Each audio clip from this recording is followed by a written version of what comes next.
Hello, hello, hello. How are you guys doing? Hope you're doing good. Welcome. Forgot to mute the tab. Let's mute that tab. How you guys doing? Hope you're doing good. Welcome in. It is indeed time for some makers and crafting. Hello, Silver, Flamen, Ladle. Hope y'all are doing good. Hello, Rocket. The box if indeed have hands. Look, I can do a thumbs up. I can do a little heart. Wait, can you see the heart? Here, I think now you can see the heart. See a little heart. Do a peace sign. Yeah, I have the hands. I know, very cool. But today we are here to build the Gundam Exia. I'm very excited. Throat finally stopped being bad. I'm glad your throat finally got better. It sounded like you were feeling a little bad the past few days, so I'm glad you're doing better. I do have the hands. I have my little gloves, and this. Check it out. All right, actually, hold on. I'm looking at a stream and it's like 2 or 3 seconds behind. So I'm like living in the past. It feels very odd. I'm just going to go off OBS. Head Hands by Sigmar. What is this? It is nothing short of something very cool. Sigmar balls. It is also Sigmar's balls, yes. But we are building the GN-001 Gundam Exia from Gundam 00 Master Grade. I'm really excited. Is sound alright, by the way? Oh, actually, I completely forgot. Let's go YouTube. Let's just do copyright free background music. What is... I typed in copyright free and the autofill is music, hip hop, lo-fi, background music, and Minecraft parkour. Might be a bit close. All right, let me move it a little farther back. All right, is that better? Move the mic a little bit farther away, so that should help. Because I normally keep it lower. I normally have the mic like right around here. As you can see, well, actually, it's not too in the way. I might leave it there. We'll see when I actually start building if it gets in the way or not. I mean, yes, I have said many times I'm very, very pasty. It's, I'm just built that way. I am just built incredibly pale. What can I say? Alright, how does this sound, guys? Do we like this? This nice background free music, copyright free for creators and streamers, April edition. Face reveal win? Never. You would ruin the mystique. I will say I am wearing a hat and a face mask just in case the camera like decides to spaz out and show my face. So you won't see much. So even if the worst comes to pass, my face is guarded. I would never break kayfabe like that. You know what I mean? I would never. But yeah, I'm really excited. The suits, so all the, well, not all of them. I ordered all of the mainline Gundam 00s. He's not pasty. I'm pastry. I'll be a pastry. Being a pastry sounds fun. Just go nom on my hand like, just eat yourself, quite literally. It's the snack that's always within reach. Then face reveal? No guarantee.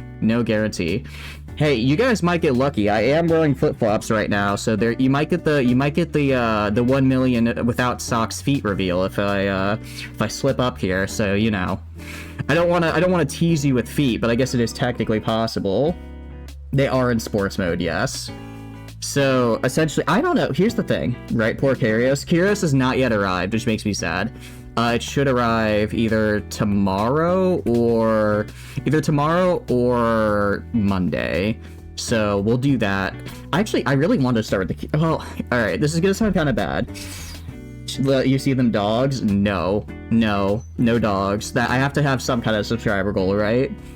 But no, this is gonna sound really bad. The reason we're starting with the Exia, this bad boy, is because it's probably my least favorite of the mainline Gundam 00 Max. I don't know, I like the Gundams that don't look like a Gundam, if that makes sense. Like, if it doesn't look like the original Gundam, I think it looks cooler. That's why I love the Virtue. I think the Virtue is fantastic. It's really cool. Curious is really cool because it has the big old claws. They got like, I think Dynamis is cool because it has like the shields on the side. And then Exia just kind of looks like a Gundam, which is fine. It's still neat, but like, it's not my favorite. So we're starting with it because this is the warm-up, right? You like mechs? Yeah, kind of, yeah. I like Gundams. Actually no, that's incorrect. I like mobile suits, not the Gundams, because it's like I think all of my favorite mechs in the Gundam universes are usually the mobile suits and not the what do you call it? Not the actual like mech Gundams. Although, like I said, like for instance, I was looking for a flag, which is also from Gundam 00. I don't know if I've mentioned it before. I think Gundam 00 is probably my favorite. Because I don't, it's just the homies going around solving world peace. Who doesn't love that, right? I certainly do. Oh, hold on 1 second. I do apologize. I keep getting calls. I'm sorry.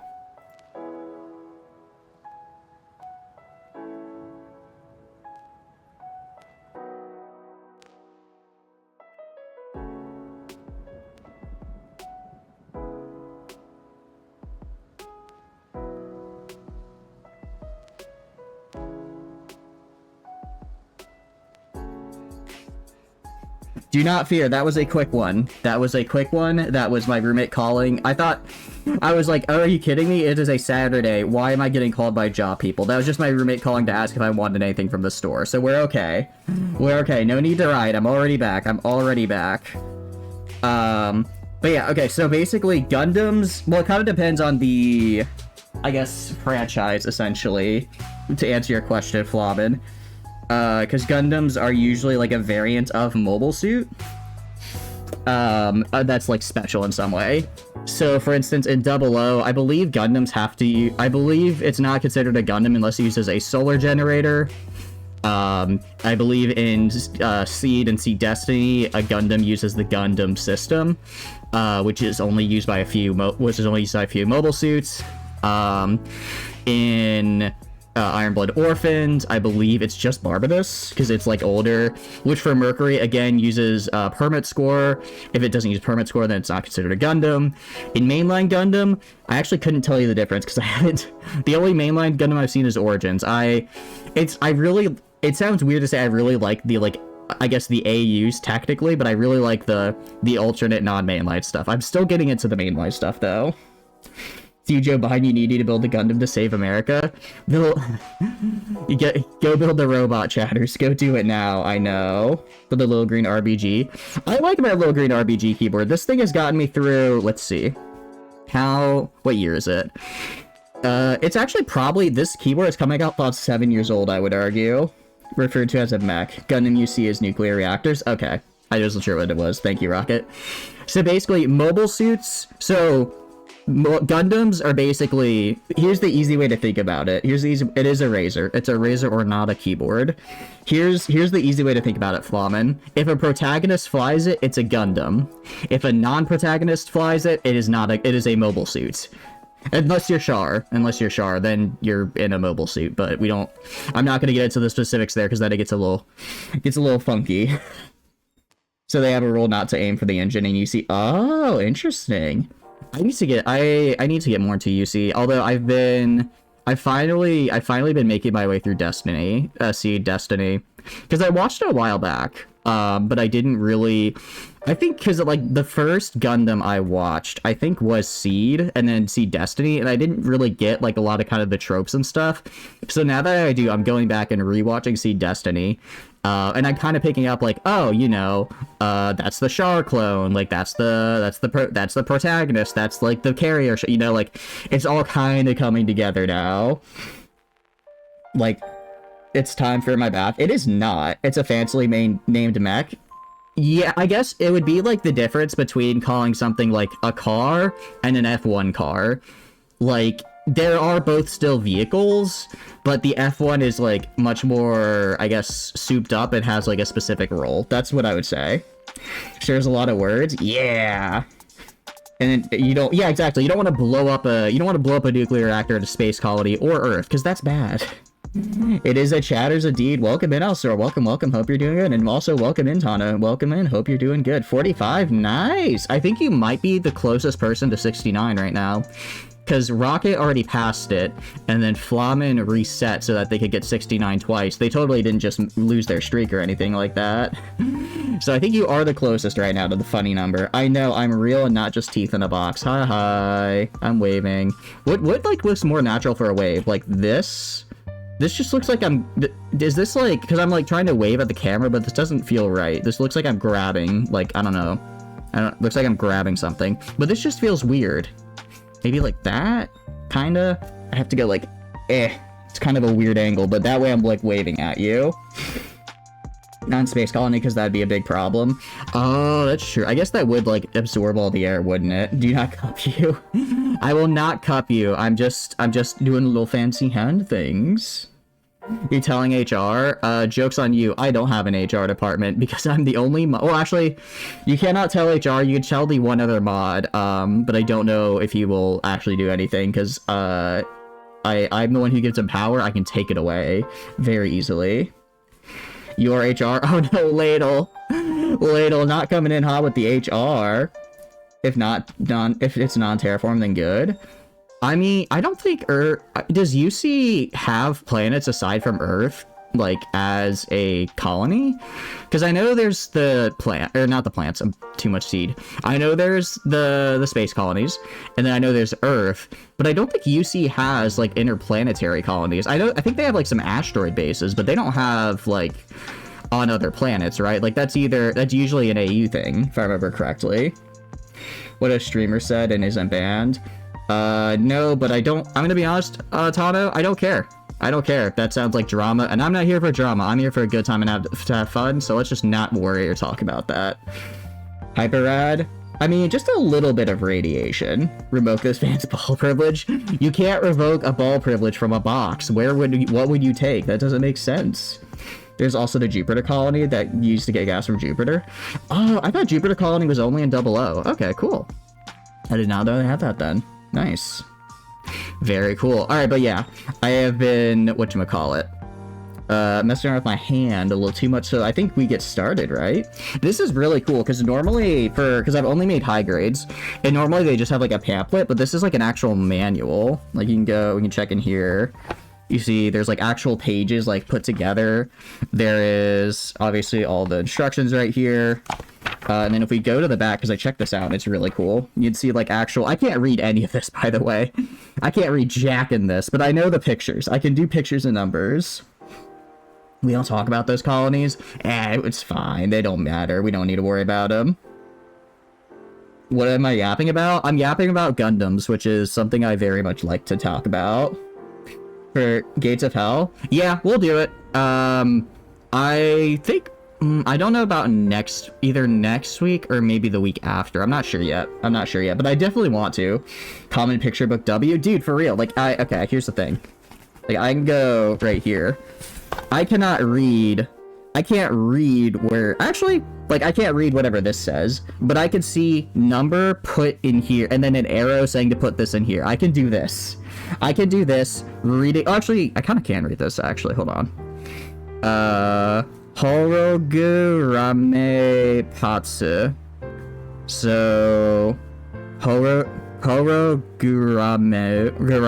Patsu.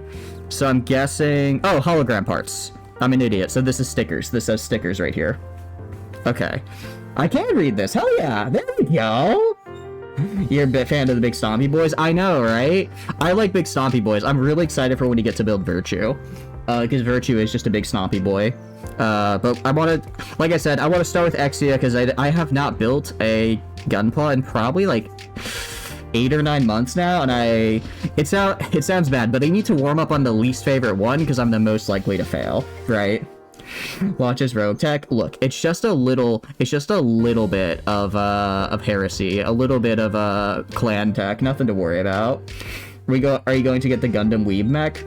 Oh, I mean, this is master grade, so it's 1 to 100 scale, so I think it's about 13 inches tall, which is like, what, 30 centimeters, I think? It's pretty big, actually. Does not sound like you can read this. It took me a second. Okay, in my defense, katakana is hard. Because it's like the entire time I'm trying to map it onto English, and then it takes me a sec to figure out what the actual mapping is, right? But I got there eventually. This flat pack instructions, I can manage this fine. Graham Weeb mech. Ooh, wait. I think you mean Mr. Bushido, Rocket. What do you mean? Who is this Graham you speak of? I believe you mean Mr. Bushido's mech. And I did look for a master grade flag, but I couldn't find a master grade flag, which makes me sad because the flag is really, really cool. I do really like the flag. But yeah, I guess let's just get started. Okay. I actually have to finish. I still have a couple of them. I was, what do you call it? I was taking them out of the packaging before stream, and then stream started, so I didn't quite finish. So there's a few left in the package, but overall, what kind of sad excuse needs instructions? I do. Can you see me pointing at myself? I need instructions. I'm not very good at this on my own. But the shark, yeah, exactly. The shark one. I don't know why. I don't know who came up with it, but I love that it seems like every alt, like I guess, like every, I guess, alternate universe or whatever for Gundam has a shark clone. It's just great. It's like they were like, okay, we need to have this guy that we created is so damn good at just being kind of like an antagonist and cool. We're always gonna put like a cocky yellow-haired guy here to mess stuff up. It's like, yeah, put him in there. Aren't you supposedly a man? I am. Well, I'm a box, technically. Step 1, chug 4 gallons of PVA glue. I feel like 4 gallons is kind of what's known as baby steps. I believe you mean 4 liters. Wait, is a liter bigger than a gallon? A gallon? Because a liter is 1.1 gallons, right?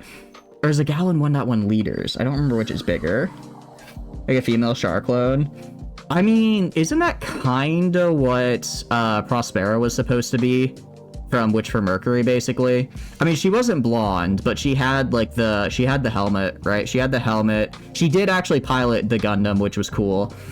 I will say I like Witch for Mercury. I feel like I feel the ending was a little bit rushed, but I still enjoyed it.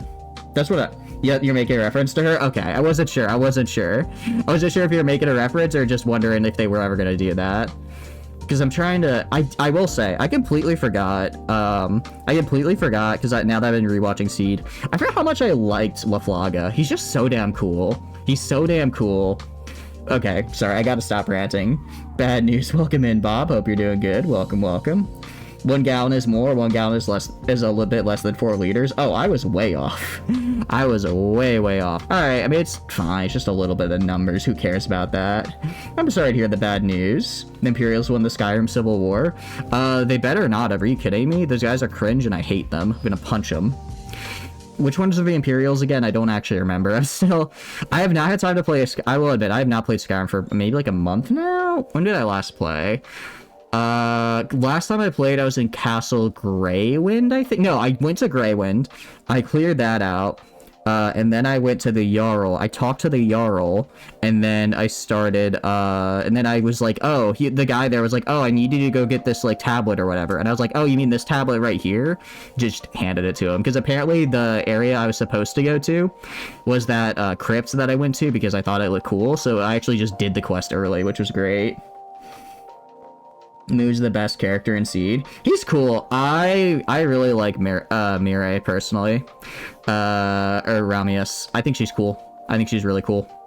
Although, now that I've been rewatching Destiny, like, damn, Atherin is kind of like, Atherin is so damn cool. Like, I remember in, like, the first season, he's just kind of, like, edgy and angsty or whatever. I forgot how in Season 2 he got... I feel like Season 2 Atherin is getting a major... Destiny Atherin getting a major glow-up in terms of the character development, and I forgot how much that was, and I'm loving it, personally. The stuff Forecast you trying to do as a total stuff and cost of the tool to make it is not well. Oof, that's unfortunate. I mean... That sounds like a them problem, not a you problem. Unless they make it a you problem, in which case... I'm sorry, Bob, that sounds pretty rough. Those are the Imperials. We hate them. You'll impose your ideology via war score. I will always impose my ideology via war score. That's the best way to do it. If Crusader Kings has taught me anything, the easiest way to get your ideology done is just fight a war, hire a bunch of mercenaries with money that you made from becoming your own pope, crush your enemies, and then once they're crushed, do convert religion. Sure, it'll take like 60 years per county, but if you can convert the counts in charge of those areas, then it goes a lot faster. I need to play Crusader Kings again. It's been a while. All right, let me actually go. All right, here, you're going to hear me do some snipping because I have some parts I need to snip still. And where did I put my clippers? Where did I put them? There they are. Okay, let me grab these bad boys. Got these bad boys. And let's go right here. Yay! We have things that I can clip and open. Who doesn't love this? Are you going to watch Seed Stargazer? I need to watch Freedom first. I have not seen the movie yet. That's kind of also why I'm rewatching Destiny, because I want to watch the movie, and it's been a while since I watched them, so I need kind of a refresher, you know? Home Depot theme when? I mean, it's dun dun dun dun dun dun dun dun dun dun dun dun dun dun. I think. I know the Home Depot theme, but for the life of me, I can't say it. Oh no, it's not clear if it'll be a monetary rate of income buying said tools. Oh, well, I would be very surprised if they're like, yeah, buy this with your own money and hope we reimburse you. That's kind of insane. If it's tools for their job, it sounds crazy to me. They'd be like, all right, you're gonna do this for, you're not gonna worry about it. What the hell are these? I don't know. Chad, do you know what these are? I've never seen these before. They don't have like a number on them. Wait, H? Oh no, they do. Okay. I think this is the H key then? Cool. You vote for this 10-hour Home Depot loot? You cannot suppress the urge to renovate your bathroom any longer. I mean, look. Wait, do they have Home Depot outside of the US? I thought Home Depot was a purely US thing. So, that's what I thought, but they're like plastic. Like, I'm kind of afraid to remove them out of here. But they're kind of like, you can like kind of move them plasticky. Because the stickers are right. Also, because the stickers are right here. Stickers are right here. So it's something else. I don't know what. I think maybe it's like, it feels like gel almost. I'll see where they're from. I'll find. They're stickers? Oh, okay, cool. For this niche task. Yeah, I wouldn't want to do that either. I wouldn't want to buy a $1,500 tool for one niche task and then hope you get reimbursed. Alright, you guys see this? I'm gonna be really wasteful. You see this plastic right here? You see this? I threw it to the side. I'll pick that up later and put it in the trash, but for now, I'm very wasteful, I know. I'm meant to have stress. That's what I'm thinking, Alsora. Either stickers or something maybe like to allow better movement of like the arms. I think that could work.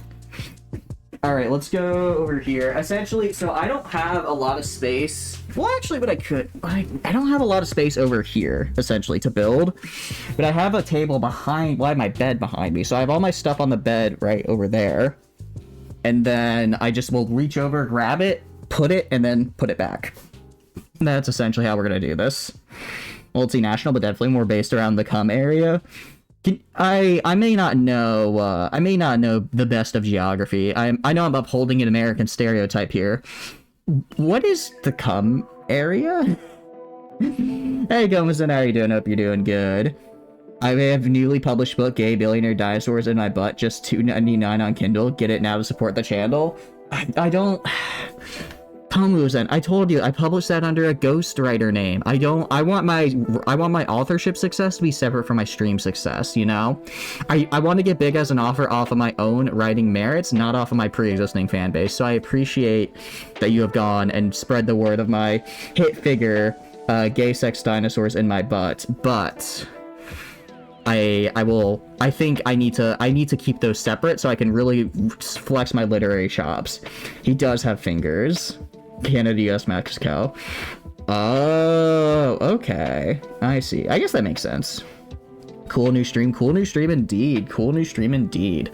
Look, I got the fingies. I got the fingers. I got the gloves. In your butt. Oh. Look, I knew it was one. I was vaguely something. I got like 9 out of 10 words there. Also just NA. Okay. Do they have Lowe's abroad, or is Lowe's also kind of just or is Lowe's mostly a cum zone thing? Oh, whoops, I dropped my pliers. Trying very hard not to actually... I still don't know what the radius of this camera is, so I'm trying to make sure I don't accidentally reveal anything. Let's get this ripped open. I don't like ripping it open, so what I do, I grab the pliers, I do like a little snip. Do a little snip in here. Make a little gap, and then I once it's ripped, and then I open it. It feels cleaner that way. Your new book is Diddy's Playhouse. That doesn't sound good. Wear a mask? I am wearing a mask. I am. However, the big thing is if I actually knock down this camera, you see my very dirty room, and it's terrible. Not as terrible as Kamuzen's room, though. I've seen Kamuzen's room, and they have the worst rug known to man. I'm making a call out on my Twitch.television that Kamuzen has the worst rug I have ever seen. Like, it's not even like it just needs to be washed or cleaned. It's just frayed and broken down and disgusting. And I hate it, and I don't know how he can keep it. It's like, I don't know what, like, hobo you stole it from, but you should really, honestly, just do him a favor and put it in the incinerator, because I think giving that to someone is literally worse than what Columbus gave to the natives that caused the smallpox outbreak. You know what I mean? That rug is an actual biohazard, and the fact that you keep it in your room is disgusting. What did it do to you? It made me look at it, first of all. Made me look at it. Yeah, I'm exposing Kamuzen right here. 100% I'm exposing them. That rug deserves to be exposed to the literal sun, so that all the germs inside can die and not have a chance to procreate and cause COVID too. You know what I mean? 40 million views, exactly. No, Kamuzen is a really clean person, that's the thing. But his rug is terrible. His rug is actually terrible. Okay, so this is the J group. How many letters is it? A, B, C, D, E, F, G, H, I, J. 10? Holy crap, there's a lot of these. I'll admit, I've never built a master grade, but this thing has a lot of pieces. Very cool. You're very clean. You saw a pic of it in the thigh-high pic instead of he just hated it on your rug. Yeah, because it was more distracting than the thigh-highs. And that takes a lot, okay? If I see thigh-highs and then what actually gets my attention is nothing but a dirty rug, then you have to have a really dirty rug, first of all. Look, I cannot help if your rug is literally worse than anything Nurgle could come up with, you know? Like, you know that picture of, like, streamer rooms that goes around and it's, like, just an absolute pigsty? Your rug alone is worse than all of that. There you go, Leia. How are you doing? I hope you're doing good. What's this supposed to be? Oh, we are building Gunpla. So, for those of you who don't know what that is, let me grab the box. Okay. We are going to build this. We're going to build this. Oh, hold on. We are building this thing. The Gundam Exia. It is a master grade, so it's 1 to 100 scale. So that'll be about, I think, 13, 14 inches tall. I don't know what that is in centimeters. And, yeah, it's gonna be fun. I'm just kind of chatting as I get the pieces ready. Because it's gonna be a while. Normally, I've built high grades before. They take me like 4-ish hours. So I'm at, ooh, you guys get to see, oh no, mic reveal. You'll get, so I imagine this will take maybe 5-ish, maybe 6. Prepare the pasta and glue for him. I know. He's building mech. It's gonna take multiple streams at this rate. I mean, yeah, pretty much. I mean, how do I put it? So normally when I build, like, Gunpla, I just, like, put on a podcast and vibe, or I'll just, like, be in VC. So this is just me talking and vibing. Plus, oh, it's kind of fun to do, like, kind of a sort of just chatting-ish stream. I guess I haven't really done that before. Got it. Yeah, I mean, the only one I have left is this. And then I can start building. Just chatting as we go. I am chatters, after all. Okay, this is S and J. So, I'm gonna put J right here. No, that one doesn't have a number, so that goes over there. S can go right here. What is this? Oh, I think this is the DN drive. Okay, so this is gonna be I, which I think I actually need to use, or I need to use right now. What sort of unprepared fool do you take me for? Oh, no. Get the country-specific Gundam in Japan? I wish I did. I wish I had. Unfortunately, I did not get... And I mean, I did go to the Gundam at Fukuoka, which was cool. I have that picture. I can probably post that in the Discord. I'll just blur my face out. But I did not get any Japan-specific ones, unfortunately. I should have while I was there, but I was still a newbie to Gunpla. I didn't know that was a thing I should get. Although it is kind of rough, because all of my Gunpla that I brought back from Japan are kind of a mess. They're missing parts, or some of them cracked, because I literally brought it from there all the way over here, which is kind of a while. You never pretended to be German, you're just very upfront. I will say, Flamen is pretty upfront with how British they are. They are. They just like the funny meme weapon, you know? Because I don't think Britain has a flamethrower. Like, what would you call that? The beans and toaster? Wait, that's actually kind of... Gonna be honest, the beans and toaster is actually such a good name. I really like that. Alright, let's get this opened, and finally. Alright, stickers. I will say, stickers, this right here, I hate putting on stickers. I'm terrible at it, and it takes forever, and I usually mess up. So that's gonna be my least favorite part of this. But everything else will be cool. Stripes and thought zebra when it's actually just a skunk.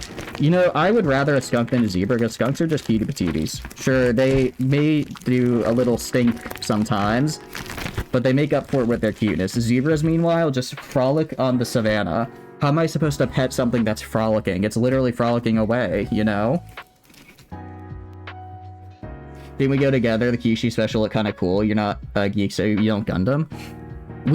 Did we go to the Gundam thing together? I know I went with another group of people. Actually, I got invited essentially on a girls trip because they were all going to the mall. And then one of my friends who's in that group was like, oh yeah, we're going to see the Gundam. And I'm like, oh, I was like, oh, that sounds cool. I need to do that. So I got invited along. And I thought they were just going to like see the gun. I thought it was just like her and like kind of our like mutual friends, but it was actually her and her friends who I didn't know. So it's just me, one guy, with a bunch of other women. I'm just like, I'm just gonna go see the Gundam, bye. And then I just left. It was fun though. We got to see the Gundam. Cultural appropriation? Nah. You'll probably know if the materials roller coaster works. Hell yeah, Bob. Excuse me. Sounds like you've been working on it for a while, so I'm glad you're starting to get somewhere with it. It's an Archimedes invention. Archimedes would do something like that, I agree. Okay. Baiting by proxy at this point. You're just the picture, you know that picture of like the guy with the dogs below them? That's just what you are. Alright, let's start building this bad boy. We're gonna start here because it says number 1, so I'm pretty sure this is where we start. Pretty sure we're supposed to start at number 1.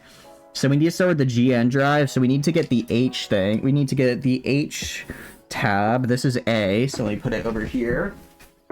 H is A, B, C, D, E, F, G, H. Okay. Grab H, and let's put this bad boy together, yeah? My Riz is unconventional, I know, right? I got the social skills buff. I should have, but I did not. I was too busy getting Gundam. Alright, in my defense, I got some really cool Gundams. That's where I got the Demi-Barding, which I guess I lost parts of, so that's unfortunate. I also got, actually, I got LaFlaga's ship while I was there. And then I also got the Seed, Freedom. So it was a pretty good trip overall. I also got Udon, which was cool. I love Udon. The potato? It's not a potato, it's a GN drive. It uses solar power instead of electricity, so they can fly farther and longer and fight cooler battles. And it's awesome, and it has cool particles, and I love it, and you're not gonna... Don't be mean to it. No match for Mecha, obviously. Yeah, agree. Also, sorry, I gotta put my headset here. There we go. Alright, let's start building. It's totally a radioactive potato. There is no radioactivity in this whatsoever. It's all sunlight powered. That's the whole thing. The Gundam 00 is weird, actually. They're like, what if we just take the world, put a giant solar array around it, and then call it a day? And they were like, yeah, that sounds like a great plan. Also, let's destabilize the Middle East, because that's fun. And then that's how we get our protagonist. Unless it's a female mecha robot. I think the only female mecha robot is technically Caliburn and Aerie, because they have Aerie's consciousness in it. Everything else I would assume is genderless, right? Also, the flamethrower range in Helldivers is really disappointing. Really? I guess they don't want it to be, like, too long, because otherwise that'd be rough. Alright. Alright, let's find H9. See, this is the part where I have to count stuff. Alright, so this is essentially what you do. You grab your clippers, I go right here, it says 9, and I'm on tab H. So then I grab my clippers, and then I clip, and I snip. Like that. And I snip like that. I snip like that. And there we go.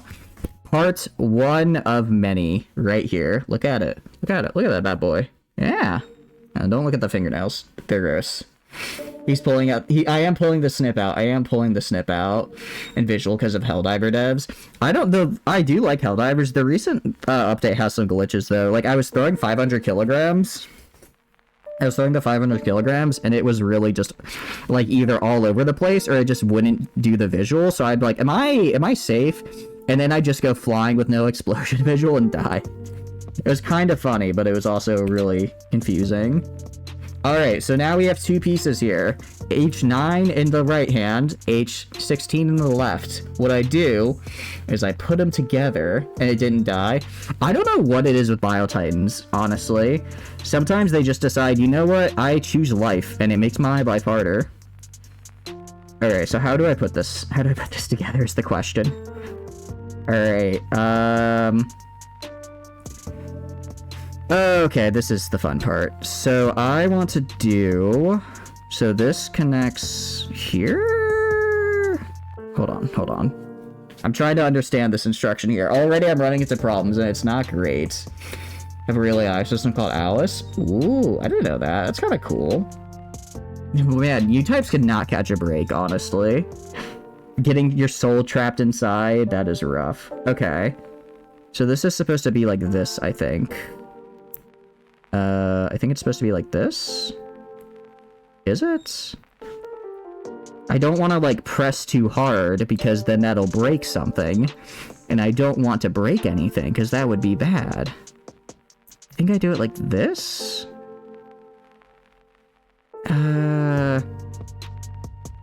Okay, come on. It's the first step. I have to get this right. I have to get this right. It's the first damn step. Okay, just go for it. Just send it. Just send it. There we go. Okay. I did it right. I did it right. I did it right. I'm pretty sure. Pretty sure this was correct. Of the page and throw it into Google Translate. I could. Antidactyl. Alright, I think this is correct. I think this is correct. Because it's supposed to look like this. It's supposed to... Yeah, okay, I got it right. I got it right! I know what I'm doing. I think. Pretty sure. Kind of hard to tell. The Femboy Clubs. Welcome in, Lime. Welcome in. Hope you're doing good. Pilots suffer heavy memory loss and storing their lifespan. Oh, that's not good. That's probably bad for their health, I would imagine. Like 2 Lego-based pieces, their bond will become unbreakable. Honestly, quite literally, this piece is now no longer able to be removed. It is this way. Also, there's a little bit of gunk here I need to clip off from the connection points. If I can grab these. Alright, and then anywhere else. You can see, I don't know if you guys can see very well, but if I put it, you can see there's like little nubs on the side, like right here. I don't think the camera will focus on it, but it's essentially from where it connected to the main piece here. So I have to get rid of the extra nubs, because otherwise it'll look weird. Wannabe femboy, still femboy? I'm not a wannabe femboy, I'm just, fashionable. You can't hate me for that. You can't hate me. Where is your modeling sanding sponge? I don't have one. I just had... All of my modeling equipment is held in my right hand here. These clippers are all I have. I'm still new to this, which is probably why I shouldn't be doing a master grade, but I thought it looked cool. So, here we are. Although a sander would be really nice to have right now, actually. A sander would be really nice to have, but we're just gonna kind of, like, force it off with the top of the tweezers here. That's fine, I'm sure. Probably. There we go. Alright, I think we got them. I think we got them all. Please buy one. I really should, honestly. Can I just use any sandpaper, or does it have to be like a special thing? Because I have some sandpaper I could probably use. But, no, I don't think it's big. I think it's too big. I can go check for sandpaper if you guys think so. But I mean, the little clipping is fine. It's fine. I mean, this is gonna be inside anyway. It's not even gonna be noticeable. We'll be fine. We'll be fine. For outer parts, I'll get something for it. You can't model without it. Oh, okay. I'll get one of those then. Alright, this is, like I said, doing the Exia first because it's my least favorite, so it's gonna look the worst. The later ones that I actually care about, those will look good. I'll have the sponge for that. Alright, we have this part done. Now we need H13. So let's pick this up. Find 13. 13 is this bad boy right here. Kind of go in, start snipping. And then, or soft sponges. Like a dish sponge, you mean? Or do you mean like, Do you mean like a dish sponge, or is there like a special sponge or like a special type of sponge? Trying to tell, okay. I will say, I'm trying to tell, like, what is the nub and what is, like, an actual thing I shouldn't clip off. Because before, I've accidentally clipped off, like, legitimate connecting parts, and then it wouldn't connect anymore, and that was bad. But these are nubs that I should get rid of. Okay, cool. You need files and a sanding sponge? It's fine. Like sandpaper, but dish sponge? Oh, okay. Yeah, I got none of that. I got, what do I got? I got my hands, and I got my clipper. We'll be fine. I've made them before. How could I mess this up, you know? Alright, and then I need H1, I think? Is this H1? No, that's I1. Why would they not put... Why would they split the parts across multiple... Okay, hold on. Let me find the I. Let me find the I. This is J. This is PC 130. How did I place I? I will find it. Let's see. A C. That's E. Is this I? Yeah, I found I. Got I. It's right here. You guys make golden painted bamboo rod. Oh, that sounds cool. Out of curiosity, was it part of like a model kit, or were you making it just purely from scratch, Alsora? I did find I know. I know. Very cool. Alright, let's go to I1. It's transparent, so I'm terrible at seeing. I am actually kind of suffering from not having my glasses on right now. I can't see jack right now. Okay. Let's see. It's supposed to look like that. So let's grab that. And then that. Have that break off right there. Look, see? We got it. Right there. I1. Seriously, though, sanding is important. Yeah, it's gonna look a little rough around the edges, I think, because I'm not really sanding, but it should still be fine. Okay, so I put this inside right here, I think. Okay, so that goes in, like, right there. And then I connect this with right here, which I believe connects to this right here. If I can sync them up. Found a small batch of bamboo in the middle of the forest that your uncle owns, made 3 separate runs with cousins to whack each other with. Oh, that sounds fun. I like that. So did you paint them as well?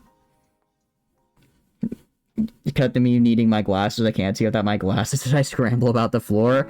I'm not gonna scramble about the floor. I'm not that bad. Oh wait, no, it's supposed to be like this goes into this, like this. Oh, I see how it goes together. Okay, so it goes together like this. Okay. And then put this in like that. Put together here. Oh, dang it. I accidentally pressed on the inside here, so this fell out. This is very odd how this pops in. It doesn't seem to have a very strong seal. I don't like it. Also, I think this is a nub. Let me get rid of this. And get rid of that. Okay, there we go. Now we put it together again. Okay. So I get this. This goes into that. Alright, put this like this, and then I go and I get... This is gonna be a lot of pain, by the way. There's gonna be a lot of pain for you guys. I hope you know this. Oh, wait a second. Oh, wait, this isn't done, is it? Hold on. I messed up. I messed up. I should not be putting this in yet. I need to do this instruction first. Because I need to do one... Or do I? Because this has, like, stuff on the side. It looks like. Is that what this is saying?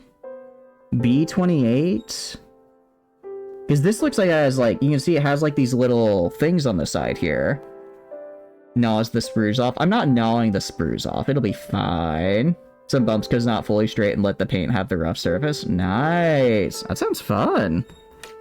Yeah, and there's like little things right here that are where stuff is supposed to go.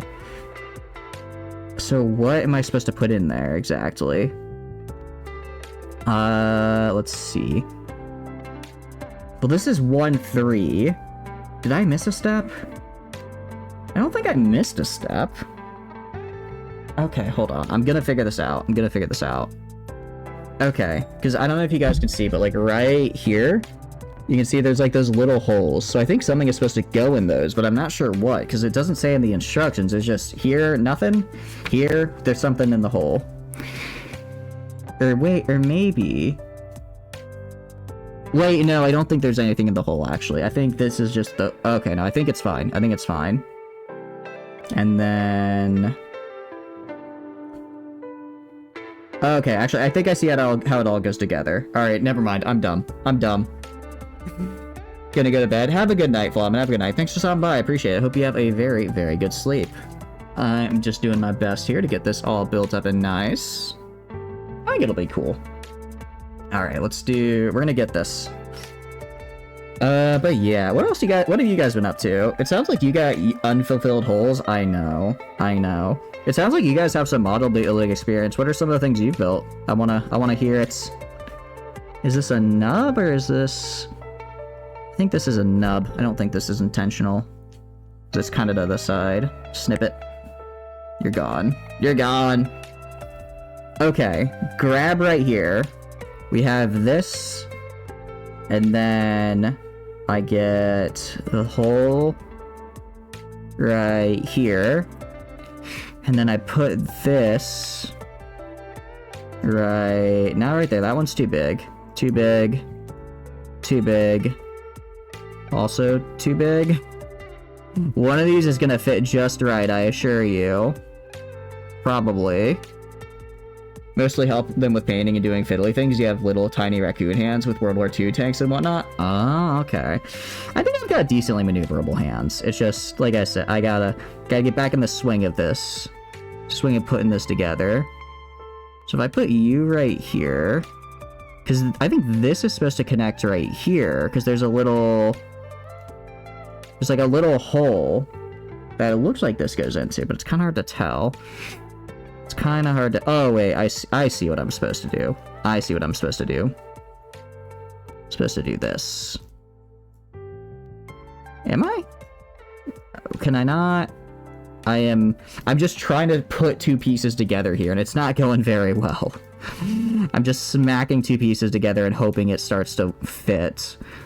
And it very much is not. Okay. I'm going to line up the holes. Line up this hole. This hole. That doesn't fit. Did I not put this together correctly? Maybe I didn't put this piece together correctly. Oh, wait. I think I'm on the wrong side.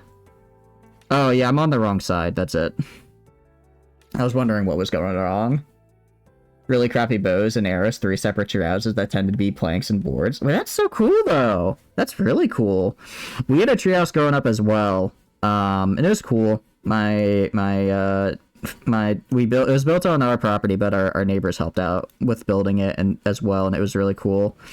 We used it for like one summer. They kind of never used it again though, which I feel a little bit bad about because like my family went kind of all out with it. They're like, yeah, we're gonna build. There we go. Got it. Okay. Hell yeah.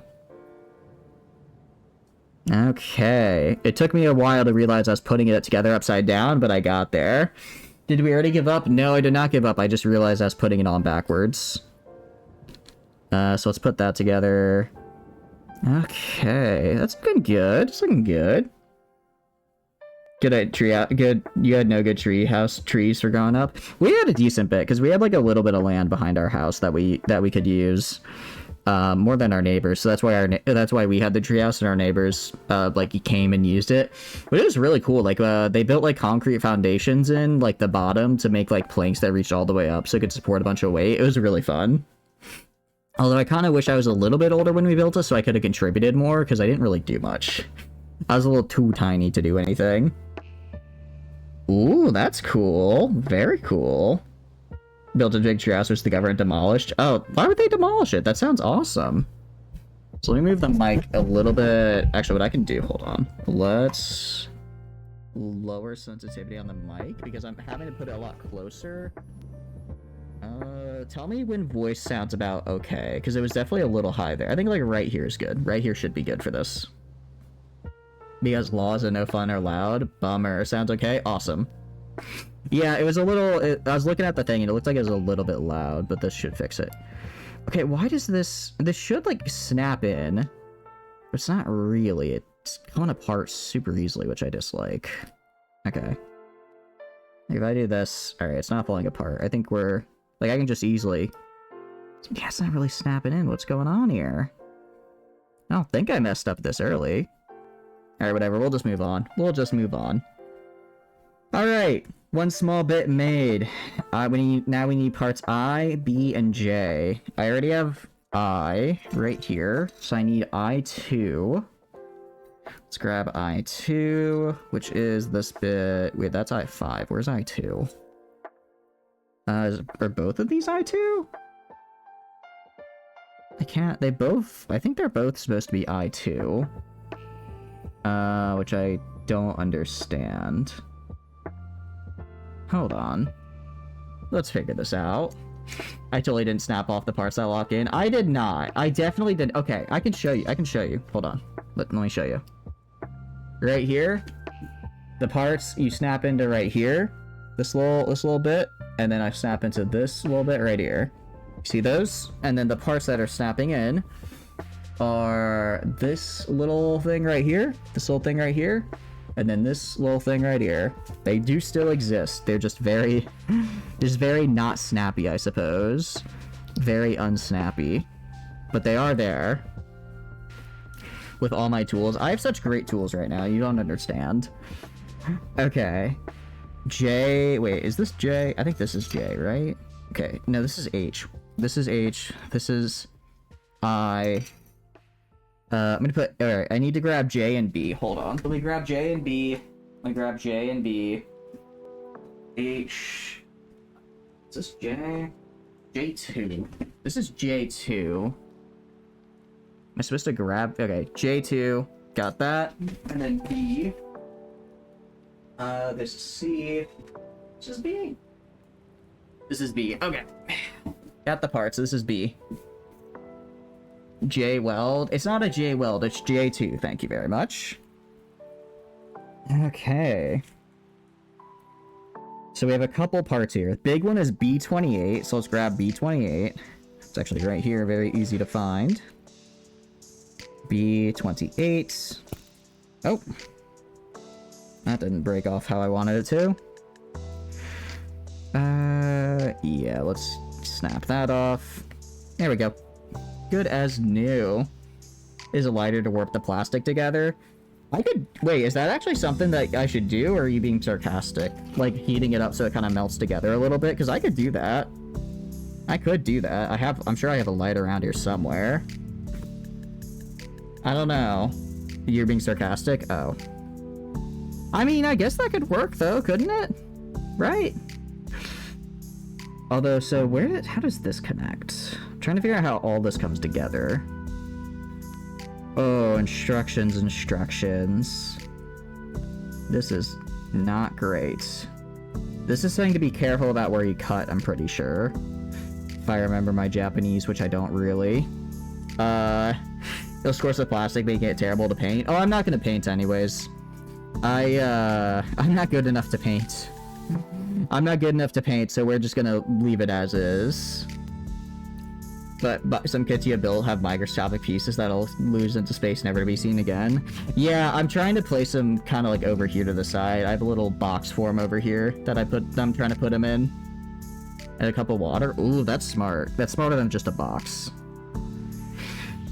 Okay, we have B28. And now I need J27. J27. Just this bad boy. Till they land under your foot while barefoot. That would be painful. It's like Legos, but it's even worse because you could feel the piece distorting as well, so you just know it's broken. There's nothing worse than having a broken piece. Probably. I don't know. Maybe there's like starvation or something, but I still think that's a solid number 2 to messing up your master grade. Alright, let's get this moved. Okay. Alright. So this is J2. Okay, so this is 1. So I put this into I2. So I get I2. I2? Am I sure about I2? How would this go into I2? Like this? Oh, I think that's how it goes in. Okay, I see how it fits. Okay. I see how it's supposed to fit in. I was really confused how it was supposed to fit, and then I immediately answered my own question. You have cold little feet always wrapped in wood, socks, and slippers. I always wear shoes indoors. It's not like I'm like wearing disgusting shoes indoors though. I just have a pair of indoor shoes that I always use, right? It's just like a pair of flip-flops. So I think it's fine. I think it's fine to do that, because I don't want to wear like my, you know, my like everyday like gym shoes indoors, right? Because that's kind of gross. But if I have the if I have like my indoor shoes, then it works out fine. Can I put this in right? I don't think I did. Hold on. Can I snap it in? Okay, sweet, snapped it in. Nice. All right, that looks good. Okay, that worked. You can't stand wearing socks for longer than 8 hours or so, otherwise you'd be doing the same. Yeah. I don't really like wearing socks, but I like having like a pair of indoor slippers or flip-flops or something. I think part of it is I grew up with birds, and like we try to clean up after them obviously, but birds sometimes get loose and sometimes they poop on the floor and you miss it. So it was not fun sometimes walking onto bird poop, so I'd at least just wear a shoe in the process. Okay, I need to make sure I do this correctly. Because we have full round bottom. Okay, so full round bottom, and then this up top. I need to go match with this. So I need to put it in like this, essentially. I think. Did I put it in the right way? I did not. I'm gonna get this. I'm gonna get this right, probably. Okay, can you guys see all right? I think you can. Okay. Wait, how do I... It's the fact that it's a clear piece is making this a little bit harder for me. You know what I can do, actually? Hold on. I just thought of something really smart. Alright, so this is the top part. Top part right here. Top part right here. I'm gonna put it down, like right there. And then I'm just gonna put this on top of it, right? Wait, so if top part's right there, then I want to do... Except this doesn't work because I can't go all the way down, so never mind. Never mind, that strategy did not work there. Hold on. Okay. I gotta stop stressing. It's not that big of a deal. Wait, oh, hold on. Oh, I can see this way better. Actually, hold on.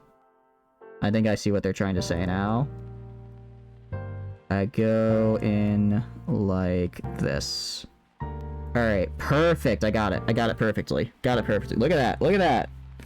See how perfect that looks right there? It snaps right in. Heck yeah, I'm a big fan of that, actually. Very nice fan of that. Okay, cool. Let's keep going, I think. Okay, so we have this snapped in. Okay, so that's together. Now part 4, we get J26 into B26. I feel like I'm calling out bingo numbers, but it's fine. So J26, let's keep these over right here so I don't lose them. J26 is, that's this bad boy right here, so let's get him out of here. And then snip him out, so do a little snippy, do a little snip, and then a little snip. Nice. Okay.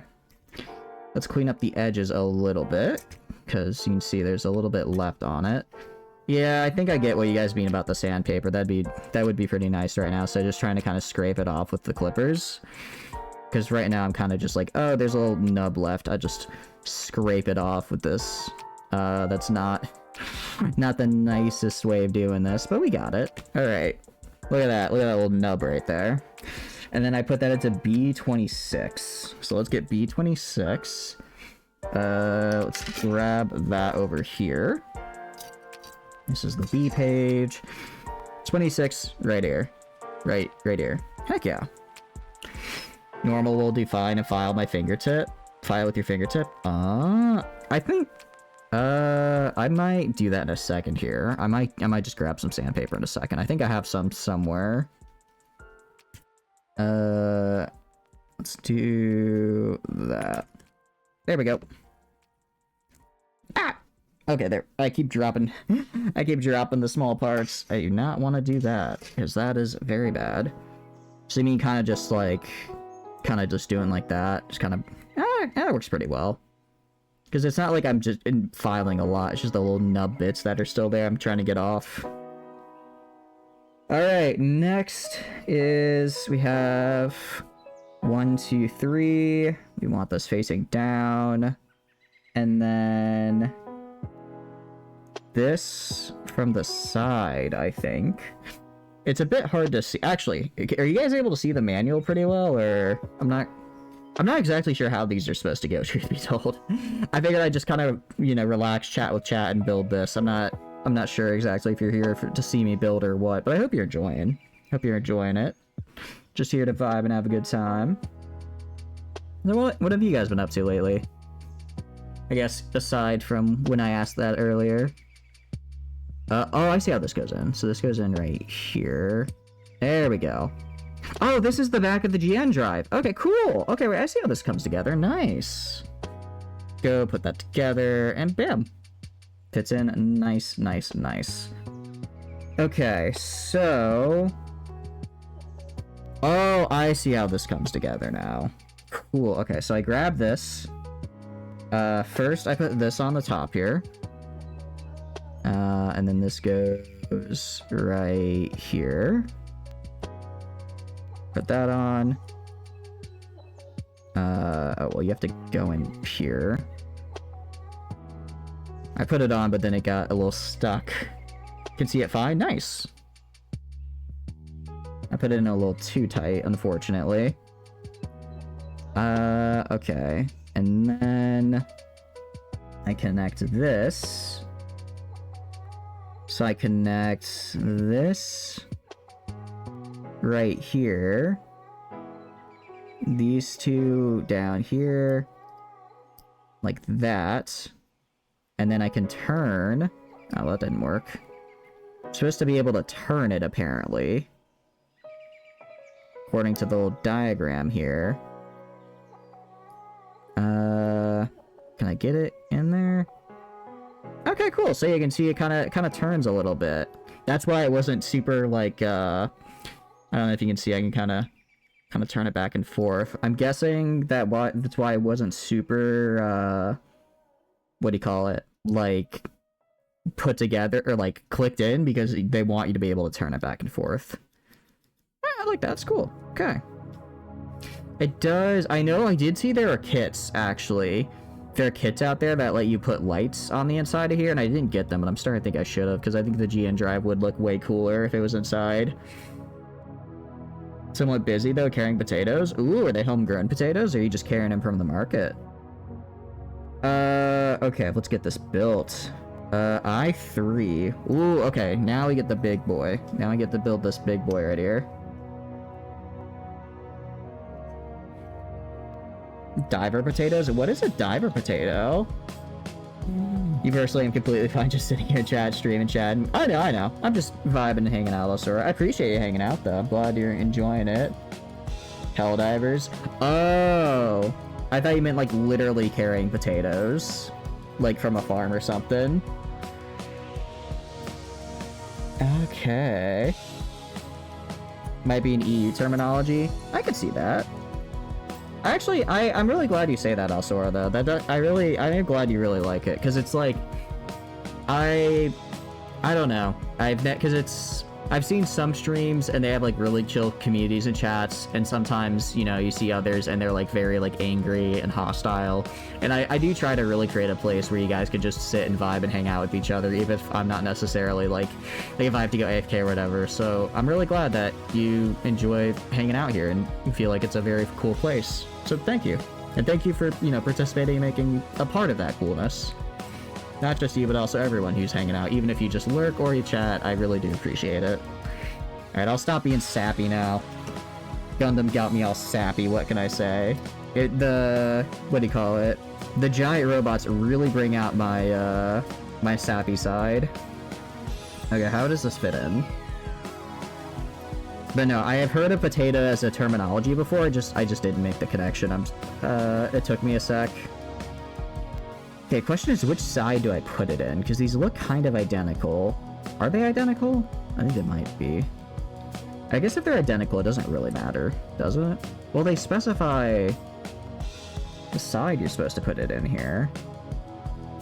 Okay, and this is starting to... Okay, so this is the GN drive. This is putting together the body here.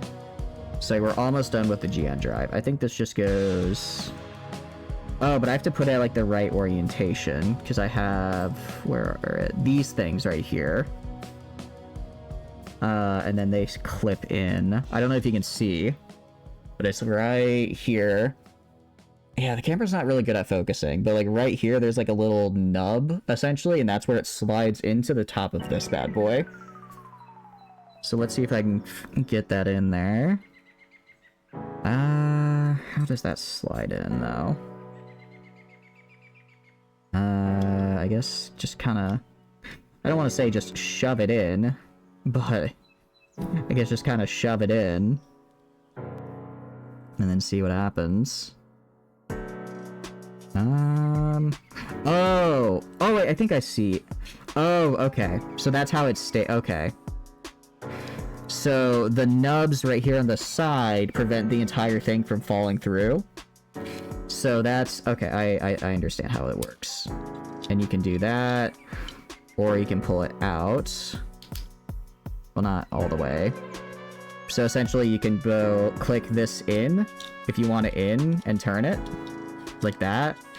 Or you can hold it, you can go and pull it out, and I just completely messed that up. I just completely messed that up. Okay, let's take it out, let's fix this.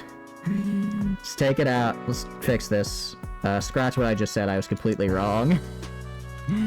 How good the jump pack is. It is really nice. I've been messing around with it, and it's so much fun. Jump pack is very, very fun, which is why I'm kind of surprised they haven't nerfed it yet. I'm not going to complain, though, about not nerfing something. I mean, if it's fun, you know, why not just leave it in fun? Alright, so this goes, like, right here. Like this.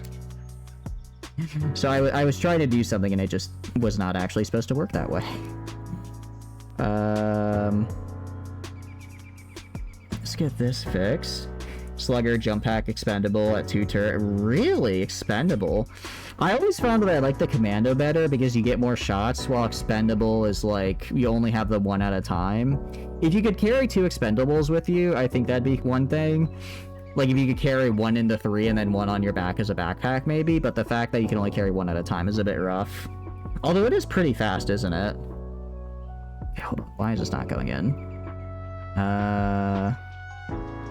This needs to go in like this, and then just snap it in. Snap it in there. I think it's in. Big thing is, I feel like on the side here, I should see some kind of like area to snap the side in, but I'm not, which confuses me. Very fun. Nice. I need to try using the slugger more. I just got the incendiary breaker, and I've been liking that. But since they updated, okay, here we go, got it in. Since they updated the adjudicator, it made the adjudicator a lot better. I've been liking that, because my big problem with the adjudicator before is that it had like no magazine size. Oh, don't fall. Ah. Here we go. It had no magazine size, so even though it did decent damage, it's like you would kill one enemy and already be out of bullets and have to reload, and then you get overwhelmed. But they doubled the magazine size and upped the damage, so it's like way good now. It's like way good, which is cool. Expendable Ladybug is fun since you have no cooldown. I thought it was like a minute cooldown. I guess, to be fair, it's like a minute. How often do you need to use, you know, an expendable? You just kind of call it in, use it, and then whatever you're killing is already dead. by the time you get to the next thing, the cooldown's basically over. That is a good point. Alright, put this in like this. Can I fit this in here? Dang it. Come on, get in there. Oh, that wasn't supposed to come undone. I'm gonna get this figured out, I swear. It's good when there are bad teammates that keep dying. AT for everywhere for them to grab.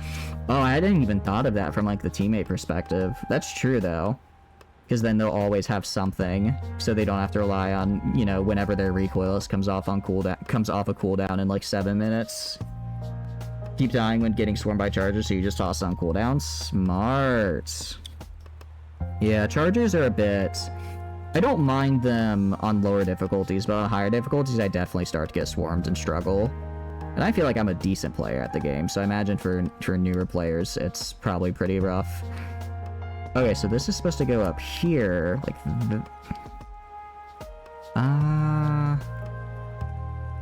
this is supposed to go. So if I push this through right here, trying to figure out. Oh, well, that's not supposed to do that. Trying to figure out how this is supposed to connect with this part, because it doesn't feel right. Was interesting. They don't have to spread through a horde to get their recoils back. Yeah, exactly. I'm kind of surprised that a level under 15 was there. Because it's like, I don't think, because I think you have to do the mission on your own to get that high. So, I guess maybe they jumped in like a level 9 with their friend, and then they beat it and unlocked the 10. I don't know how else they could get there. Why is this not going in? Unless... Am I messing something up? Probably. Probably. Alright, throw this in. Throw that in. And... do this. Okay. I think it's good. I think it's good now. We did it! The GN Drive backpack is created. Solo duel time? Nice! What do you solo duel? Out of curiosity, Alsora.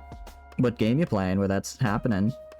I will say, actually, I was kind of thinking for our next Hearts of Iron, I know I said Finland, but I'm actually leaning towards South America, because I haven't really played there yet, and I think it'd be fun to play somewhere outside of Europe. Because you've played a fair bit of South America, right, Alsora? Don't know what mech they have yet. Oh, we're doing the Exia right now. From 7-Up and this evening. Oh, nice. So you kind of guided them all the way then. Alright, so how does this come together? Okay. I need to grab the G's. I can grab the G's, and I'm gonna keep the B's.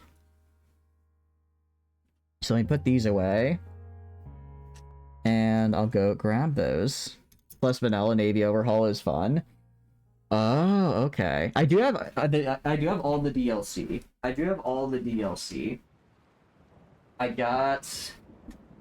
did get all the DLC because it was on sale, and I figured I figured I would want to really do a South America one. And then vanilla navy overhauled, you're saying is good. Is that a mod, I'm guessing? They died a lot but didn't give up. That's all you got, honestly. That's all you gotta see. As long as they're not giving up and having a good time, that's all I care about in my teammates. Okay, 32 and 28. Okay. Oh, jeez, this is gonna be fun. Snip. And then do a little bit of snipping right here. And then do a little bit of snipping right there. It's a mod? Okay. Can I just get it on Steam, or is it or do I need to go to, like, Nexus or something? Reverse Navy more challenging and historical? Oh, since I haven't really done a lot of the... Steam is fine. Okay, nice. Since I haven't done a lot of the Navy stuff yet, do you think I should use that? Or do you think I'd be better off just kind of doing vanilla Navy? So I kind of get the hang of it. Because I haven't done anything Navy related, really. Like, I had a little bit for naval invasions when we did France, but other than that, it was pretty bare bones. Let's get 28. Let's get 28. Where are you? Wait, I think I just got 28. Okay, I just got 28, so I need to get 32, which is this guy right here. Let's snip him. Snip. Snip. And then snip. And I think we have to do this twice, because we have to do it once for each side. Okay. I will say, I've been doing... I mentioned it last stream, but I've been doing a Lithuania run. Sorry, Democratic Lithuania on Hearts of Iron, and I'm liking it, but it's definitely a bit hard. But I'm starting to get good. How does this come together? So this goes... Alright, put this like this on the side. Long side like that. On top of this with short side like that. Okay. Put it like right here. Drop it in. And there we go. And put that all the way on. Nice. And I think I do that twice. Yeah, essentially. But, what do you call it? Democratic Lithuania. It is fun. It's a bit tough, though. The big thing I found is that you have to form the Baltic Entente as fast as possible. There we go. Okay, got it. You have to form the Baltic Entente as fast as possible, or else the Soviets will get bordered around you, and then you can't fight them off. But with the Baltic Entente, it's a little cheesy, I'll admit. But if you form the Entente to become the leader, then your allies will actually ask to join the war with you when the USSR declares it. However, you can just decline them from joining the war. So basically you only, and the USSR for whatever reason, at least in my testing, doesn't actually declare war on the members of the Entente. They only declare war on you. So you have, instead of having to fight all of the USSR with the Baltic Entente, you just have to fight along this really small defensible border that you can just stack with troops and forts. And it's actually pretty easy. The problem I've been running into, G13, is right here. Problem I've been running into is that I keep getting naval invaded, and I just don't have enough manpower to get a patrol to guard my port before the naval invasion lands. Bigger number and stats are better. Oh, okay. So the historical navy makes it a little bit more like integrated, it sounds like. And the problem is, since I'm going democratic, I can't get the higher conscription until the war actually starts, right? So I'm basically stuck at a super small pop until I can actually force the high conscription through. So what I need to do, and I think I'm gonna get the run this time, is I need to make sure that I save enough. What do you call it? I need to make sure I save enough political power to immediately get the high conscription, and then start training so that I can get the troops in before the naval landing. How do I connect this? I think I do this. Yeah, I think I do it like this. I think I connect it like this here. That makes sense. This is like an arm joint, I think. Okay, cool. So then how does it change? Yeah, so then how does it, I guess, change and rework the Navy to be a bit more historical, like you said, Alsora? That looks right. Okay, let's do... What is it now? G33 and 29. Let's build these bad boys. We can do a little bit of 33. I don't know why I read that as 35. It's very much a 33. Okay. Well, so let me turn on the volume a little bit on the background music. I feel like it's a little loud. At least for me, it feels a bit loud. And turn up that just a little bit. Alright, there we go. Much better for my ears, at least. Much better for my ears, because I don't have the nice equalizing that you guys do, since I route it through OBS, so that when you guys hear it, it sounds much nicer. Oh crap, where did that go? Oh, found it. Whew. I don't know if you guys could see that very well, but it was right here, and then when I clipped it, the clip launched it, into my chest. Luckily, I did survive. Somehow. This horrible assault has not scarred me too terribly. But, I did almost lose it, and that would have been bad. Because my carpet is actually terrible for losing pieces, because it's, a bunch of gray and, brown and black. So if I lose a piece in there, I don't think I'm finding it again. If I lose a piece in the carpet, I think it's just gone forever. Let's grab 29. which is right here. Oh, whoops. Accidentally hit the mic. Move the mic, like, right there. Mic is getting in the way a little bit, but I think it'll be fine. Alright, build this, and then this, and then this. Sweet! Okay. Put them together like I did last time, so go. Make sure that this is pointing up, this is pointing to the right. This is pointing to the inside, I think.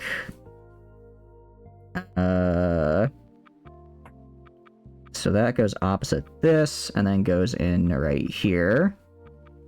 I believe. It's a, like I said, I'm still not very good. You'd think after making Legos as a kid I'd be better at this, but having it all come together is certainly something I'm still figuring out how to get it to actually work and feel good about. Let's... almost got it. Okay, come on. Almost there, and... I feel weird, because it's like, I don't know if you can see, the connection is right here on this joint. Connection is right here on this joint. But to push it down, I have to push on the back here. I'm afraid that if I push too far on the back, then I'll snap right along here because I'm putting all the pressure there. So I'm trying to kind of connect. I'm trying to push down from both ends. It's not going great. It's not going great, but I think... There we go. Got it. Okay, cool. Nice. And that is much, much, much better. Alright, and then this goes in... How? Okay, so this goes... I want long end? I want long end going in, I think. Did I put this on right? I think I might have put it on backwards. Hold on. Oh, I might have put this on backwards. Well, I can just do a little... Did I? Hold on. Okay, this goes this way. Short end goes right here. And then I do this, turn it around, and then... I'm confusing myself. Support jump pack build, stun nades, orbital stun, stuff like that. Ooh, nice. Orbital stun, I don't know. I think it looks good, but for me, it's just very much like, I don't... Oh wait, I'm in my mind. I'm just like I don't want to dedicate an entire slot to an orbital stun when I could dedicate it to like a bomb or gas or pretty much anything else. Like stun grenades, I think are good, but to have it take up a whole slot feels really rough to me. Okay, am I placing this right? Because this goes like right here. Okay, this goes like right there. I want to put. If I want to put this on... Okay, I'm gonna... I think I put this on incorrectly. Let me try and take it off. Let me try and take it off. Because it's not looking good. I do like the static fields from Siege Artillery, though. I think those are fun. I've been coming around on static fields more. Mini nuke is cool. I still dislike smoke, but I haven't used it since the update. Squad just has squad wiped a 3 to 5 tornado. I was playing on I think it was Fact Bay, and they have like these fire geysers where if you shoot them they explode, and they wiped me in the group I was playing with like probably 3 or 4 times because we'd just be doing a regular match and then we'd accidentally shoot the fire geyser and the entire map was just on fire. It was fun, but it was also really painful.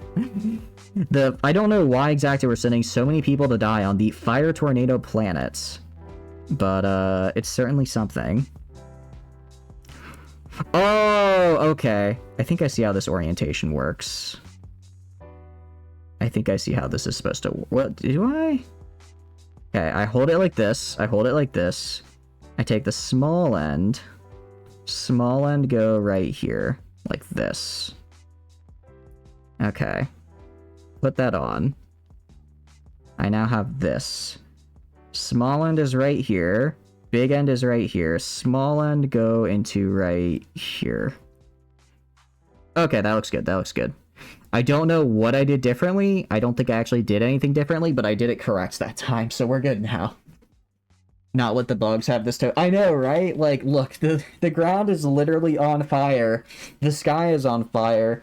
Everything is on fire. I know, you know, democracy never dies, but maybe it just takes a nap because I do not need to be here. I do not need to be on the literal fire planet where everything is terrible and everything makes me want to burn to death, you know? We need to grab E now. That's H. Is this E? That's F. Is this E? E. Z. Yeah! Got the E plate. Hell yeah. 4 turret loadouts are oddly viable in level 10. I believe it, because turrets only have like a 2-minute cooldown. They only have like a 2-minute cooldown, and they are really, really good. I think people sleep on turrets for some reason. I don't know why. Sorry, my hair is... I think because I'm leaning down so much, my hair keeps like falling forward into my eyes, and I don't like it. So I'm trying to... I have to keep pushing it back. Because it's like, anytime you encounter something, you just go and throw it and you're good. Machine is by far the best. The only problem with the machine gun is that it runs out of ammo so fast. It runs out of ammo way, way, way too fast. Okay. E... What am I supposed to be putting right here? Because it doesn't have a number. Hologram... Oh, I see. Oh, I see. I see how this works. Okay. I'm now using these bad boys. I'm not supposed to use the E plate. I'm supposed to use this E. Okay. I understand. I understand. Yeah, it's like a rubbery kind of sticker thing. Cool. It's got like 50% more ammo. Yeah. Even with the ammo upgrade, I feel it runs out too fast, which is such a bummer because it is really good though. You just drop it, it kills everything in about 5 to 10 seconds, and you're good for the next 5 to 10 seconds until something else spawns. Once that happens, you're in a bit of trouble. Okay, so this is actually what it looks like outside the case. I don't know if you can see. It's very shiny, which is cool. So I need E and F. If I do this, we have E and F. So let's pop these out. Pop these out. And then put them on. This is cool. I've never used these before. I've never used these in a Gunpla before. So we go put this. Come on. There we go. Break that out. So that is F. Was that F? Yeah. So F is going to go... I put this... F goes right here, I think? That doesn't feel right. It's supposed to go like... No, oh no, it's supposed to go like this. That still doesn't look right. It's supposed to go... How's this supposed to fit in? Because it doesn't really clip in or anything, it's just kind of hanging there. Does it have like a sticker on it, or... I think it's just plastic. It doesn't quite feel right. Hey, Joseph, how are you doing? Hope you're doing good. Mom, get the camera. Why? The camera's already right there. I'm actually pointing at the camera right now. How are you doing? Hope you're doing good. We're just trying to build some Gunpla right now, and I'm confusing myself. Because it's not looking like well, it's looking like it's supposed to. I'm just not understanding why it's doing what it's doing, you know? I'm supposed to put this thing in here, but it doesn't really, like, stick or anything. It's just kind of hanging there. I guess maybe it just hangs there? I guess eventually it'll get clipped in. Maybe that's it. Hope you're doing good. By now it's getting that good. Yeah, I'm kind of there with you. Although I think Mortar is slept on. The thing with Mortar is that when it pops off, it does insanely good. When it doesn't, it does not do so good. When Mortar is not do it's like when the Mortar does great, it does great. When it does not do great, then it's like, why am I even taking this in a slot? And it feels like it's such a 50-50. Rocket, though, I do like. Rocket, I'm very much enjoying, because it really... The only bad thing about Rocket is that since it targets the largest thing, there's a very high chance that it just ignores the small enemies coming at it and it dies. Oh, wait, maybe I was putting it on the wrong side? Maybe I'm supposed to put it in the back here? I'm trying to figure out how to put this in together. Wipes all the chaff and you can toss it down after every encounter. Yeah, exactly. Exactly. Okay, now, because it goes in on this side, because it goes in the same... I don't know if you guys can see the manual right here, but it goes in... These go in on the same side as these. So this one is supposed to go... I think it's just supposed to go, like, right here. Feels like a weird place to put it, because it just kind of hangs, doesn't really do anything. Guess it goes in like this. I'm assuming it's going to clip in later and be much sturdier. Oh, I hate having to use my left hand for stuff. I'm not very dexterous with that. Alright. Hell yeah, okay. There we go. So that's part 1. We are making very slow progress, but we are making progress, and that is what counts. I think, technically. Alright. Let's do the next bit. So the next bit, I don't know if you can see the manual. It's kind of... Let me see if I can move the manual up a little bit for you. So the next bit we're doing is this one down here, which seems to be putting together the main body frame. So this is, I think, the main outer frame. Or this is the inner frame, I think. This is the outer frame. So I think we're going to start putting together the outer frame. What is the cooldown, out of curiosity, on it?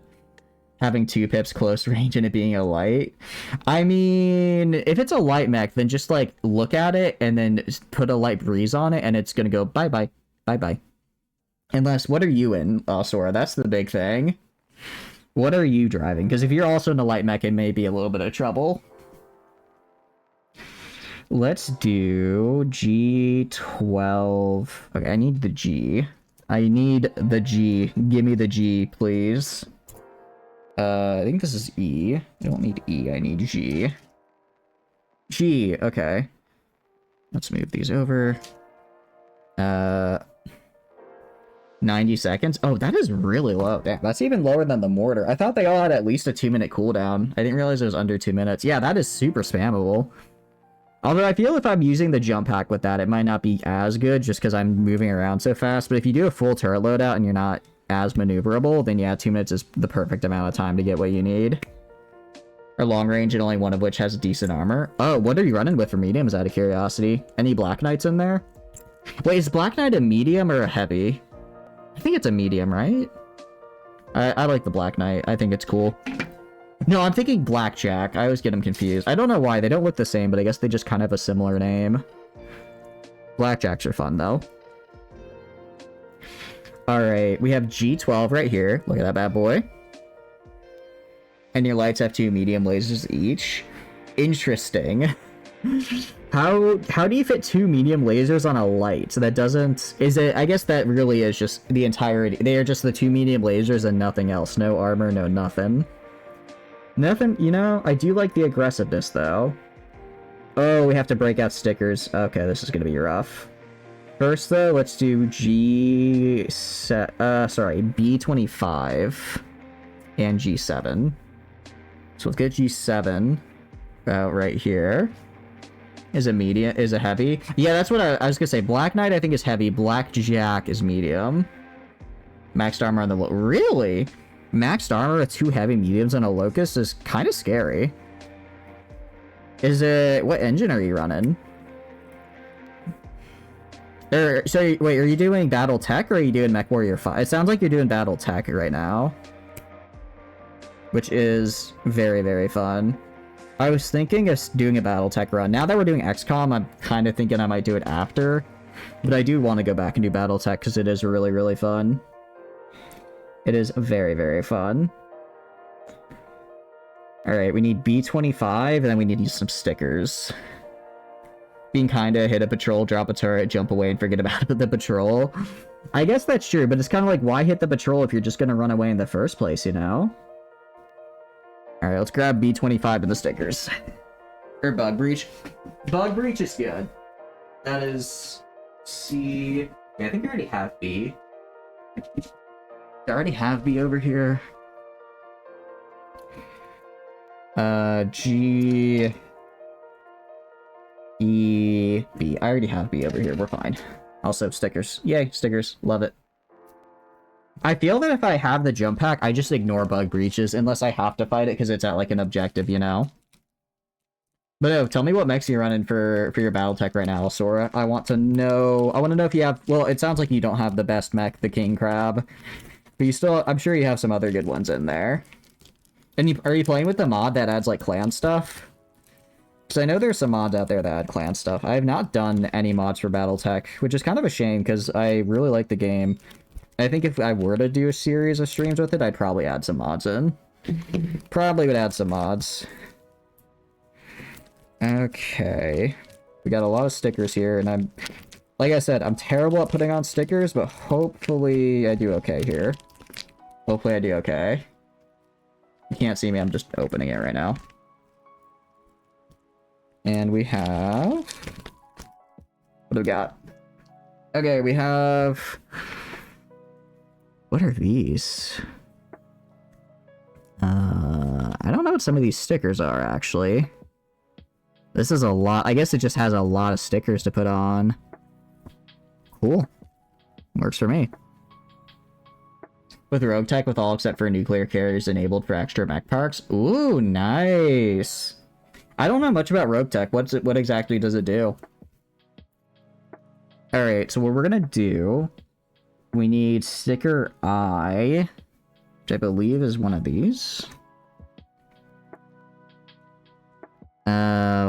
It's not actually an I. It's what do you call it? It's not actually an I, it's E, if I remember correctly, which I probably don't. Okay, so I'm trying to put it on this guy.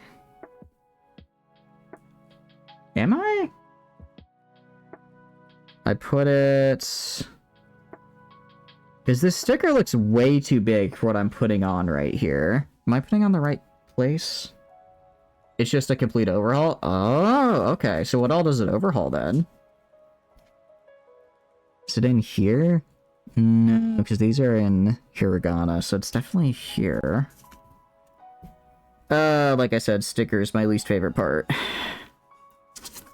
Okay.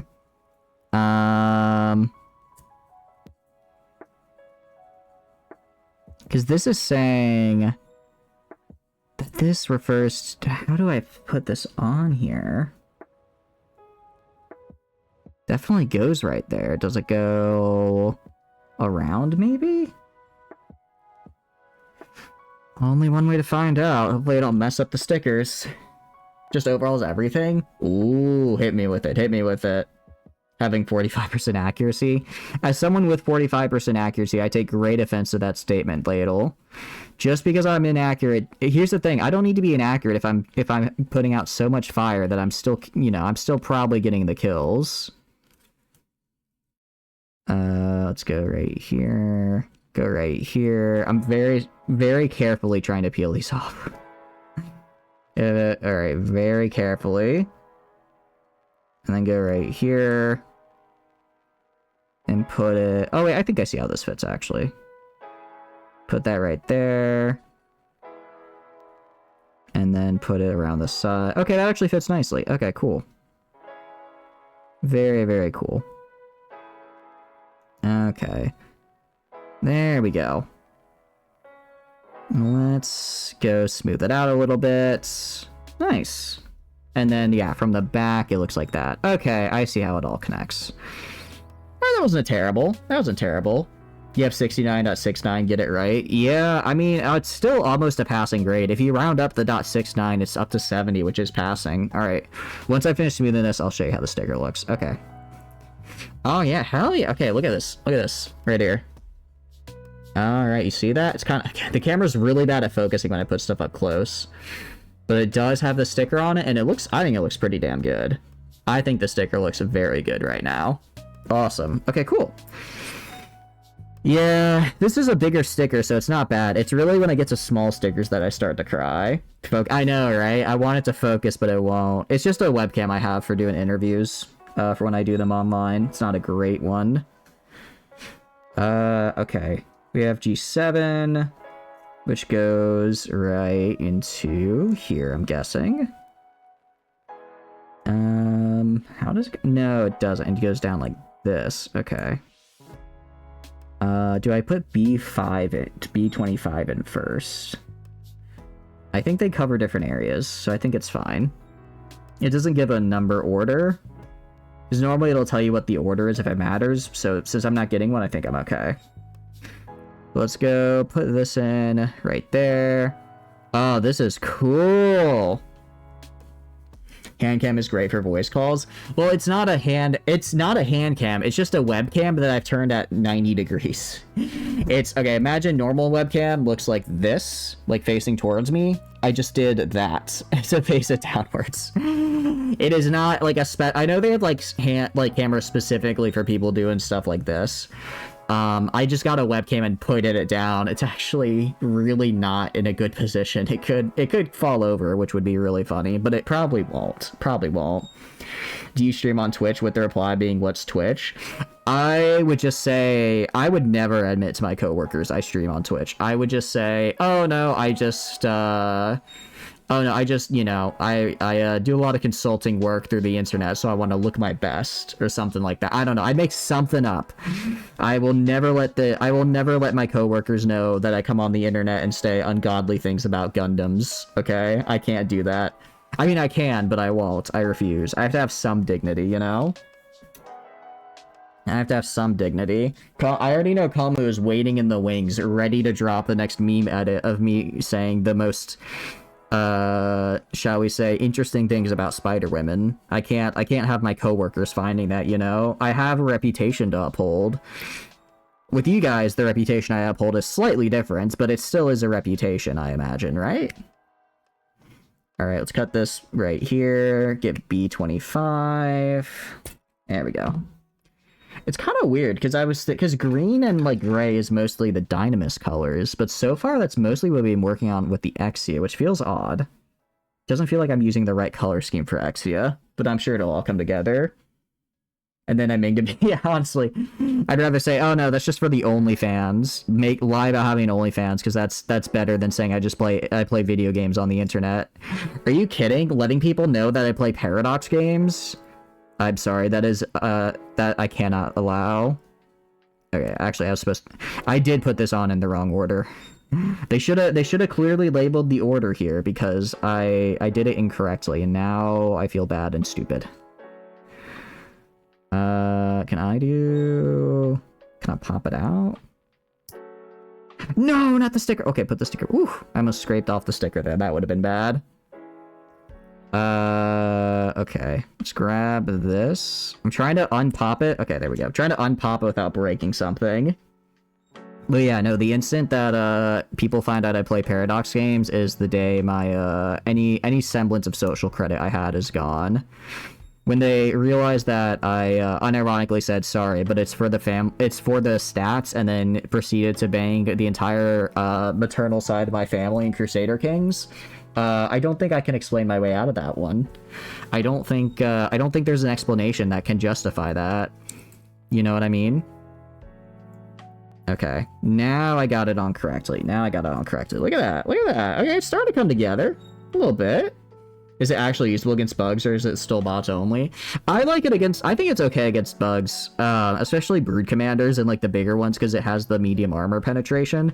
I think it's a lot better because they increase the ammo by 50%. I'd say it's pretty good against bugs now. The amount of... Yeah, exactly. Or the amount of war crimes committed in RimWorld. Taking one look at a RimWorld colony of mine would probably get me sent to HR. I'm not proud of that. That I want to be very clear. It's just a fact. Look, you can only forcibly remove so many organs from a person to sell on the free market before HR thinks you might have a problem, right? Granted, I think it's the Raiders' fault that their organs are so valuable, but that the defense of Your Honor, his liver was worth a lot of money, so I had to sell it, probably won't hold up well in court. You know what I mean? What happens to you? I think they would just have to shut down the company if you were running HR, Ladle. I think that's what would happen. Alright, let's get G34 here. I actually like... Okay, I'm starting to kind of see it come together, and I'm starting to get really excited.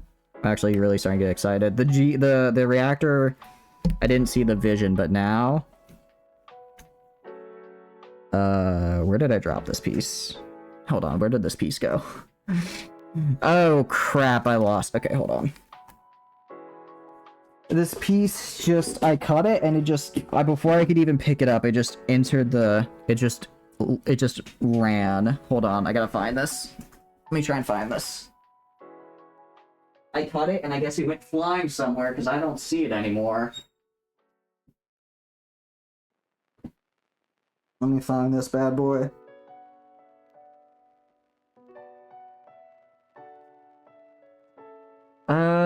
Okay. Not seeing it down there. What about over here? Okay. I cut the piece right here. Is it like over... Where is it? Where is it? Did I cut it? Okay, maybe I didn't.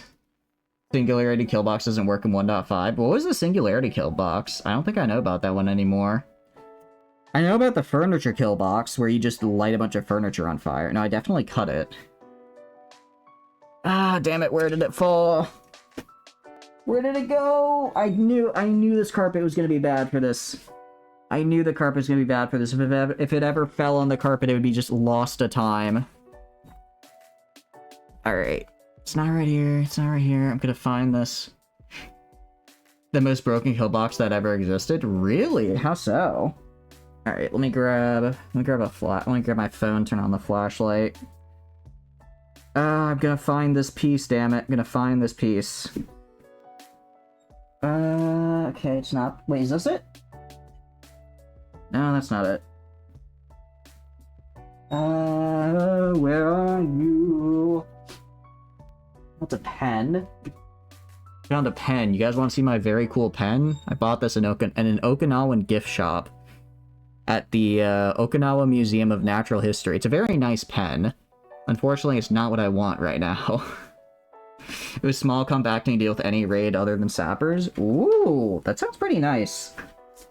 I will admit, I still feel kind of mixed on kill boxes, but I think for the next RimWorld... Oh, I found it! Found it! Yes! Yes, yes, yes, yes! Look at it. Look at it. I don't know if you can even see it. You see that in there? You see that? Let me get it. Look at that right there. Oh, that was such a pain. That was such a pain! Oh, I'm gonna go insane. I'm gonna go insane having to try and deal with that again. Okay, let me put this back. Alright. Note to self, be more careful when cutting. Be more careful when cutting, because I don't want to have to go through that again. Pen is cool, thank you. I like the pen. It's a very nice one. Deal any tech level, assuming you got stun grenades. Oh, interesting. I might have to... Well, so why does it not work anymore? How did it work in the first place, and what changed it to make it not work? Because I know, like I said, I don't like kill boxes for RimWorld, but I think when we do our next RimWorld run, which is going to be starting as tribals and going all the way to save our ship 2, I think I'm probably going to use kill boxes in that just because I would like to eventually finish the game, and I feel like kill boxes are kind of necessary at that when you go that long, you know, because your wealth just gets so insane. It's kind of hard to manage otherwise. Put this right here. Okay, that snaps in pretty easily. Cool. Hell yeah, that looks good. You want to paint some models? Haven't done that in a month or two? Do it, do it, do it, do it, do it. It's fun. I'm really enjoying this. Like I said, I don't think I'm going to paint this one, because I haven't really painted before, and I think we'll see how it turns out, but Gundam seem pretty good about not needing to be painted, and just kind of being able to put it together and like it, so as long as I don't mess up the stickers, I think we'll be alright. The raid logic changed. Oh, okay. The airbrush and whatnot. It sounds like you have a really, really nice setup. I don't have anything like that, unfortunately. I still don't know what this symbol means. Still don't know what this symbol means, but I'm gonna assume that it's probably fine. Okay, so I turned this to the side, and then I need B13 and G25. I can do that. Used to be you could get them all to come inside of your base with an unpowered turret that they target in order to keep them from stacking. Oh, I see. And then you would just stun them in a small area and kill them. Smart. That's a pretty good way of doing it. I kind of like making long hallways or like choke points with melee people, just because melee is so broken when you get there. The problem is if we're doing tribals, it's going to be a long time before we get any range defense, so then anyone with like a bow or pila will just annihilate us. B13 and G25. Oh, you don't. Your husband does. Oh, I see. Cool, though. Very cool. This is G25. Where's 25?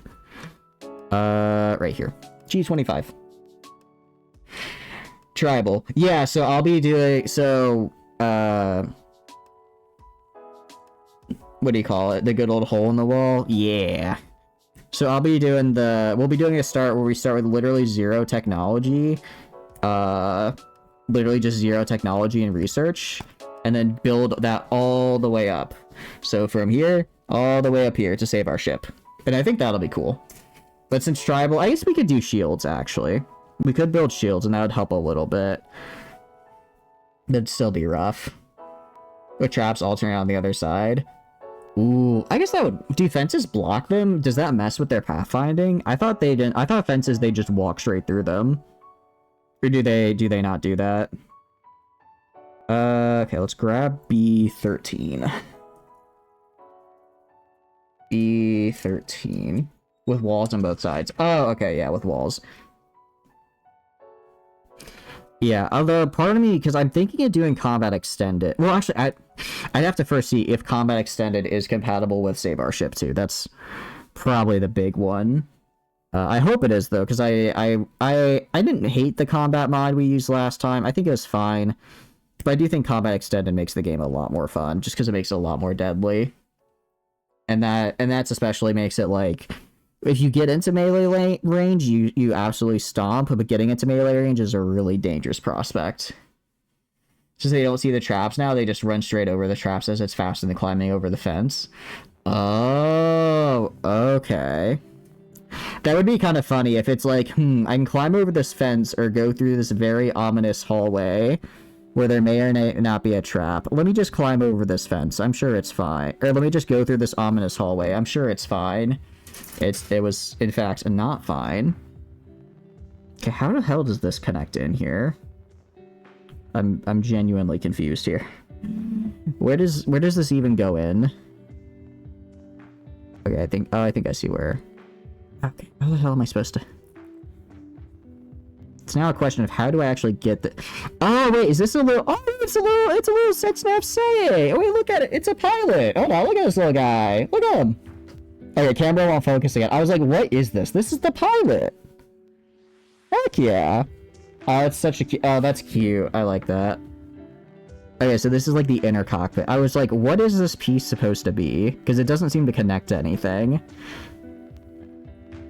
So like a checkerboard pattern. Fence and then open and trap. So fence, open, trap. Oh, okay. Like a checkerboard. Got it. Sounds fun. So then how deep do you have to put it then, usually? I guess it probably depends on the size of the raids. If you're dealing with small raids, probably only a little deep, but once you get to the big ones, then it's a problem. Back leveling Scholar. Ooh, how are you liking it, Rocket? I am a big Scholar fan, but now that I've taken the Astrologian pill, I like that better. Oh, I'm going insane. I'm trying to put him in here, and it's impossible. My fingers are too fat to fit him in here. Alright, do that, and then... No, don't do that. Come on, get in there. I don't know if you guys can see, I'm trying to put him in here. Traps and fences are now on the same column as their own. Oh, okay. Easier than White Mage. I never got to White Mage, so I never played it. But it looked, I mean, it looked cool. I think the idea of a shield healer is fun. But I love gambling, what can I say? And Astrologian spoke to me on that level. It's not so gambly anymore, but it was when I played. To put the Zaku into the gen. Oh, really? Oof. That is rough. Okay, can I just put... back. I'm gonna get my little Setsuna in here, okay? My boy wants to be Gundam, and I'm gonna put him in the Gundam. Okay, this is probably a bad idea, but I'm gonna kind of try and grab him with the pliers and just put him in that way. Actually, let me go get some tweezers. I will be back in 1 second. BRB... grabbing tweezers. Alright, back in 1 second, guys. 1 second. The toolkit is expanding, and I'll also grab some sandpaper while I'm gone. I'll be back in a couple minutes.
I am back. Welcome back.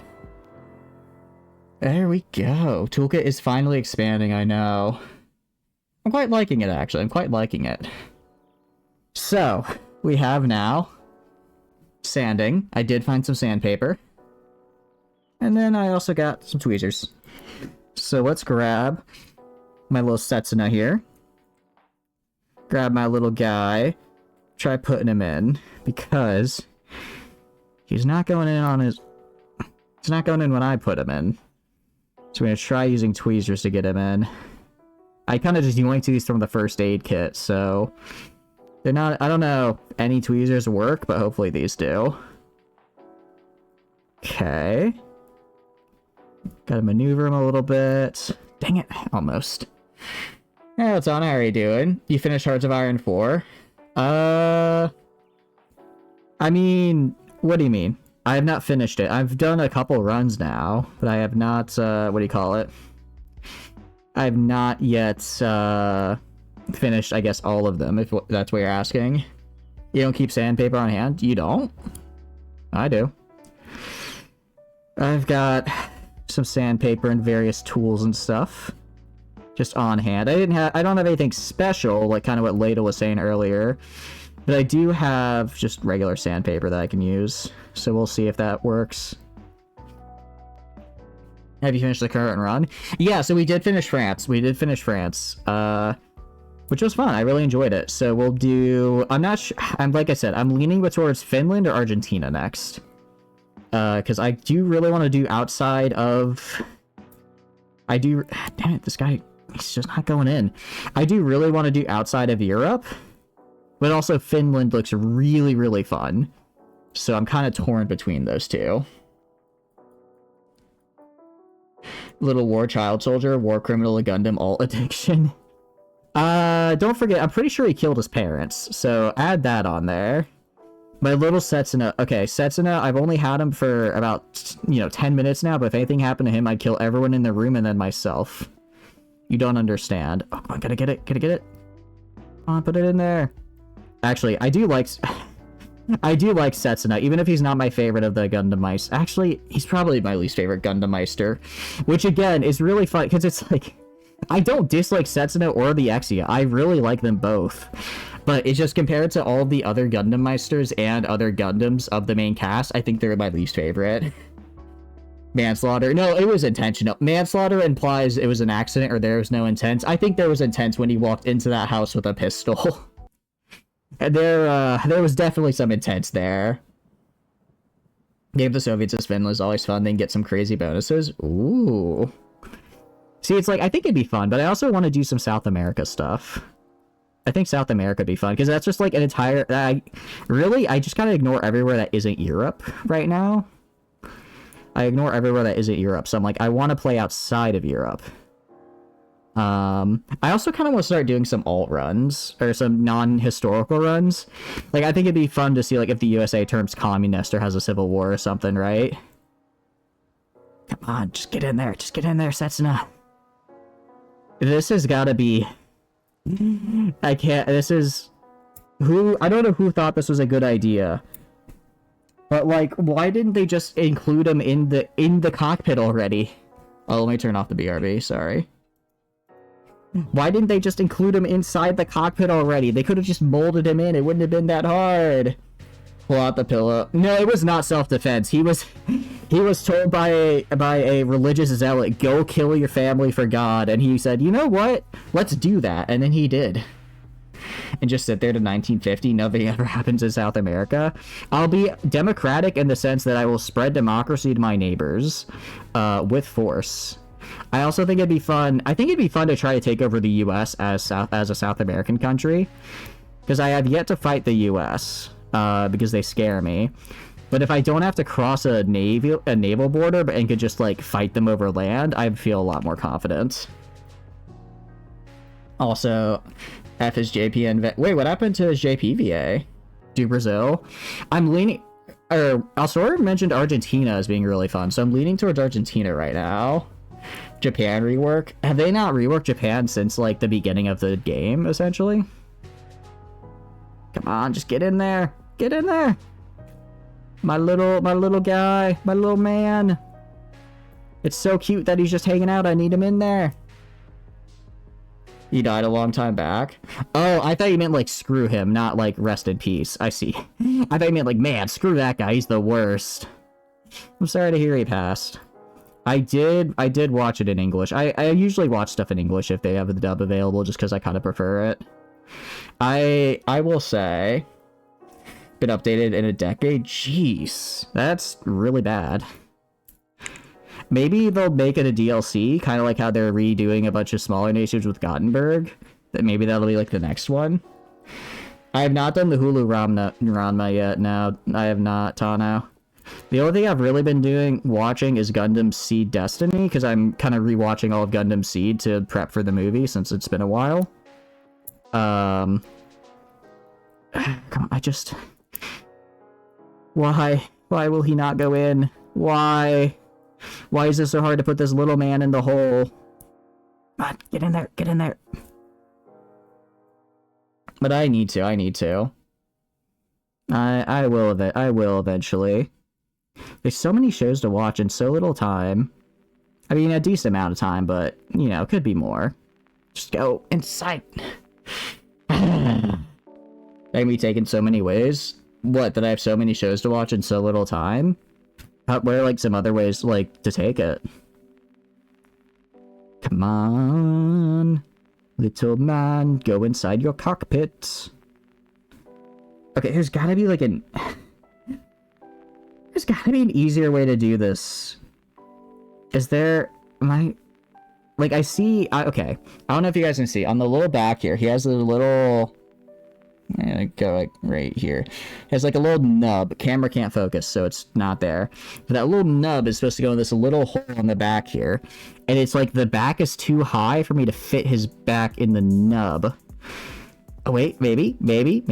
Damn it. They get in the hole, little man. Look, if you would just get in the hole, then I could move on to the next part of this. But I think we're going to be here for the next hour trying to stick a little man in a little hole. I mean, I guess I could make it pilotless, but then I'd feel bad knowing Setsuna doesn't get his Gundam. It's literally all he has. Well, all he has until he has to dual pilot it with Shinji. Which is, honestly, kind of a fate worse than death. I did not like Shinji and Louise.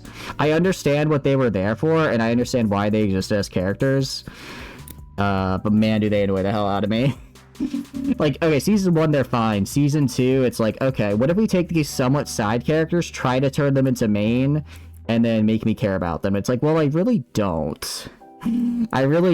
Because, like, Louise is kind of just the worst, and she goes real fast from avenging the death of her family from rogue terrorists to just murdering civilians, which is, you know, not great for making me want to like a character.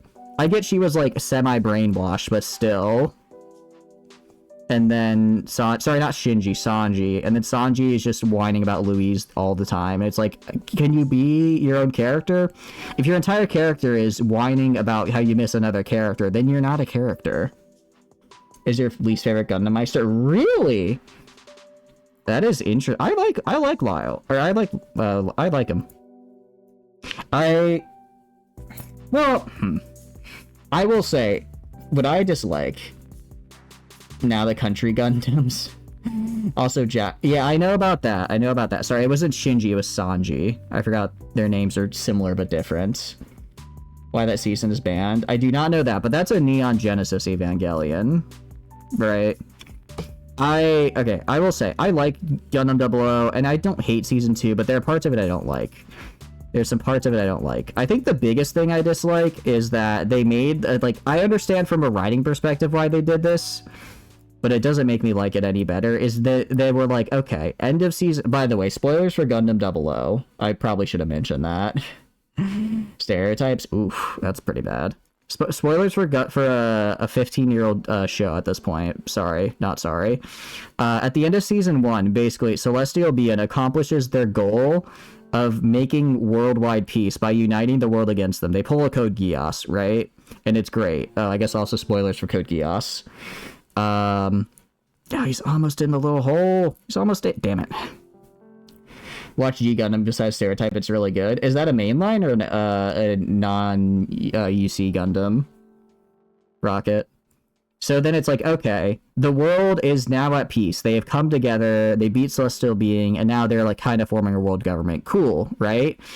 But then they kind of go, like, they fast forward a bit, and they're like, yeah, so they play with the idea of, it turns out if you make a world government come together under threat of violence, then the government that comes together is probably going to be kind of totalitarian and not very chill, which I thought was actually a really nice inversion of the trope of, like, you get to see the day after and realize you can't just, you know, if people are coming together out of fear and not a desire for something better, then the result is not going to be a government you like, and I really liked that. Until, like, a few episodes later, they're like, actually, psych, the government's really chill, but it's being, like, manipulated by this evil shadow organization, and we just have to fight them now. And it's like, well, I don't know, I thought you were doing something really cool there with the whole, if, you know, how different you know, if you form a government in this way, it probably would be less cool, but now there's just a shadow organization, and they're lame. And I don't like Ribbons as a villain. So that was I did not like that about season 2. I understand why, because if they had to fight the entirety of the world, then that's just unrealistic, but having them fight like a shadow kind of government is a bit more realistic. So I understand why they kind of made that change from a writing perspective. It gives a clear enemy, it gives a clear end goal for how they could win, quote unquote. But I did not like that shift. Non-UC. Ooh, okay. Find Michael Siffer's experiment very cool. He isolated himself in a cave with no natural light for 2 months with no reference or time. His sleep cycle went to 48. Really? Interesting. He just voiced actor to play for medical college. Wait, that's actually really funny. That's actually really funny that he's like, you know, I'm just here to pay for college, and ends up voicing like a really popular character. Especially because voice acting is supposed to be that's like a pretty hard industry to get into, so it's kind of surprising he just showed up, did it, and he was like, alright, I'm out. And he killed it. He killed it as the pro tag in G Gundam. I'll have to check it out for sure. But I mean, like I said, I do like Gundam 00. And here's the thing, you can tell, at least, I don't know if this is how a me thing or if this is how you guys are as well.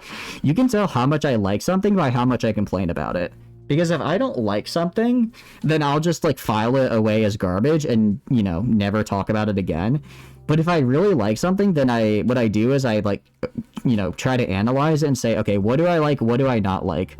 So I would argue the more I complain about something, the more I like it. Which is why I have so many complaints about Gundam 00. It's not because I dislike it, but because I really enjoy it. And then I now get to discuss what I really like about it and what I really don't like about it. Oh, he's almost in, come on, damn it! This is driving me insane. I just want him in. I just want him to go in the little hole. Is it too much to ask for him to go inside the little hole? It really is, apparently. Alright, maybe I just don't put Setsuna in here. Or maybe we just pretend. Maybe we just pretend he's not really in there. Maybe we just pretend he's in there, okay? But we don't actually put him in, because he's not going in. Reception time shifted. One experiment they did where he counted from 0 to 100 took about 2 minutes at the start. At the end, it took nearly 5. Really? Interesting. I'm kind of surprised that got approved. I guess it's one of those things where it's like, it probably didn't get approved, but he just did it to himself, because normally I think like experiments like that have like the potential for harm generally don't get approved. Come on. It's almost in. Yes. Come on. Just a little bit. Honestly, if I go from back here, use the back of the tweezers to just push it in. Come on. I think I got it. No, I didn't. Damn it, we're so close. Alright, I might honestly just break out the glue and put a little dollop and then just dunk him in here, because this is absurd. That's not your non-medication. Really? Interesting. That sounds pretty rough, though. Like, I think I'm kind of on, not like a similar sleep schedule, but I do kind of have a really awkward one. where for some reason, whenever, I don't know if it's a sleep schedule thing or if it's more of a eating food thing, but whenever I eat food, I get like incredibly tired and I have to take like an hour. I'll just pass out for like an hour or two. So whenever I eat, I then wake up a couple hours later. I feel really crappy. And then I end up having a really crappy sleep schedule because I got like midday sleep for whatever reason. So that kind of messes it up. I don't think I have a schedule that bad. And see if you can get to 96 hours. I feel like 96 hours awake would drive someone insane. There's no way that that's like a normal thing you can do. You can just achieve naturally. Come on, get in there, get in there, get in there, get in there. I swear, if all of these mechs have this, I'm actually gonna cry. If all of these have it, I'm gonna cry. All right, I think I'm going to grab the glue. I think I have to grab the. I cannot. I'm sorry, I cannot, guys. He is too much. Keep the curtains closed. Oh, I guess that could also have an effect. BRB, the thing no one ever wants to see. BRB grabbing glue. All right, I'll be back in like a minute or two. Okay.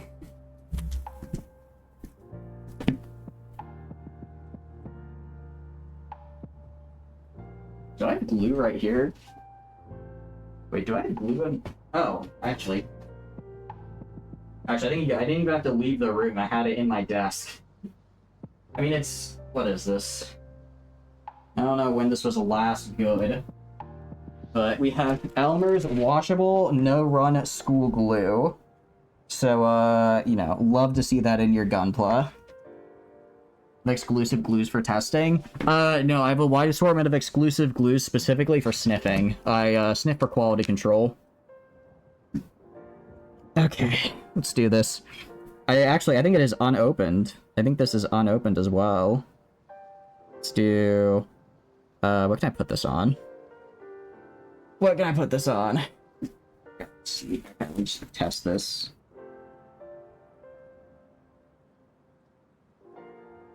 Okay, there we go. There we go. Alright, have you seen that I did a thing clip? No, I have not. What is it? What is the clip? Alright, we're just gonna go in here. Gonna put some glue. Put a little bit of glue for my boy. My little Gundam Meister. Just gonna drop him in. And it should be fine. Should be fine, because I think he just exists to sit in here. I don't think there's any other connections I need to get him in. Alright, I think all I did was just get glue everywhere. Are you kidding me? Are you actually kidding me? I just got him in. I wasn't even trying to... I was just trying to get him in the glue, and I just snapped it in about 2 seconds. Oh, okay. I'm fine. I'm fine. I'm fine. I'm not going crazy. I'm not going insane. I'm happy he's in. I'm happy my little man is in. We're good. We're good. We're A-okay. I'm not going insane. I didn't just, while not trying to get him in, actually get him in. The other Gundams better not have this or I'm gonna actually cry. How long was that? I don't know how long I had to try put Setsuna in there, but I don't want to do that again. Alright, well at least he's stuck in there, because he does have a little bit of glue holding him in as well. So that's good. Actually gonna just push him in a little more. Really just get in there. Make sure my boy stays. Make sure my boy stays. Hey, here we go. Alright, he's in. He's in. Maybe the glue helped it slide in. I'm gonna say the glue was still helpful. Okay, how do we do this? So I go right here. Where do I put this? Alright, so I put it from this side. It's open on this side. And then we're down here on the manual now. We're now down right here. And then I think I just put it in like right... It's kind of hard to tell where I put it in. I think like right here though. I think like right here seems to be about right. Certainly feels like the right spot. Okay. Oh yeah, I think that's right. Oh wait, you can actually kind of see. Oh wait, you can actually see him. That's cute. I don't know if you can see with the focus. Let me tilt other way. Trying to get it so you can see inside. You can't really see because the focus is terrible, but that little kind of gray spot in the middle there, that's our little pilot just hanging out on the inside.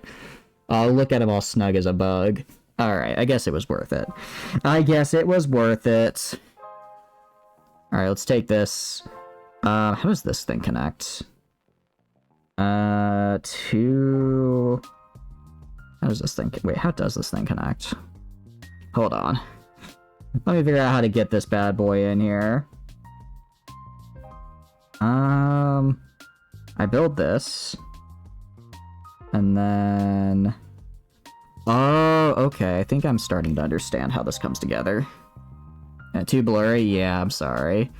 Camera quality is decent, but it's not great. Decent, but not great. Okay, put this right here. Put this right here. And then we're gonna go and do... I think just like this? Is it like this snaps in? I think so. Come on. It seems like it kind of snaps in right here. Kind of seems like it does, but not quite.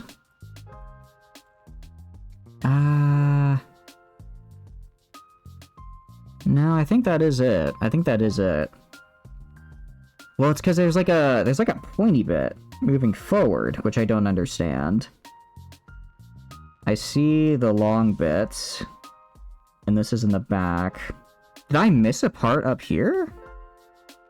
I don't think I did. Because there's like a little... Oh, I think it's the perspective being wonky. I think it's the perspective being wonky. I think it's supposed to go in like right here. I think it's supposed to go in like right here. Kind of like this. And then it'll snap in. But let me get the things on the side, because we have our little holographic reflective pieces, which are cool. I do like them. And then I can show you in a sec how they actually fit and snap in here, once I snap them in. And I lost one of them. I just lost one of them. Okay, this is fine, this is fine. It's very reflective, it can't be that hard to find. Can't be that hard to find, right? Oh, actually, I didn't lose it, it was inside this bit. Okay. Let's go right here. Put this on. Alright, put these together, and then... go snap them in. And I think I snap them in, like... I guess the big thing is I'm trying to see where... So that connects right there. That connects right... Okay. Okay, I see how it connects. I see how it connects. Okay. I've got this. I've got this. Big thing is I need to just have it connect and not have these little holographic bits right here. They keep falling out as I put the connection in, so I need to make sure that those stay put. And actually what I can do to kind of help with that, I can go and put it like upside down and push down on top. So instead of pushing with this, I push with this, so that way they stay in place. I believe that's the way to go. So do this. Kind of put it like that. And push this in right here. Almost, almost. Kind of see... Ah, dang it, almost. Yeah, there we go. Okay, nice, nice, nice, nice. It's in, it's in, it's in. More or less. Gonna push this side a little bit. Why is this side not snapping in? Is it not in the correct orientation? No, I think I just need to push. I always get scared when I'm like, I just need to snap in and push really hard. But I think that's what I need to do here. Okay. That's fine. That's moving. I need to move like a little bit up, a little bit this way. Oh no. That wasn't supposed to happen. That's fine though, actually. I can put that back on in a sec. Do this. Okay, so why is... I'm trying to figure out why it's not going in over here. If you can see, right, you're dumb or something. They're not glued together. They are not glued together. These are just snapped together. Right here, on this side, it's fully snapped in, but on this side, it's not. I'm not quite sure why.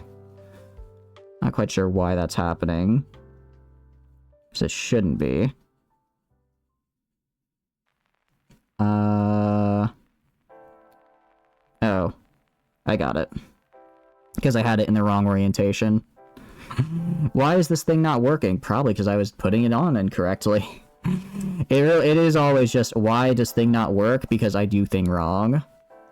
Alright, but now I do thing right. Now I do thing right, so we're good. Alright, heck yeah!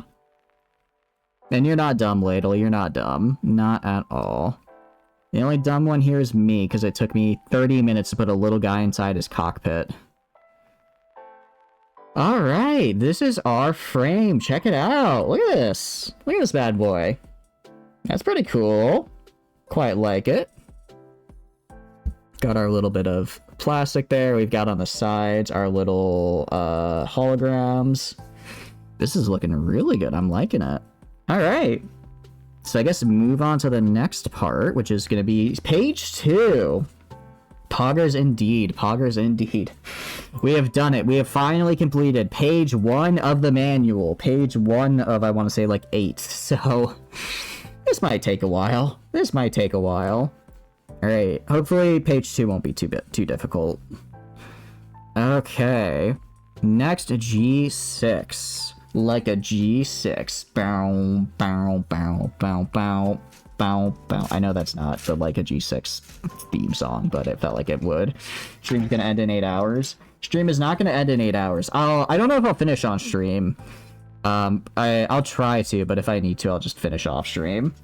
Because I'd like to do one of these a week. I'd like to do one of these a week so that we can get all of the Gundam 00 suits done in a month. I think that'd be fun. Also, I just want to get the Gundam 00 suits built because I think they're cool. Let's find G6. 6 is right here. Got it. Okay. Cut this fella.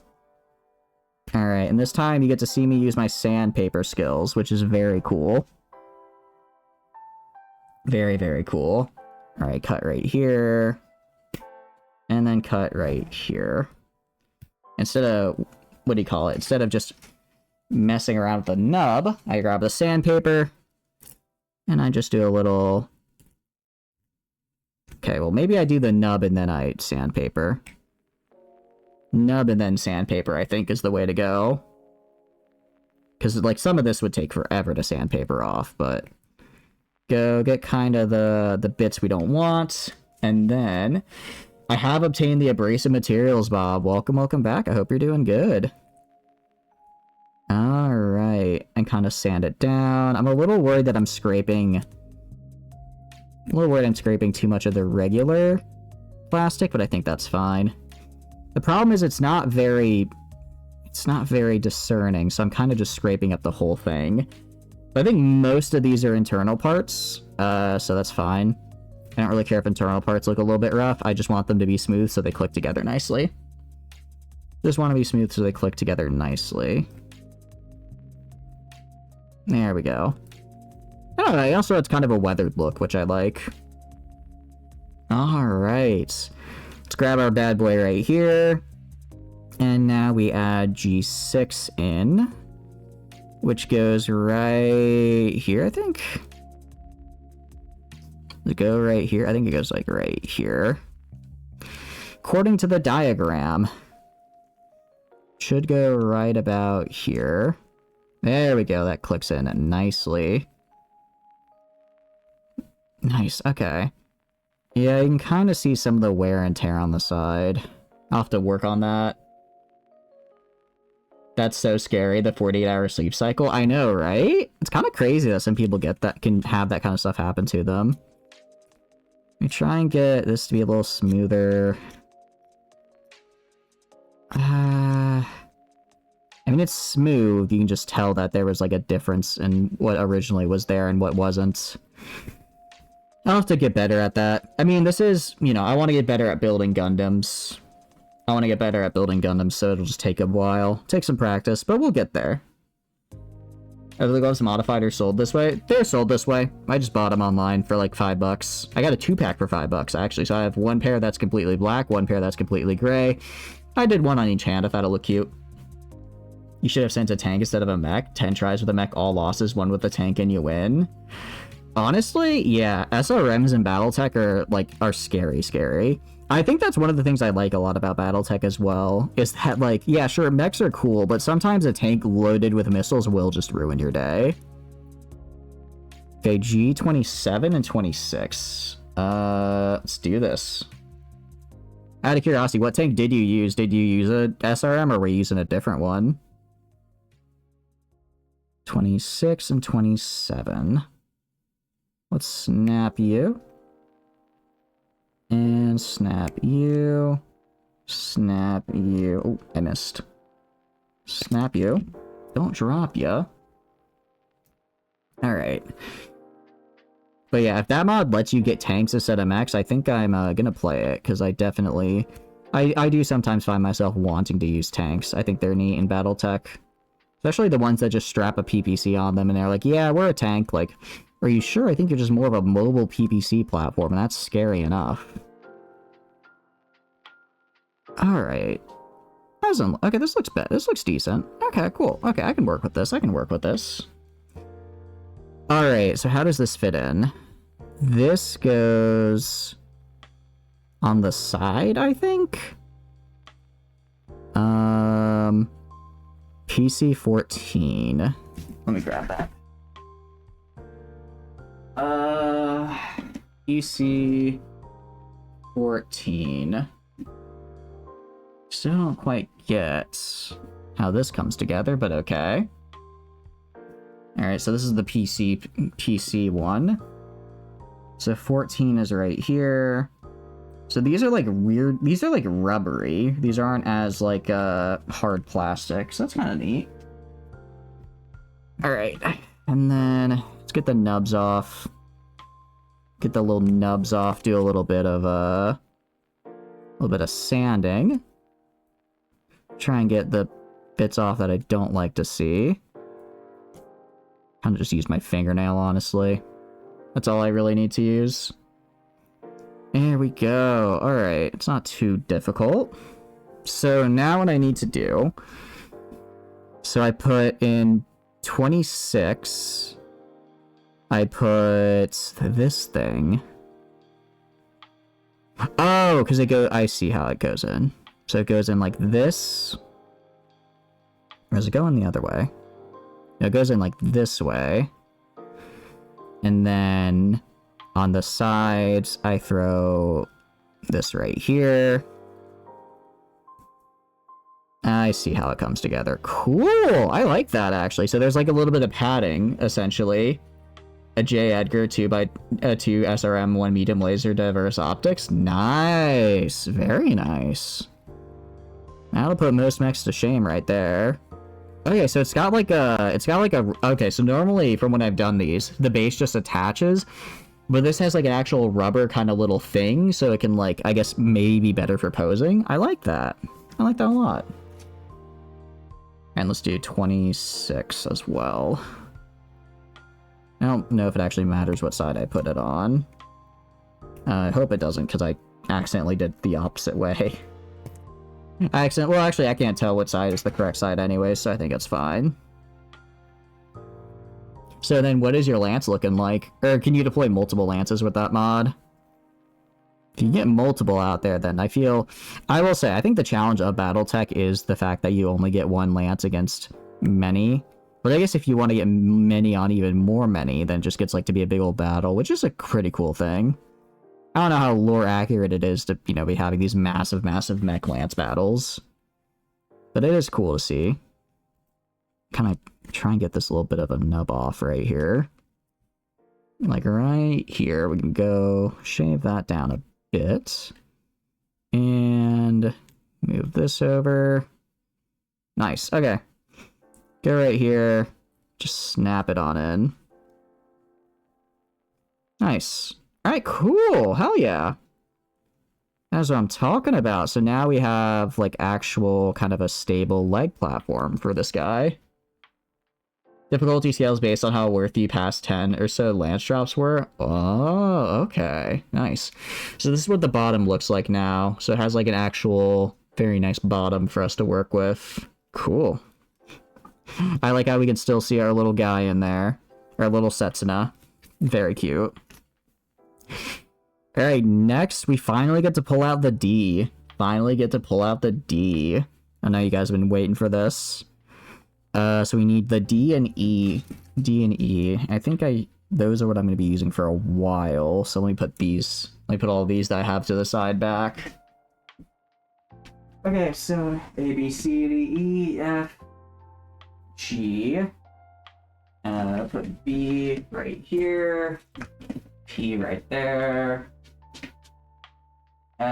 E. And then I want D, which is, where's D? Is this D? Okay, this is D. Alright, now we got some blue in here. Look at this. We finally got some blue. Was wondering when we were gonna get these colors. I'm pulling out the D, not on Twitch. You can't stop me. It's any publicity is good publicity. I'm pulling out the D. Have up to 8 mechs and tanks. Drops their battle armor. Ooh. Out of curiosity, they have infantry as well, or is it only vehicles? Because I've seen some mods that infantry can do like little rockets and stuff. They don't really do much, but I do think it's a fun little inclusion.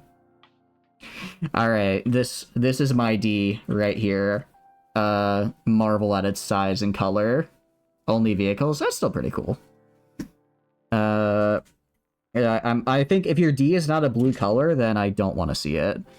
Alright, let's also get E, which is this. Alright. Heck yeah.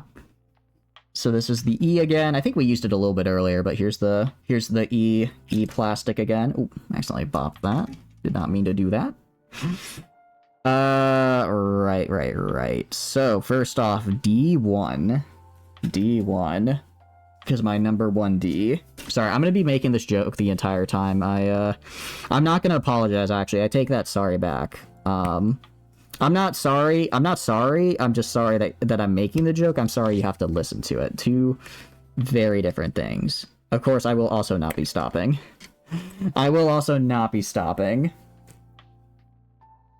Speaking of little dudes, please see if let you bring along a little sea soldier with you on a hell dive.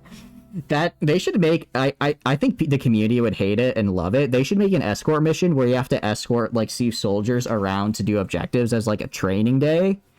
I think people would hate it because they'd probably die immediately. But I think people would love it if like every time if they die you fail, they just send in a new sea soldier to pick up from where they left off. I think that'd actually be really, really fun. And also kind of morbid, but mostly fun. Alright, so that's D. Let's get E, 16, and 17. A Steve Squad stratagem. I think that'd be cool, yeah. Just drop in, like, a few AI dudes that walk around. I think they'd have to be... I think they'd probably die pretty fast, but it'd be kind of cool to see. I don't know if that would conflict with, like, lore, though. Which is a bummer. E, 16, and 17. Which one of these is 16 and which one of these is 17? Because I'm seeing 216. Do I do it on both sides? How does... I think I see how this works. Oh, I see how this works. Okay. I understand. Little pathetic soldiers for your amusement to get sacrificed? Yeah. I just want to see one of them try to hold off like a charger and just get absolutely annihilated. It'd be really, really sad, but really, really funny. Although the second one of them tries to think they're better and more valuable to me than my guard dog rover would be unfortunate for them. Because, you know, they're not. They need to know their place. Alright, this is a little bit tough. Because I can't tell what is nub that I need to get. Oh, okay. Alright, I have a fair bit of leeway to get the nubs off, because it's like, the nubs are right here on the top, right here. But I also need to make sure that this has enough space on the part right here so that I can still snap in. So I don't want to shave it down too much, but I can just a little bit. I actually need to shave it down a little bit, because right now it doesn't fit in. So I can't go too crazy with it, but if I get just a tad... Surely there are living ones somewhere. I'm sure there's somewhere out there. I think it'd be fun. It would be kind of fun though if you had to do like a training mission. Like, okay, go bring the sieve to the sieve artillery and help them set it up. Go bring the sieve to like a bunker and make sure that it's stocked. Like that kind of thing. I think that'd be cool. 16 is now. Let's do this bad boy. Spawned in with them alive so you can rescue them. Oh, that'd actually be cool. Have it so you're not, like, actually, that'd be really fun, yeah. Have it so you drop in somewhere where it's not like everyone's already dead, but you can, like, go and try and, like, rescue a garrison. That, I guess there would also be, like, a time component. Like, say you have, I don't know, 15 minutes until they're all dead. So you're incentivized to try to, like, you know, go across the map as fast as possible to find them. Yeah, like the ones with the machine gun turrets. I think that'd be a good sub-objective, like help secure the Sief, or like Sief garrison or whatever. I mean, they have so much stuff that they can do with the game, and I think they've done a pretty good job. I know people were pretty upset with the whole Sony thing, and I think that's fair. And then I know a lot of people left just because they kind of got bored, but the last few updates, they've really gone and said, you know what, forget about balance, let's just let people have fun. And it's working. Yeah, like recover a Sief garrison or something. Yeah. I think that'd be fun. I am liking Helldivers a lot. One of these days, I'm gonna complete the Super Helldive. One of these days. We got kind of close when we did it on stream with all of you guys for community night. I mean, we completed one of the missions, but then died on the other. So, I think... Actually, that's not true. I don't want to just complete a Helldive, or Super Helldive. I want to complete a Super Bots Helldive. Because bots, I think, are harder than Terminids. I mean, yeah, I think it's doable. I do think it's doable. It is possible. But bots, I think, would be the real challenge, because I still struggle with bots on, like, 8, you know? But I haven't played... I don't know if I'd still struggle with the new update, you know? Because the new update, I think, would make that a lot easier. Alright, we have to go under... And then, right, snap it in right here. Nice, okay. Did I do this right? I don't think I hope I didn't shave off too much here, or else this thing won't fit. Did I? Oh crap, I think I might have cut this in properly. I really hope I didn't. Let me take a look at this. No, I think I did it correctly. I think it's just a little bit rough. You handle former Terminated Super Helldive? Most certainly cannot handle that. I definitely cannot. I'm still getting good. I think I need to upgrade my stratagems a bit, or my destroyer a bit more as well. Okay, yeah, basically right here, this is the manual saying don't cut too close to the nubs or they won't fit in. And then I think I may have cut a little too close for this guy down here because he just kind of pops out immediately. I'm hoping once I get him fully put in, this will kind of have outward pressure pushing on it, and I think that should be fine. Okay, so I want to do this. How do I want to do this? Okay, grab this, and then... This is from behind, because it's open. And then these go, I think, right here. And then, oh yeah, those are going to snap in right there, probably. Question is, what is this going to do? I think I need to go a little bit lower.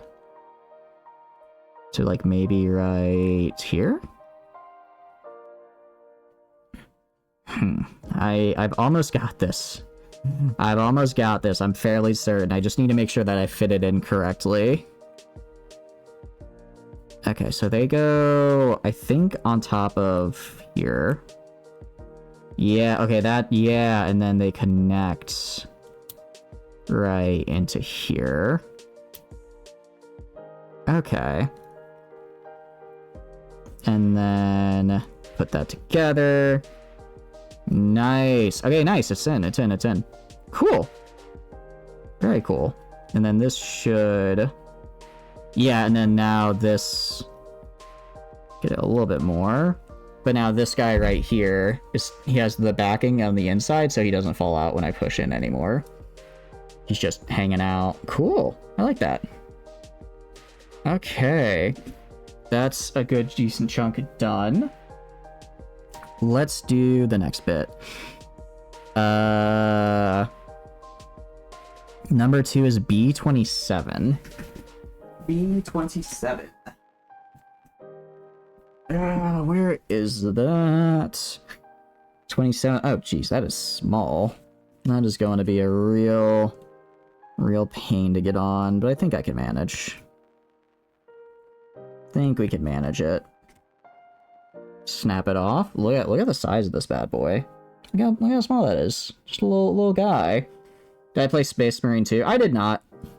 I think I would enjoy it, but it's very expensive for a game that I think I would play like, 10, maybe 15 hours of, and then just get bored. So I have not played it. I don't think it's a bad game by any means, but it's like, from seeing a lot of gameplay of it, it really does just kind of seem like I would get the same experience, kind of enjoyment I would out of playing Helldivers, and I already own Helldivers, so I'm like, okay, well, I'll just play Helldivers, Like, I know there are differences, obviously, but it's like, if I want to play a co-op horde shooter, I'll just play the co-op horde shooter I already own and not buy another one for $60. Barging and demolishing the enemies and saving the little guys. That does sound fun. I have seen people, like, save their little guardsmen, and that's kind of cute. Okay, I actually need to do a little bit right here. And a little bit right here. These edges so they don't stand out so harshly. You feel protective of the pathetic, useless soldiers. I mean, it's kind of like when you see, like, a dog in a game, and you're like, you cannot defend yourself, so I will defend in your stead, It's like, they're just a pathetic little guy, you have to save them. I agree. I think having a mission where you save the pathetic little thief guys would be really fun. I think people would eat it up. I'm hoping when they add the Illuminate, or the new enemies, because they teased that forever ago, that they add new missions along with them, and one of them is like a Savior Dudes type mission. Alright, put that down there. Alright, what do we got now? Oh, there's a lot going on. Okay. A lot going on here. Let's grab the A33, I think. And then I think I put A33 inside here, and then I close these around it. Wait, did I put these in? I think I might have put these in backwards. Hold on. Yeah, I did. I gotta take this off. No, I don't want to have to take it off, but I do. You'd love that? Yeah. I agree. I think that'd be a fun one. I put on these things. They're supposed to be facing the other way, like that. So they can wrap around the thing the A33 I'm about to put in. Which means I have to take off this. Come on. Get off. Okay, let's see if I can take this off without accidentally, like, breaking apart this entire thing. Oh, that actually wasn't too bad. That wasn't bad at all. Alright, opposite direction. Put like this, and like this. And then... Yeah, because I need it to face this way. Got it. Got it. Steve definitely get overwhelmed by like 5 scavengers and a warrior. Oh, 100%. They see like a little bug guy and they just freak out and die. They don't stand a chance. Only us elite Helldivers do. which is why it is our duty to save them. It's our duty to save our little guys. And let's go in here. I don't know why it didn't occur to me that the bottom one was a different orientation than the side one, and that one of them was probably wrong. But you know what? I got there eventually, and that's what matters. More or less. Alright. And... do same thing. Pop it in. Alright. I guess once you do it once, it's a bit easier the second time. Who knew? You do something multiple times, you get better at it.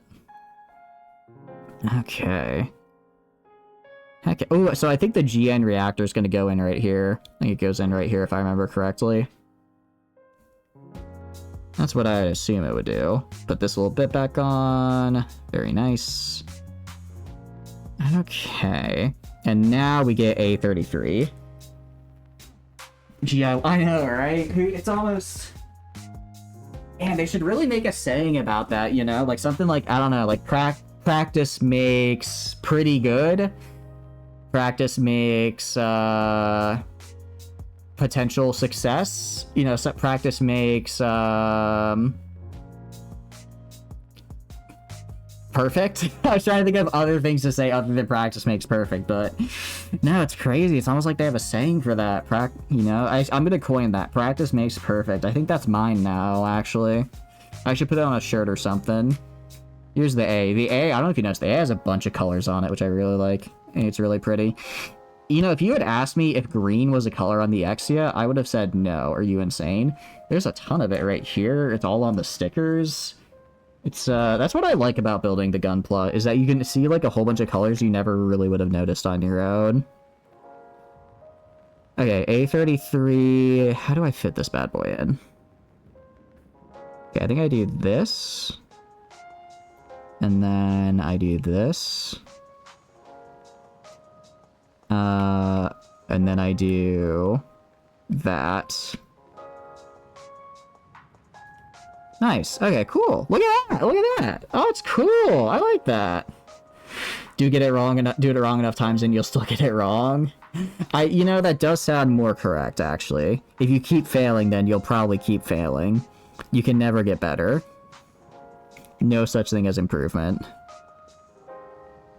Okay, so I think... Is this the only way this snaps in, though? Because if I, like, take this out right here, it just falls out. I don't know, I don't like... I'm guessing this is supposed to be like that because you can put something inside here later on.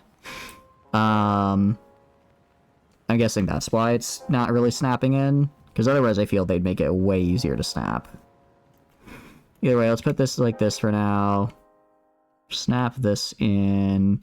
I mean, it snaps into the sides pretty easily, so I think it's fine. Okay, cool. Now let's do D13 and G35 and place that... I have no clue where.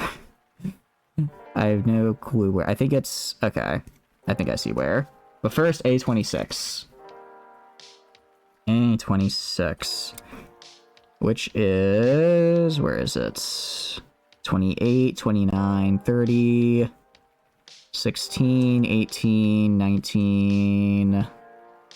24, 25, 26. Sweet. I knew it was going to be around here somewhere. Do that, and then that, and then the other bit just kind of fell off, actually. Very nice. Own little Seaf Peepos. Played with some brand new players the other day, and they died to bugs over and over. Aww. That's cute. I like that. I will say, I really like Helldivers, because I feel a lot of games on PC make it harder for new players to pop in. But Helldivers really seem to kind of hit, like, mainstream attraction to the point where, like, even, you know, even people who don't play, like, PC games a lot, or just kind of video games in general can play it and enjoy it. I think that's a hard thing to achieve. I think they deserve a lot of credit for making something, like, enjoyable for all. Can I put this, like, right here? Seems like I do. I mean, I don't know where else I would put it, I guess. You ask me, where do I put the thing with, like, a circular kind of, a half circle? I would say probably on top of the half circle. Although it does end up covering the sticker, which is a bit of a bummer. I worked hard on getting those stickers on. You can see right here. The stickers are now under this kind of green reflective part. Oh, I guess if you look at it from an angle, you can see it. And I bet under the right lighting, it'd look really good. I just have really poor lighting right now. Yeah, don't worry. When I'm done, I'll take some cool pictures and post them into Discord. Does it snap in at all? Okay, I guess it snapped in pretty well. Because I'm just kind of shaking it, trying to see if it falls off, and it's not. Works for me. Alright, let's get D and G. Do I have D and G? I have A, B, E, and D. So let's grab D right here. And I'll grab G. Our Arrowhead's motto, a game for everybody is a game for nobody. Is that actually their motto? That's a dumb... If that's the actual motto, pardon my French, that's the dumbest fucking motto I think I've ever heard. Like, unless I'm misunderstood, at least I'm probably misinterpreting it. But the way I'm interpreting it is if it's a game that has mass appeal, then it's not really worth making because there's nobody that likes it. I'm most likely interpreting it wrong, so I want to be very clear that it's probably fine, and I'm just an idiot. I mean, Arrowhead does seem like a great company, but that's just an unfortunate motto, because my initial gut reaction when I hear that is like, it doesn't sound like a good one. In our years of deving has blown us away. When it comes to our motto, a game for everyone is a game for no one. You may have seen us use this motto before. Huh. Yeah, I'd never heard of that. It's a bit of an... Maybe it sounds better in Swedish, because they're a Swedish company, right? So it might just not sound great in English. Let's get the G. This is one of those I'm just too dumb to understand moments, which I think is that is a skill issue on my part, and I will fully accept that. 35. I don't know, looks right. Alright, let's grab it. Let's grab G35. Get this. I will say, I think the body and the head is usually the hardest part of these guys, so once we get the body and the head, I think it'll start speeding up. Because the body is really intricate, and then the head is going to make me cry. Because I can probably show you. They're based in Stockholm. The capital of Super Earth is Stockholm. Yeah, exactly. Super Earth. Based out of Sweden. Gotta love it, though. I'm sure they get really nice winters there. It's, you know, having to grow up in the cold, frozen waste of Sweden, it makes Super Earth strong. You know? Let's go right here. Knock that out. Because I can show, actually, on the box. Where is it? Here's the box. I can show you what is going to cause me to cry. Alright, looking at the box, you see the box? This bit right here, this bit, these, like, arrow things that are always at the top of a Gundam, whenever I put them on, they break. I'm terrible at placing them, and they make me cry every time. I hate them. They look really cool, but I hate having to place them because I always mess it up, and I always mess it up, and it's really bad. So I'm trying really hard not to this time. Helldiver gets after one mission, V victory. Exactly. Just do a Helldive for your first mission. Honestly, it'd be really funny if in lore it was like, all you have to do is do a single super Helldive and you can retire for forever. And it's like, well, the problem is, you kind of need to work your way up first. You'd have, like, the people who are like, I'll just do one and done, and then you have everyone else who's like, you know, I think I will probably not survive. Actually, how long in lore do the Helldivers have to Helldive before they can retire? Do you actually get retire? Do Helldivers get to retirement, or is that just like do we just not do retirement here? Okay, so I have it like this. I have it like this. And then I have it like this. I think this snaps in right here. I think this snaps in right here. There we go. They should force game journalists into doing a super Helldive for the tutorial. I know games journalists kind of get a lot of crap sometimes for not being good at games, and I think it's valid to expect someone who reviews a game to be decent at it, but like I don't think they have to be perfect at it, especially because I would argue the majority of people aren't doing super Helldives. So like if a game journalist like plays up to level 6 or 7 and then kind of hits their skill limit like in the time frame of you know, like, you know, they have 10 hours to play the game and review it. They can comfortably do, you know, up to around a 6 or 7, and then they start to struggle. I think that's fine, you know? If they were like, the game is too hard, no one should play it, it's not friendly, the game is impossible past level 7, well then, yeah, that's a skill issue, but I wouldn't expect someone, especially if they're, like, reviewing a genre they're not used to be insanely good at it from the start. I do agree, they should be able to beat the tutorial, which is why I would not be a good games journalist, because I have, in fact, sometimes not made it out of the tutorial myself. And I will acknowledge that. I think this goes right here. I think this goes right here. Does it? I don't know where else I would put it. I guess I'd put it right... No, it definitely does, because I can see, like, the slot where it's supposed to hold. So let's do... Blame IGN. I do feel IGN is very weird with their game, with how they score games, because sometimes you'll see a game that's, like, really good and it gets, like, a 7, and then you'll see a game that you think is really bad and it gets, like, a 9, and you're like, well, that doesn't... Crap. That doesn't feel right. I think that there's something to be said, like, there's only so many game journalists, right? And if you mostly review strategy games and you're thrown into an FPS, like, obviously you're not going to give a good review because that's not what you normally play. You know? Like, I wouldn't expect, or same way I wouldn't expect someone who plays a lot of FPS to play Hearts of Iron and understand or have a good time with it, right? They could, but they probably won't. For being physically unable to beat a tutorial for a children's game. Yeah, that's true. They should, yeah, that is true. It's kind of the weird, it's like a weird spot where it's like, you can be trained how to, like, write, like, either a game review or just to write in general for something like that. But not, you know, it's not like they're providing on-the-job training for how to play a video game, so it's like, you just kind of hope that they're good at gaming, or what do you do? Is it supposed to hang off like that? I feel like it's kinda... I think it's in right, but I don't like how it's just hanging. I don't know if you guys can see. It's kind of like there's a gap there. I want to close it like that and have it stay closed. It's not. I'm guessing it'll get closed later then. They are getting paid. They are getting paid, though. That's true.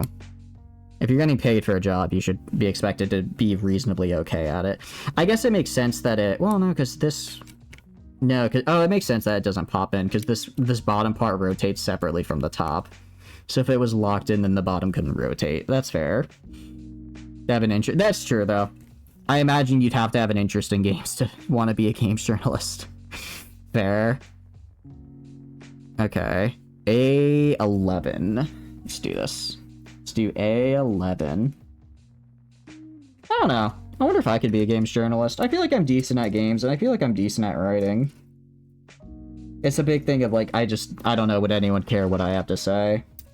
Also, that sounds like a lot of work. That sounds like... I feel like I just give, like, random thoughts on games, but... I don't know, like, what makes someone a games journalist, I guess? That they work for, like, a publication? Like, if someone just gives their opinion on a game and, like, makes a video, does that make them a games journalist? Or do you have to be, I guess, published by a newspaper? I don't know. A lack of a brain? I guess I'd fit in, because I'm dumb as hell. I could certainly do that.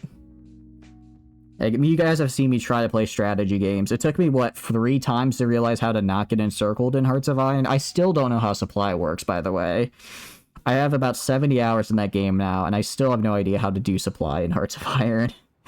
I think I can fit the lack of a brain criteria pretty well. Where's 11? Okay, that's 11. Is it 11? Oh, it's 11 and 12. Okay, I see. Let's snip this bad boy off. Snip it right there. Snip it right there. Actually, I really shouldn't have done it like that, because now I'm gonna have these 2 pieces separate. Go right there. Drop. Drop down. Drop. Oh. Why would they put a connection right there? I hate that. I hate that they put that there. Ugh, disgusting. I don't know. I feel like if I were to do that, I'd probably do, like, strategy games. I think I could do FPSs as well. I know I've said it before. I'm actually quite decent at FPS. I just don't really play them on stream because I feel that I don't like playing FPSs on stream because I feel that it takes away attention from the chat for me. I'm not good at multitasking. With a strategy game, I can just hit pause and, like, explain myself or, like, vibe with chat for 30 minutes. But in an FPS, it's like, I would just die and be done, right? So I don't want to do that, which is why I kind of avoid them on stream. Okay, this looks fine. I don't need to sand it. To a friend with 480 hours in the game. Here's the thing, you guys have explained how supply works to me multiple times, and I still don't understand. That's kind of part of the problem. Despite the fact that you have actively explained it to me, I still don't get it. And I really just need to try watching a YouTube video and see if that helps, but I don't know if it will. I don't know if it will at this point. Okay, that's cool. I like that. I like that. Alright, look at the fins on the side here. I like how this front part's coming together. It's starting to look real good. I am a little sad. We can't see our little man in the cockpit anymore. He's behind this blue part. Although I do think by playing, it sounds dumb, but I think by playing Lithuania, I'm really learning how to play the game. Because everything else about it is so damn hard. It's like, okay, I'm a tiny nation surrounded by two powers that want to constantly fight me and take my stuff. I feel if I can actually get through it and survive, I'll have, like, I'll no longer be a rookie, I'll be, like, intermediate skill for Hearts of Iron. Supply isn't that complicated. You see, that's what you say, however, I'm still working on that. I'm still working on figuring that one out. Oh, jeez, how does this... Okay, this is getting complicated. Although I think I've got it. I think I'm okay. Just flows from capital supply depots. Amount is limited by railway bottlenecks. Oh, so should I be, like, upgrading railways then, I guess? So that they can transport more supply, or is that not really a problem? Or harbor. Okay. D14. Let's get D14. Ooh, this looks cool. I like this piece. Snip, snip, and snip. There we go. Nice. And then this guy goes where? Where's this guy go? Just points. Does it go like right here? How does it... Like right here? I'm trying to figure out how this guy fits into this part, and I, for the life of me, can't. You're under the threshold that is able to be transported if you want to use the supply. Oh, okay. Because I just kind of ignore railroads. I know that I shouldn't, but I have been so far. How does this... Does it go on... Does it go, like, right here? Oh, it snaps in right there. Okay, I think I see. I think I see how it snaps in. Okay, I see how it snaps in. I was like, how... I'm like, does it go to this spot right here? And then I immediately snap it in the right spot. Sometimes I surprise even myself. Sometimes I surprise even myself with my abilities. Alright. Look at this. Look at this. Looking good. Bombers and whatnot to destroy enemy railroads and supply trucks. Yeah, that's another. I've really only done infantry stuff. I still haven't done like anything past I've done like almost nothing with armor, nothing with Air Force or Navy. And I feel I need to get to that before I can start thinking I'm okay at the game. Okay, so this goes into this. So A35, 36, and then D8. So let's do A35, 36, and then D8. 35, 36. How does... I think I see how this goes on. I think I understand. The snip right here. Then right here. Sorry, I'm trying... I keep kind of moving my hand back, so it's a bit hard to see as I'm putting it together. I do apologize. If I'm too far back and you... it's hard to see, please let me know. Okay, right here, this goes, I think, right there. Kinda, I know it can snap in, because I see where it's supposed to snap in. Right here. Is it not snapping, or is it not supposed to snap, is the question. To snap or not to snap?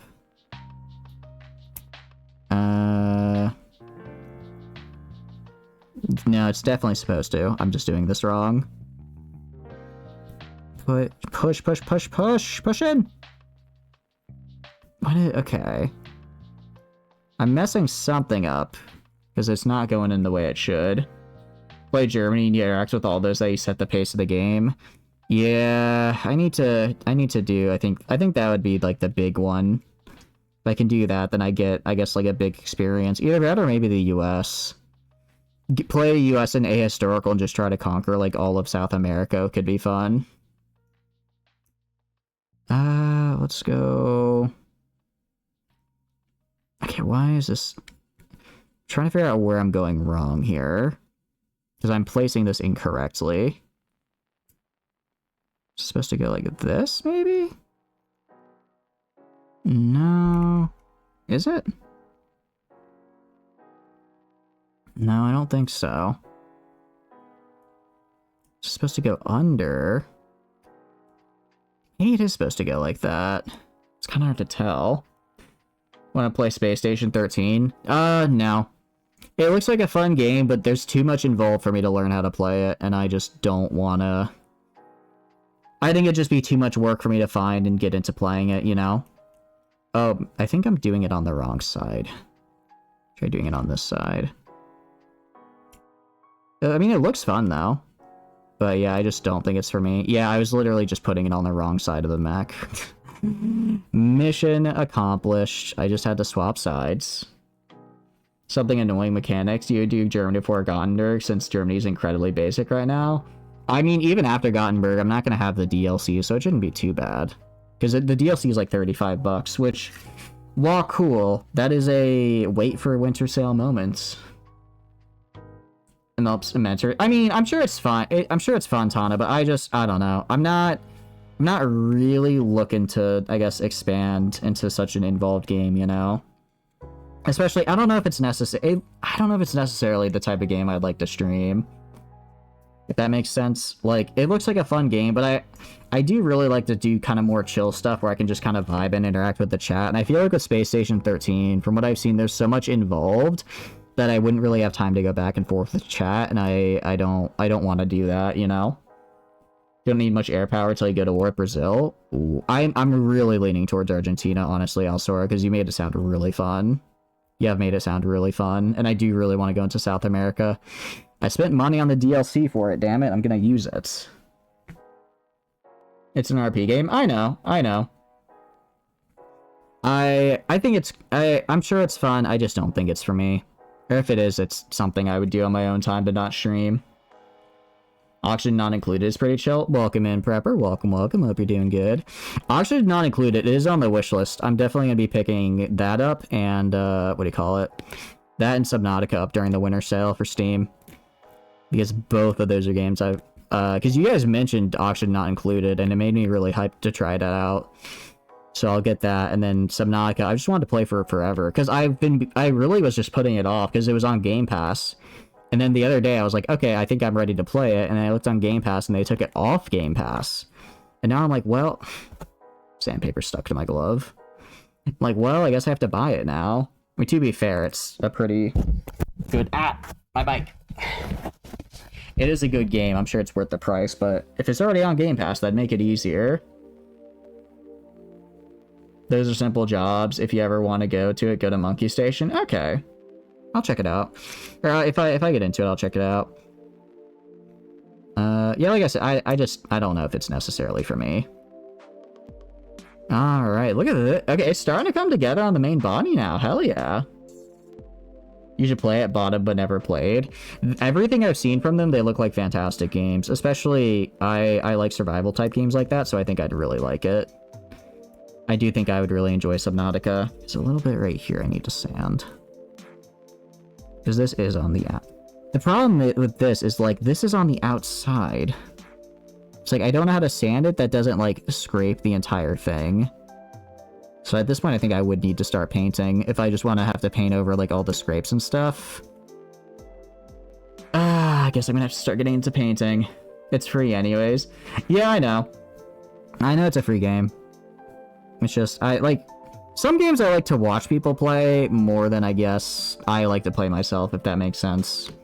And for such an RP heavy game, I feel that I'd like enjoy watching people play it rather than actually be the one in it, you know?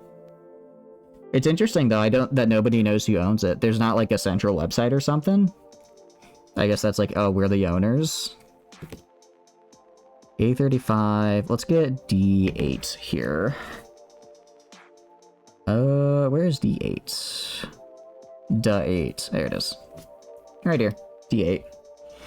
I have not tried Kerbal Space Program Prepper. Everyone, my friends tell me I would really like it. I think that's also on Game Pass. No, actually, I have Kerbal Space Program. I got it for free because I have Amazon Games. Did you guys know Amazon, if you have Prime, just has like 40 or 50 free games you can just have? I was like really surprised. I'm like, wait, they're just giving away Kerbal. I mean, I'm sure it's like 20 bucks on Steam normally, so I'll take it for free. As long as it's not the second one. So from what I've been told, the second one basically is it's basically just a really watered down version of the first that they promised more content for, but they never really delivered on the, I guess, extra content that separated it from the first, right? Started nearly 20 years ago and has code boundaries. What do you mean by code boundaries? Like it's just limited by the engine because it's so old? I'm surprised no one's tried to update it or move it to like a different thing. Or I guess port it to a newer engine for better production or whatever. Abandoned company went under. Oh, I didn't know the company went under. Damn. That is really bad. Yeah, abandoned and then having it go under while it's still for sale that is rough. That is very rough. I think this goes like right. Where does this go? Oh, I think I was supposed to put... Was I supposed to put... I think I was supposed to put these on first. Or the... Yeah, I think I was supposed to put the blue parts on first. Damn it. I can never tell what I'm supposed to put first and what I'm not supposed to put first sometimes. Sometimes they number it. Like right here, they number it. There's 1 and then 2. So you know the order to put them in. Right here, they just didn't number it for whatever reason. That's probably what some of this text right here is saying, the order, but I can't read that. So it is what it is. Is where if you can code, you can get the code right out and you just get paid. And anything just from a simple bug fix to making code for some new stuff. Well, that's pretty cool. Some other company picks it up and revives it. I don't know if anyone would. I feel like people would make their own new thing, but I don't know if anyone would pick up the whole IP and just decide to revive it. I feel like at that point it'd be just better to make your own, right? Okay, so I think this goes on first. Like right here? Right here? How the hell does this fit in?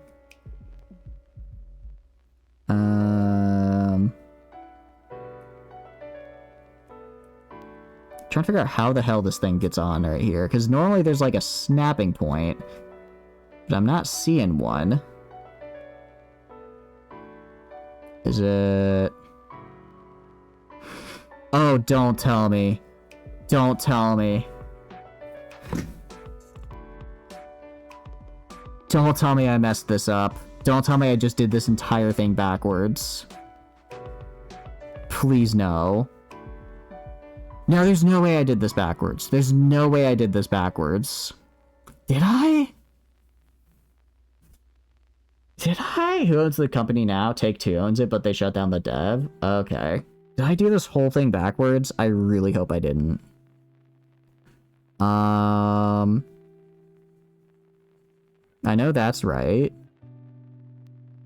Okay, arms are... No, I don't think I did it backwards, because the arms are facing like that. And then... No, I didn't do it backwards, because this is supposed to be up like this, going into this. Did I do the bottom? Oh, I think I just put on... Oh, I see what I did. Okay, I can fix this. I can fix this. I see what I did wrong. You want a Cyberpunk 2? I mean, I never played Cyberpunk 1, so I'm kind of ambivalent, truth be told. I don't really care one way or another. I mean, from all that I heard, it was a fun game, so I wish them nothing but the best, but I don't really care either way. If Cyberpunk will be good for what they describe, it's almost like a choose-your-own adventure movie. I kind of like that. Or do you mean like it's very cinematic and there's not like a lot of gameplay? It's a good game.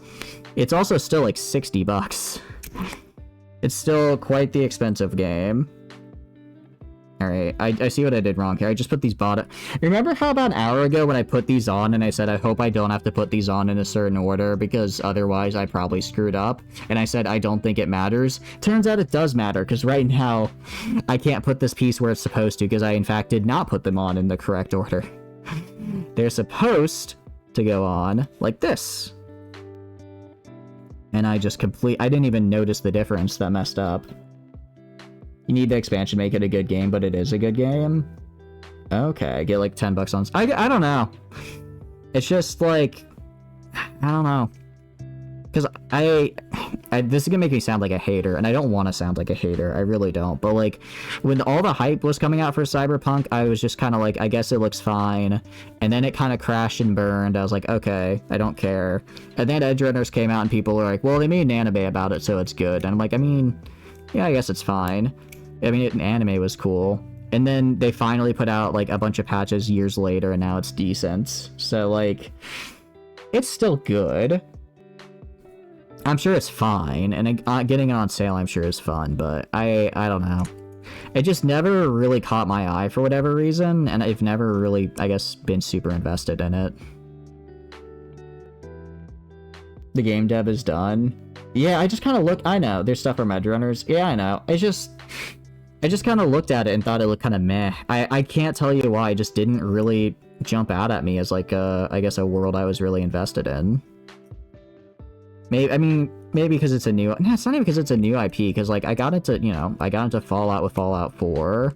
I got into Dragon Age with, Inquisition, I think? Like, I've gotten into new IPs before and enjoyed them, but just something about Cyberpunk never really stuck out. They didn't show any in-game. That's kind of good that they didn't spoil it. But found the expansion mind-blowingly good. Is it, like, if you had to rate it, honestly, would you say it's, like, at least, like, a 7 out of 10? It's a good story. New Dragon Age I think the new Dragon Age looks fine. I know people are complaining about, like, the character designs, but it's whatever. I think they're being a little overdramatic. I hope it's good. I think it'll be a fine game, and that's the greatest sin nowadays, to be a 7 out of 10. Expansion was solid, not really. Damn. That's pretty good. That is pretty good. It got downvoted. Yeah, but I don't really trust... This is gonna sound really bad, but I don't trust the internet. The internet kind of hates everything, you know? So I'll probably wait till it's on sale, or if it's on Game Pass, play it on Game Pass, and then just decide. Like I said, I think it'll at worst be like a 7 out of 10 game, which is fine. Expansion and base game is like a 9 out of 10. Yeah, I don't know what it is. Cyberpunk just never really grabbed me. It doesn't help either that I know a lot of major story beats just from friends telling me about it. Like, I know a fair amount of, like, major story beats and missions, so, like, if I'm going into it for the story, I've had a fair amount spoiled. Why will this part not stick? So I'm not necessarily going into it for that. And gameplay-wise, I'm sure it's fine, but I don't think it's anything, like, mind-blowing. Am I putting this on the wrong direction? I think I am. Yeah, I think I was putting this on upside down. That would explain a fair bit. Yep. I was. It's now near perfect. Oh, it's a bit of a funny launch. I think that's putting it mildly. I think it's probably fine. Like I said, I'm sure it's a fine game. It just never really hooked me for whatever reason, and I don't know if I ever want to get into it. Especially because it's like, I don't know. I'm very kind of stingy with RPGs, I guess is the best way of putting it, because they take such a time investment now, and I feel like I'm so limited on time. All right, this is good. Nice. Check it out. You got the front now and these bad boys. That, unless it's a franchise I already know I like, I'm kind of hesitant to get into new RPGs. Especially since Cyberpunk came out and didn't necessarily immediately grab my attention. I don't know if I would, you know, I'm sure I would play through it, have like a 6 out of 10 experience after 9 hours and be like, that was fine. But I don't know if I want to do that necessarily, right? Right? Has a story and not like 75. Like 76 not as fun. What do you mean? Oh, do you mean like how Fallout 76 was kind of a mess at launch? Yeah. I played it at launch. I did not like it. I like 76 now, though. It's fun for when I just want to do it. I play 76 like a looter shooter, which I would argue is the way they intend people to play it because of all the changes they made to make the game basically a looter shooter. And I think it does that fine in a Fallout setting. But I do kind of wish we just got Fallout 5 instead. Basically with the new boss update. That is true. The new boss update's going to look fun. It does look pretty cool. I need G. This is E. Also, out of curiosity, you mentioned that you had a Cyberpunk game prepper. How's that going for you? I hope it's going well. Tell me about it.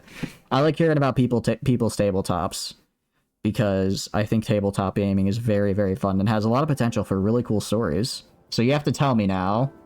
You must inform me in the chat. With it being like Destiny.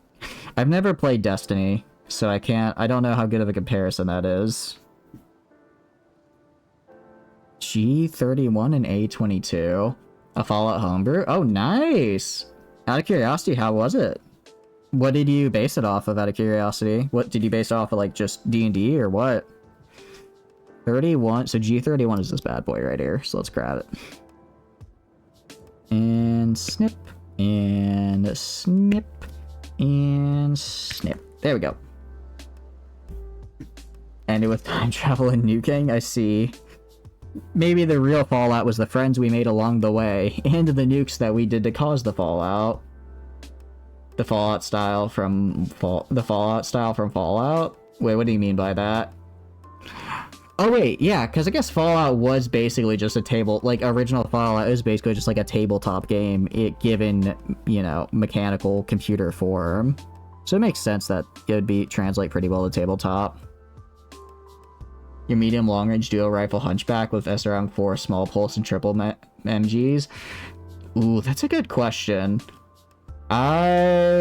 Personally, I love SRMs. I think SRMs are peak in Battletech, so I'm gonna be biased here, Alsora, and say yes, but it definitely will not serve a mid-long range role, so if you still need someone to serve that, then I would say no. Playing a mafia psychologist who stealths around and sedates his victims? Nice! Very fun. Very fun. How long has the main game been running, out of curiosity? Had any cool character moments yet? Yeah. There's definitely got to be, like, better ways to sand. Because right now it just makes the whole thing look all scratchy. I bet there's, like, a pen where it's, like, you get, like, a 10, and then you just sand, like, here, instead of me trying to get, like, kind of the little corners, you know? As its own TTRPG. It makes sense that it does. I don't know why I just never put together that it does. You have an LBX-10 Hunchback? Ooh. I have not used LBX-10s a lot, but they seem pretty fun. Is it good or kind of meh? A Bushwhacker? That's still fine. I will say, I'm not super familiar with the Hunchbacks. I don't use them all that often. Because I feel they're a little bit too slow for a medium. It's kind of like, if I'm at the stage where I put out a Hunchback, I'd rather just get a Grasshopper. Because I feel they're about the same armor class, but the Grasshopper's a lot more maneuverable and bigger. But if you're using a Hunchback, I think an LBX could be good, because that'd make it a pretty big brawler, you know? G-31, A-22. I also just really like the Grasshopper. I think it's a fun mech. Because it's like, oh, you want a heavy mech? Sure, but you want to give it jump jets? Yeah, why not? Just because I got weight doesn't mean I can't fly around. Okay, gotta be careful with this one. Gotta be careful with how I snip. We're snipping A-22, which are these guys right here. They're a little bit funky. And I think just this last bit right here. And hit that. So I know you guys, I know lately you mentioned Kingdom Come 2 Deliverance you're looking forward to. Is anyone else looking forward to any other games at all? Or I can't think of any other games really that are coming out aside from that. Although, did you see Space Age for Factorio is coming out in 2 days? That's going to be very cool. Be very cool. I don't know if it's a free DLC or not. I think it's paid, which is honestly fair given how much work they've put into it. Okay, is this a nub or is this part of... Okay, so that's part of it, so I don't want to get rid of that. Okay, so don't... I was about to cut off... I don't know if you can see. There's like a little bit right here that's kind of... Yeah, it's hard to see because of the focus. There's a little bit right here that's poking out, and I thought that was part of the connection. It is not. That is supposed to be there. So I do not want to get rid of that. Okay, how the hell does this fit in? How the hell does this fit in? Alright, G goes like this. This goes like this. And then this goes on like this. Ah, dropped it. Dropped it. Let's put on... I'm gonna get this. Oh, like this. Okay, I didn't realize the top was closed. Cool, okay. Do that. Then, what do we got? I do not understand what this diagram is supposed to be showing. I do not understand the diagram, and that makes me concerned. Although I think we've almost finished the main body, which is cool. Because we're about to move to the head unit, which will be cool. Alright. So we have... What else do we have? Alright, A2 and D9. I think it goes, from what I can tell, I think it goes A2 and then D9. So let's get A2 done first. It's been around 6 months. Yesterday was fun. You impersonate a police officer because your character is good at social infiltration to get some key info. Character is approaching Cyber Soko levels of dissociation, so he's getting a bit violent and unpredictable. Ooh. Culminating in a moment where you duct taped a guy up and dragged him to a bathtub for interrogation. It was really fun. The group loved it. Nice. Sounds really fun. So in the tabletop, how does cyber psychosis work exactly? Is it kind of like, is it purely RP, or is it like there's also, is it like, hey, in this dialogue or something, you have to roll a d20, and if you get below a 5, then you have to do something violent or something? Because I know some DMs will kind of have something like that. Like my DM, for one of our players, they basically received orders. It was in a Curse of Strahd campaign, and Strahd was basically giving them orders that they had a chance to refuse to mostly screw over the party, cause entertainment. And it was like every time they got an order from Strahd, they had to roll like a d20. And I think it was if they got above a 10, they could refuse, and if it was below, they couldn't. And it was supposed to be kind of like a madness kind of thing, like quote unquote. Or is it just like purely RP? Still sounds really fun, though. I'm glad your group liked it. But what else is in the group? I don't really... Since I've never done Cyberpunk, I don't exactly know what, like, kind of the group buildup is. B9. Okay, well, first A2. Okay. Wait, did I cut A2? That's a good question. I don't think I did. That's 3... 2 is... Oh, jeez. Oh, jeez, Louise, I do not like this. Okay, cut. Welcome in, Lab Potato. How are you doing? Are you Gundam? I am Gundam indeed. Welcome in. I hope you're doing good. We are building the Exia. It's the first master grade I've done. So far, we've gotten the body done, which is pretty good. It's only taken us, what, like 3.5 hours to almost make it through page 2 of the manual, so we're getting there. How are you doing? I hope you're doing good. Welcome on in. A2, why not 2B? Because I have not yet played Nier. I was actually, I started watching the anime because one of my friends wanted to watch it, so I watched the first episode, and like, all I could think afterwards was like, this was good. I really want to play the game because I feel I'm missing crucial information. But I am indeed Gundam. I wish I could be. Unfortunately, you can't see him anymore, but actually there is a little Setsuna FCA in here, just hanging out inside. Too much to know the plot. You do personally like the line, I am Gundam. It is such a funny line. I will say, I know it's not perfect, but just something about it. Actually, I could tell you what it is. It's Lock-On Stratus. I think is probably one of my favorite characters just across Gundam. So I like that a lot. But I'm a big fan. I'm really a big fan of the Virtue because for me, I like very chunky Gundams. Or just chunky like robots, and I feel the Virtue is like the best I can get of a very chunky robot that's still a Gundam. You know, I like both. I like that. So, what is your favorite Gundam? Out of curiosity. I think I've gotten through most of the non-UC Gundams, but I have not yet really started UC except for Origins, just because it's a lot and I'm a little nervous. How the hell do I connect this? You have a base stat with empathy, which you start from 2 day in score. Base humanities, your empathy times 10. Humanity reduces your cybernetic installation, which is your problem. Okay. If you have 20 to 30 humanity, you have mild dissociation, 10 to 20, and you should play a mildly psychopathic. 0 to 10, you should play a total psycho. Ooh, interesting. But what? Yeah, exactly. It's like, if you're gonna, you don't have to, but like, you know, why wouldn't you roleplay that? That sounds fun. Suzabi, not really Gundam, but in Gundam. You know, I think that's fair. I like it. If I can include non-Gundams, I'd probably go with the flag. I really like 00. I don't know. It's a Gundam 00 Gundam 00. I don't know what people say, but I think the flag looks really cool. The Suzabi is a good one. Suzabi is a good one. What is the EXS Gundam? I don't think I know that one. Okay, how do I connect this is the big thing.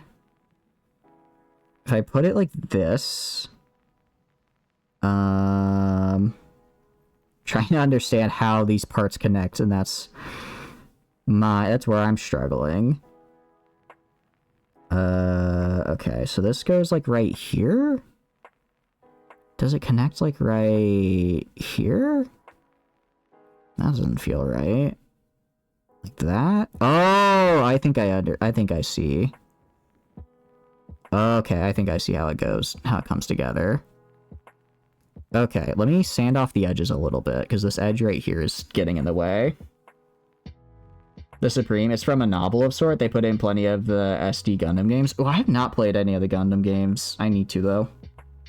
I know they just... Was it Gundam Breaker 4, I think, just released? It's pretty... It looks cool. But I have not gotten around to playing it yet. I will say, I love Gundam design-wise. In games, I think I kind of prefer Battletech style, because I like big clunky robots. But the Gundam games do look good. The MK5 theme? What's wrong? Why do you need the Mortal Kombat 5 theme? Why do you need that, Rock? There's nothing bad going on. Okay, I think that's about as much as I can get. Let's see if I can sand off this little nub. This is not the way to sand. I can tell you that much. Call of Cthulhu system, which gives you a variety of traumas over time, leading you to roleplay various mental disorders. Ooh. I was thinking of doing a Call of Cthulhu game, because my group wanted to do a kind of a set up a Call of Cthulhu one-shot for Halloween. So I was thinking about joining in for that. Because we've been doing 5e and kind of moving into 1D&D for like, I don't know, 5 years now. So we're kind of... The vibe I get is that people are kind of looking to mess around with new systems sometimes.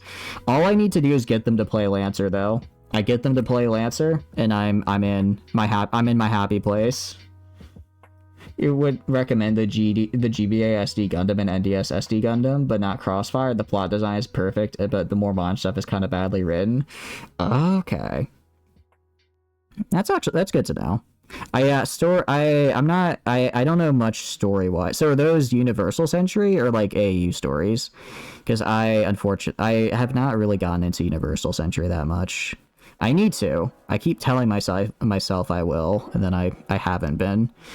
In my defense, I've been binging other sci-fis. I've been binging Stargate and then Battlestar Galactica, so I'm now kind of getting close though.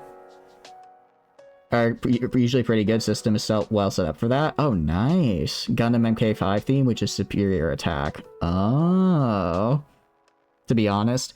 Yeah, that's kind of what's holding me back. Because it's like, on the one hand, I'm sure it's great, but also, you know, it is out of date a little bit. And it's like, no one wants to admit it. No one wants to admit it.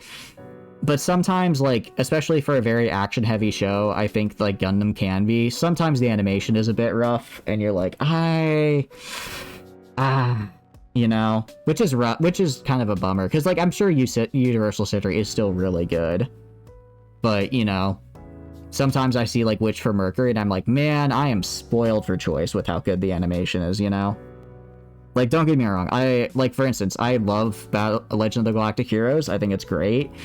But on rewatches, I generally watch the new one, the remake first, and then I just switch over to the old one kind of when it's time to, just because I really like the new animation style, you know? After that edgy teenage years, the storyline is really repetitive. Oh, okay. Don't you respect? I'm not disrespecting. I mean no disrespect, Rocket. I'm just trying to get the, what do you call it? I'll admit, I will admit sometimes animation puts me off, even if it's a really great story, which I know is bad. I know is bad because it's like story should trump that, but sometimes it's really hard for me to focus if it's bad animation. But the movies are good to just recommend to catch up the plot. So, how would you recommend getting into Universal Century then, Lab? Because for me, I've seen Origins, because I was like, oh, I want to get into Universal Century, so I watched Origins, because that was, like, chronologically first. But then I was told, don't do that, because that's not how you're supposed to get into it. And then everyone else tells me to watch it in different ways, so I don't know. She has a great... Yeah, it's like... Story sometimes... I think it's fair to say that animation does affect how good a story can be conveyed, and sometimes if the animation's real bad, then it's just feels not great, it doesn't hold up well, then it just kind of is what it is. Not that I want to say the UC Gundam has really bad animation or anything, because I haven't really seen much of it, so I'm not going to make that claim, obviously. But I guess just having watched some shows from that same era, sometimes it gets a bit rough. Alright, how the hell does this go on? I think this snaps on, like, right here. I think this snaps on, like, right there. Oh, that is actually super cool. What the hell? Look at that. I don't know if camera's kind of garbage at focusing, so I apologize, but look at this. And the inside there, that is cool. I quite like that. But no, I really like Gundam 00, and then Witch for Mercury I really enjoyed. I wish we got more stuff with the Earthians. I feel like they kind of like set up this whole conflict and then just glossed over it to go back to Soletta and Ares' conflict, which was cool. But I kind of, you know, they introduced all these characters and this Earth Space Noid conflict, and then I'd feel they didn't develop it as much as they could have. But it seems like they ran out of time. You see Unicorn or the modern stuff like Hathaway's Flash or just the movies. Original TV series is probably not worth the watch, just read the plot and history and wiki. Yeah, that's kind of what I was worried about. Because it's like, I've heard mixed things about the original series, even though I feel I'd have to kind of read some of it. Unicorn and Hathaway, though. I've heard of... I think I've heard of Unicorn. I think one of my friends watched it and they said it was good, but they hadn't seen anything else, so they said they were really confused.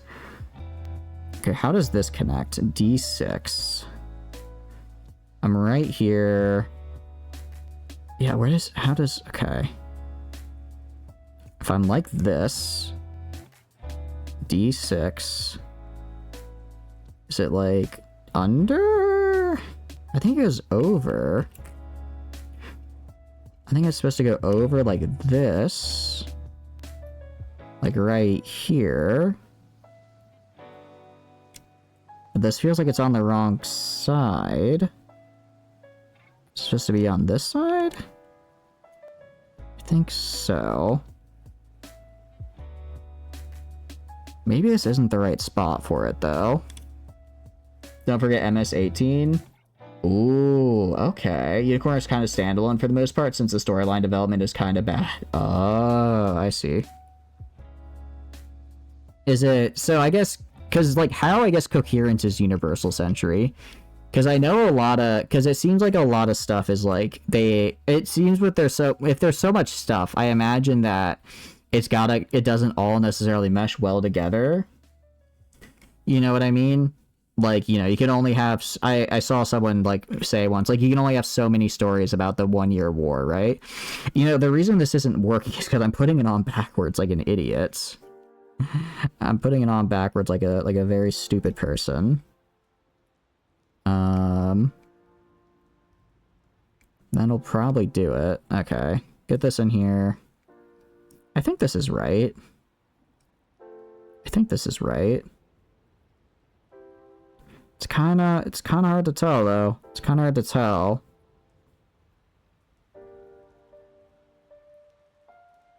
Oh, wait a second.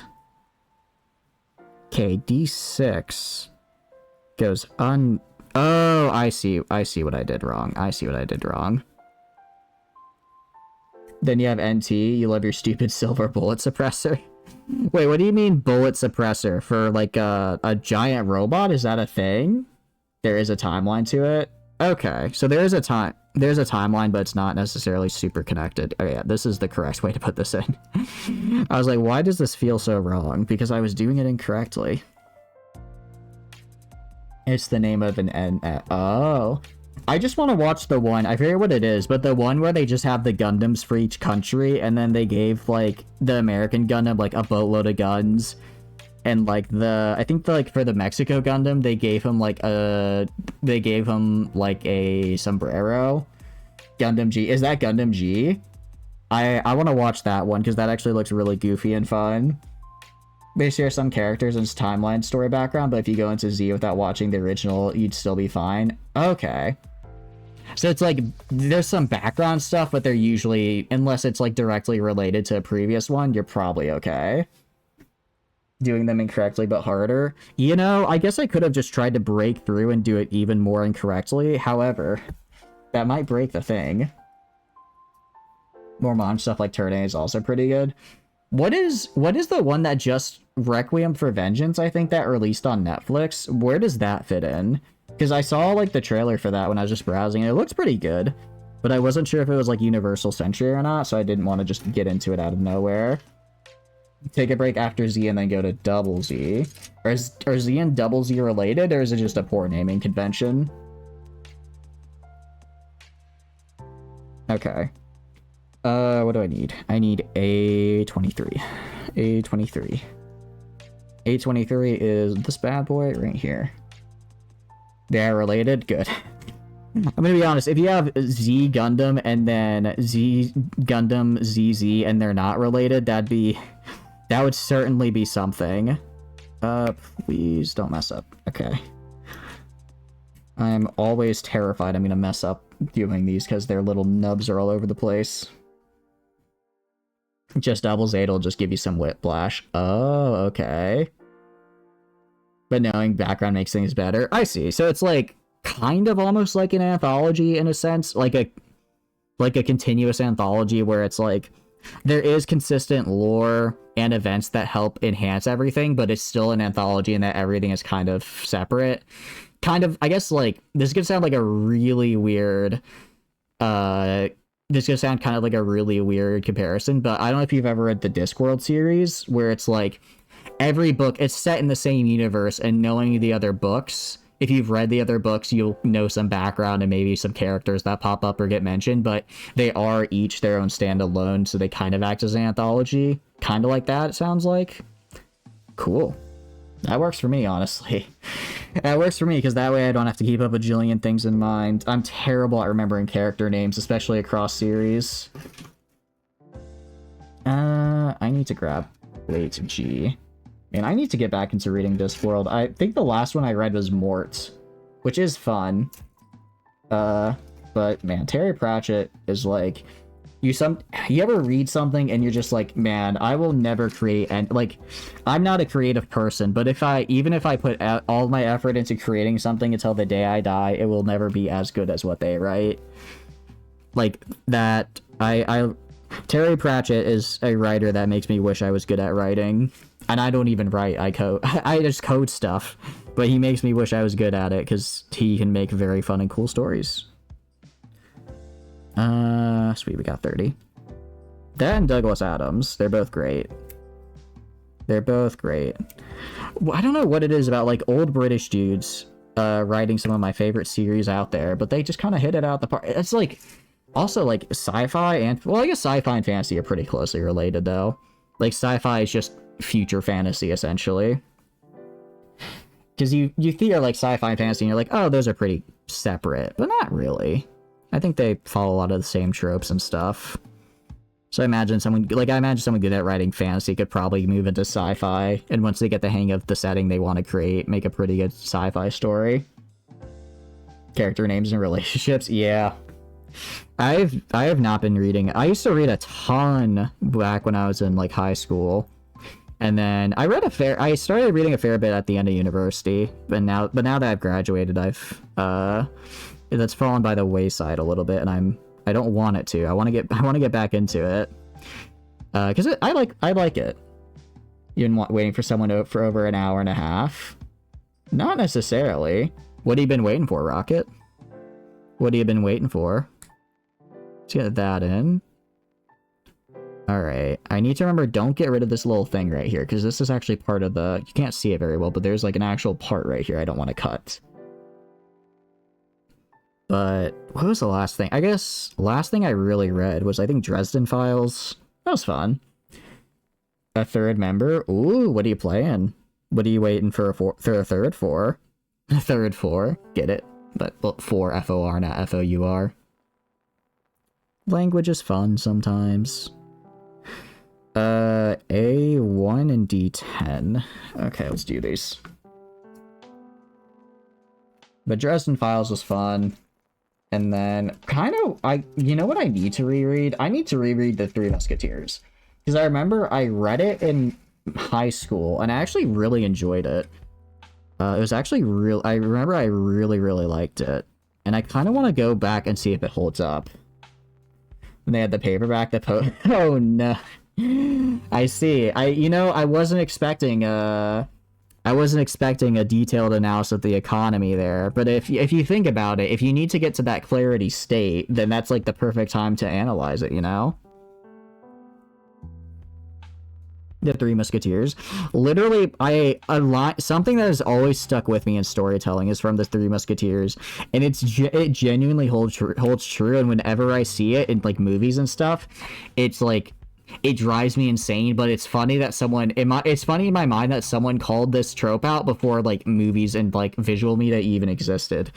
Which is the part where this princess is escaping, the evil one, and she's just hiding above someone, and all the guard has to do is look up at this very obvious spot and see her, but the guard doesn't, just walks away. So, like, whenever I see, like, in a movie or something, someone's just, like, above on a ceiling, and then a guard just walks by without seeing them because they don't look up, I'm just reminded of that moment from The Three Musketeers, which called this trope out hundreds of years ago, before even visual media was a thing. And I laugh. Thank goodness for the Heavensward theme. Oh, that's right. You said you're leveling Scholar, aren't you? I told myself one day I'm gonna get back and get through Heavensward post game, but I don't think I will. Games have proved to be that yeah, exactly. No, 100%. It's funny because it's like a trope, but it's actually true. People 100% do not look up. I used to play, or I sometimes play it still, but there's a game called PlanetSide 2, and one of the classes is called Light of Soul, and your whole thing is you have a jetpack and you go up high into places, right? And people just don't, you can just stand there slightly above eye level and get like a 30 kill streak because people don't know to look up. And I find it funny that other games are like that as well, yeah. You stand on something and people don't see you. It's insane. It really is kind of like the T-Rex vision-based movement. Like, as long as you're standing still somewhere high, people won't find you. Alright, D10. Seeing classic book stories in modern society, though the concepts in the classics hold true or the storylines still resonate, it makes it hard to understand a 16th century France versus 19th century Russia. I agree. It's actually kind of funny you mentioned that. Because so the reason I read The Three Musketeers is because I essentially had to do a report on it, and I had to go through, like, scholarly articles. And I think part of the reason that I really liked Three Musketeers, and I feel like it would probably still hold up, is because back then, specifically for Three Musketeers, it was considered like a very juvenile book. Like, Alexander Dumas, essentially, the way he wrote it was kind of not necessarily in response to like the existing literature and like very pompous style, but he wrote like a very just simple, kind of straightforward book, at least for the time, which is why I feel that it holds up more than something like Pride and Prejudice. Well, I don't know. I've never read Pride and Prejudice. Something like something compared to something like Emily Bronte wrote. I just no shade to Emily Bronte, but I had to read her books in literature class and I hated them. But like something like that, which is like very formal and old and doesn't feel like it maps onto like current styles, I feel is because it's a product of the time. But when authors of that time decide to make something that just appealed to everyone, it still can hold that appeal, which I find interesting. I do find that interesting. I also found it interesting that apparently Alexander Dumas's son, his only real claim to fame was he wrote a play about a deadbeat dad who's a writer and how much his son hates him, because Alexander Dumas as a father was a deadbeat dad whose son hated him, which is just really funny to me. Imagine your son grows up, writes a play about how much he hates you, and then that's the only thing he's known for. I don't know why there's like a little bit of sound, like tech lyrics in this relaxed sound now, but I guess you get to hear it. I don't know. Like, what are some classic books you guys... I'm sure you guys had to read some classics back in the day, if for school, if for nothing else. Is there anything you feel that holds up? You like all the storylines coming out, the Florida Man? Why even read old class? Honestly, fair. Why would I read a classic when just reading a Florida police report can get me more twists than like the Murder on the Orient Express? You know what I mean? There's something to be said for real life will always be crazier, stranger than fiction. I think that's valid. I think that is valid. Still, I want to get into reading more just as a habit. I don't know if it's necessarily like better or like more mind stimulating or anything, but I spend so much time in front of a screen just either for programming, for work stuff, or just streaming or whatever. I think it would help me personally to kind of step away sometimes, which is why I'm trying to get more into reading. Calican is a book you hated reading in school but quite enjoyed when you got old, a 1940s dystopian novel by a Swedish novelist. I have never heard of that. What is that about? Because that sounds like a very interesting name, Ladle. The one with the prison camp. There's quite a few of those. Unbroken, you mean? Do you mean Unbroken, or do you mean Unbroken, Night, or Mouse? Because those are the three big ones, I think. Although that's in the US, I don't know what it is elsewhere. All the Jack London stuff, usually in 1 to 2 characters and have combat against nature. I like Jack London. Jack London wrote Hatchet, right? Oh, The Boy in the Striped Pajamas. That is sad. That is a very sad one, yeah. I know. I think probably one of my favorite books, actually, is an older one set in World War II, which is Catch-22, which is a very fantastic book. It's basically about a truth drug. Oh, okay. After that, Warhorse tore me up as a child, because I saw the movie and I was like, oh, that's such a fun movie, let me read the book. And then I read the book and it's like so much more depressing, because you get to hear the horse's inner monologue and he's just like, all my friends are dead, everyone is dying, I hate my life, I'm never gonna make it home to my owner again. And it's just like, geez, they marketed this to children because they like PG-ified the whole movie to be much like happier, but the actual book is really sad. Their story with the same title by Jack London. No, then I think you're right. I don't think Jack London wrote Hatchet. He was the one who wrote like the one where it's like a guy with a dog and they're like trapped in the wilderness, right? If I remember correctly. I know that's a very vague descriptor, and I do apologize. All right, second done. This feels so flimsy right here. It's not like the kit's fault, it's just the way it came together, and I'm very afraid, but I think it'll hold. White Fang? That's what I'm thinking of. That's what it is. Look at the little... Watch, I can do a little wiggle. Do a little wiggle. Half his dog, the wolf. Wait, what? Jeez. Okay, I do not remember that.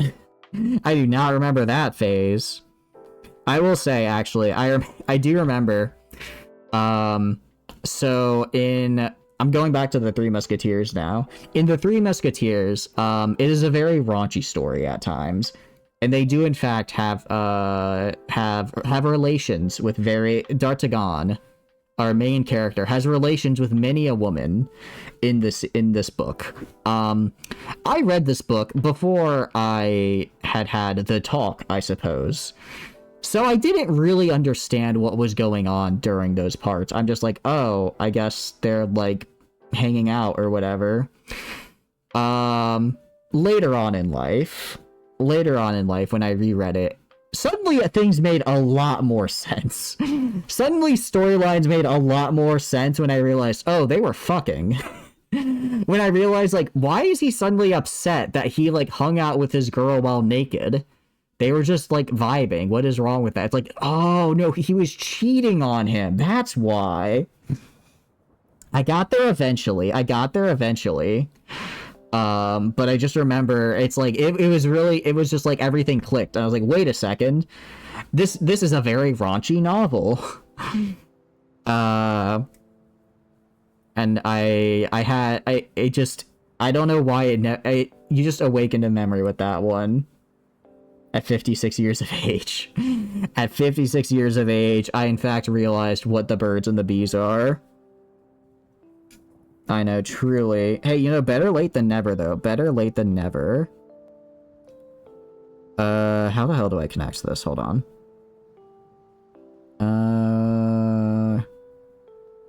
One. And then... Okay, so I need D7 and D6. In the old time, so yeah, exactly, right? It's like, what else are you gonna do in the olden days? You can't just, you can't just throw on the television, so you're either boning or dying of dysentery, and you can only die of dysentery so many times before it starts getting old. Yeah. But no, I want to talk about Catch-22 now, because I think it's so underrated as a book, to be that oblivious.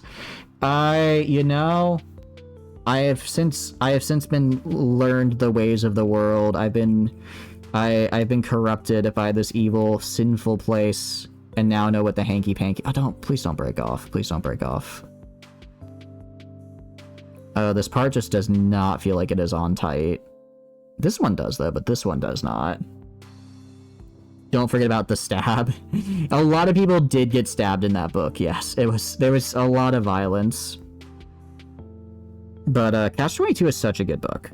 It's like, you read it and you're like, this is absurd. How could this ever be like anything, How could anyone, anything this absurd exist? And then it's like, oh, it was based off the author's, like, experiences in World War II. Obviously, it's a very Flanderized, dramatized experience, but it's still kind of just an interesting, I guess, angle to see with it.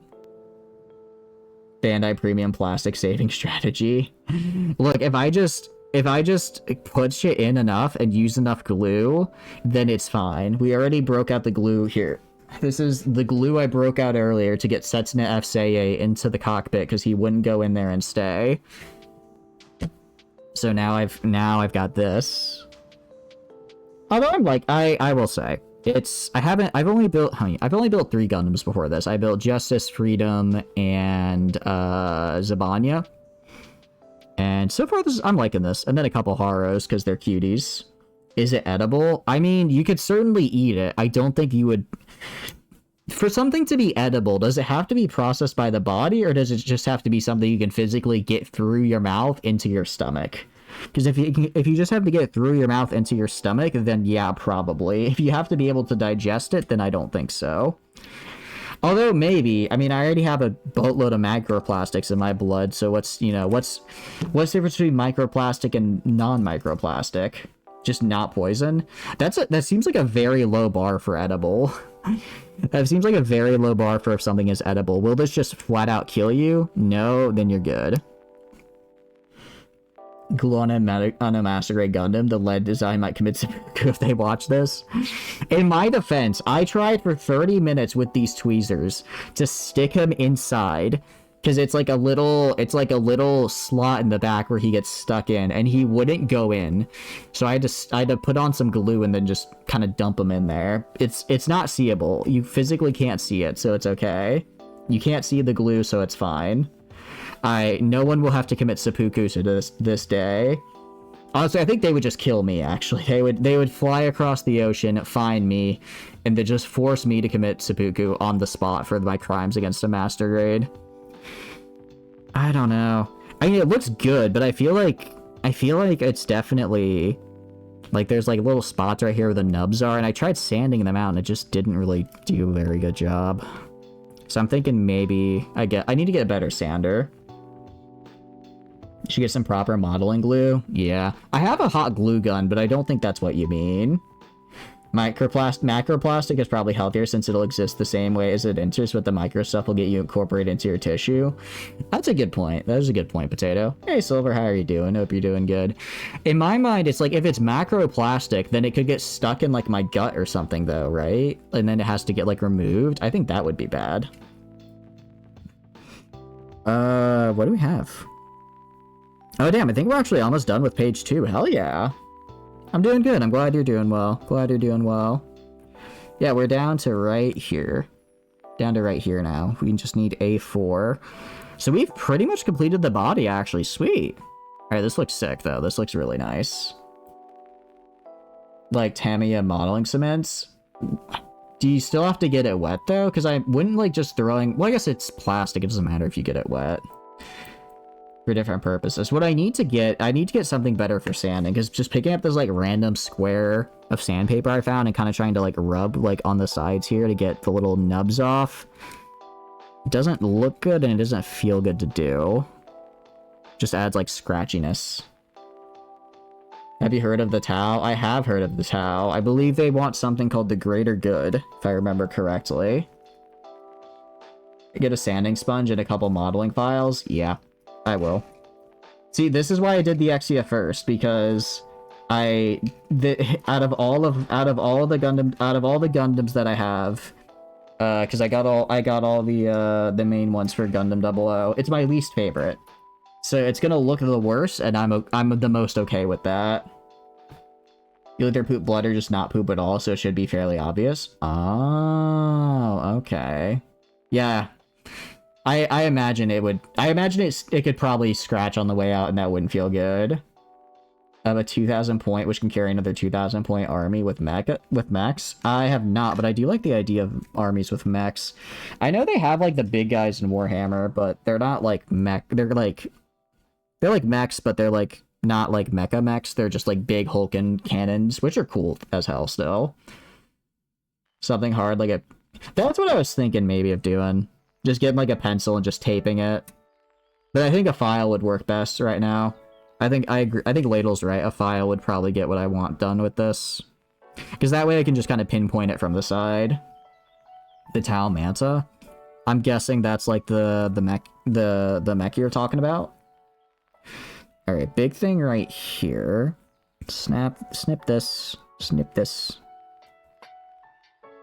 I am very... Whenever it comes to, like, little pieces like this, which are very small and, like, delicate, I always get really nervous. I'm always really scared I'm gonna snip too much or accidentally break it. I can check out the Tau Manta later. So are you thinking of getting a Tau army then, Silver? Or are you still playing with your current one? I will say, for me, if I get Warhammer stuff, I'm never gonna play with it. I'm just gonna get the cool figurines and, you know, paint it. Oh, that feels like a bit broken if you can just carry 2k and then carry another 2k. Like, doesn't that double, essentially, your thing? Unless it's like you carry the 2k, but you can only get a total of 4k, essentially. It'd be weird if it's like, yeah, don't worry, it just doubles the army size. It's not a real problem. I think this goes right in here. Dang it. It's kind of hard to tell.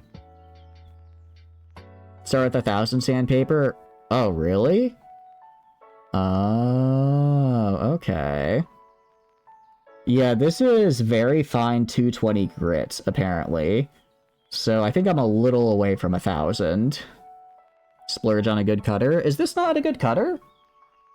I got it when I got the Gundams, because it was like just... I guess it was only like 10 bucks, so I guess it's probably not the best. What would you say is like a good cutter then to get Sinnoh Army? Fair. Because this is... I feel like this one works. But I do agree it does sometimes leave like the nubs. So what makes a good cutter there? I guess how would I know if it's a good or bad one? I can see where this is supposed to connect. I'm just trying to get it in there. Come on, snap on in. There we go. Nice. And kind of go like that. Cool. A brand called Golden Cutter. It's like $50 a piece, but super good. Do I need multiple cutters or just the one? I'm fine with getting like a nice cutter if it really helps. Because like I hate, you know, like there's a little nub right here. Well, you can't see it because the camera's kind of bad, but like, you know, there's a little nub on here that I hate having all of these. Mr. Hobby among others. Goodwill not compress or stretch the plastic while cutting so you can get super close. Oh, okay. Because right now I'm trying to get, like, because right now it's like, yeah. Because it's like I'm on top of it, but when I cut it, it seems to just kind of compress it back and leave these weird nubs, which I hate. In Scalpel, it doesn't matter. Oh, I see. So it's like cut away and then just use a scalpel to get the last little bit. Okay. Do you just mean like a medical scalpel? Like you just get that at like a medical store or something? Or is there like an actual, like, I guess, modeling scalpel? I would assume there's probably a modeling scalpel. Like, trying to pick this up. Going crazy. Here we go. Hobby scalpel? Okay. I can do that. I'll probably get one then. That sounds like a good investment. Especially like, you know, I already have these master rates, and I'd like to make more Gunpla just in general. So it sounds like it'd be a good one. A different version of 40k on the Manta. Ooh, that sounds pretty fun. I think we got the body done. Alright, check it out. Look at this bad boy. Okay, it only took... How long has it been? Has it been 5 hours? No, it's only been 4. Okay. It took 4 hours, but we finally got the body done, so that's progress. Can get decent ones for pretty cheap. Oh. Harder to use. Okay. So hobby scalpel and then cut a little bit farther away. Excuse me, to cut and then get the little nubs with the scalpel. And then doing that, you won't have to you probably don't have to sand all that much then, right? I think I'm starting to understand. Alright, time for my least favorite part of every Gundam, building the head. I am terrible at building the head, and I hate it. It's so complicated. It's so complicated, and I always worry. Alright. It's just this little bit right here. We can do this. We can do this. It's like 2 foot long. Nice. This one should, what we're building now should be about I think a little over a foot tall. I think it's 1 to 100, so I think it's 13 inches. That'll be cool. Alright, let's do this. Let's do this. I need the B, P, C, A, and E blocks. Alright. I have A right here. I don't need D. I have B right here, I think. B... A, B, E, and PC. G, E, like grab the PC. These are just the, what are they? I forget what these things are called, but it's just these things. They're not longer or taller than a foot. Oh, okay. If you don't want this connection point obvious, at these connection points, you usually have a darker color than the rest, so it's very subtle, but if you get close enough, you can still tell. Oh, okay. So would you suggest then... So I guess...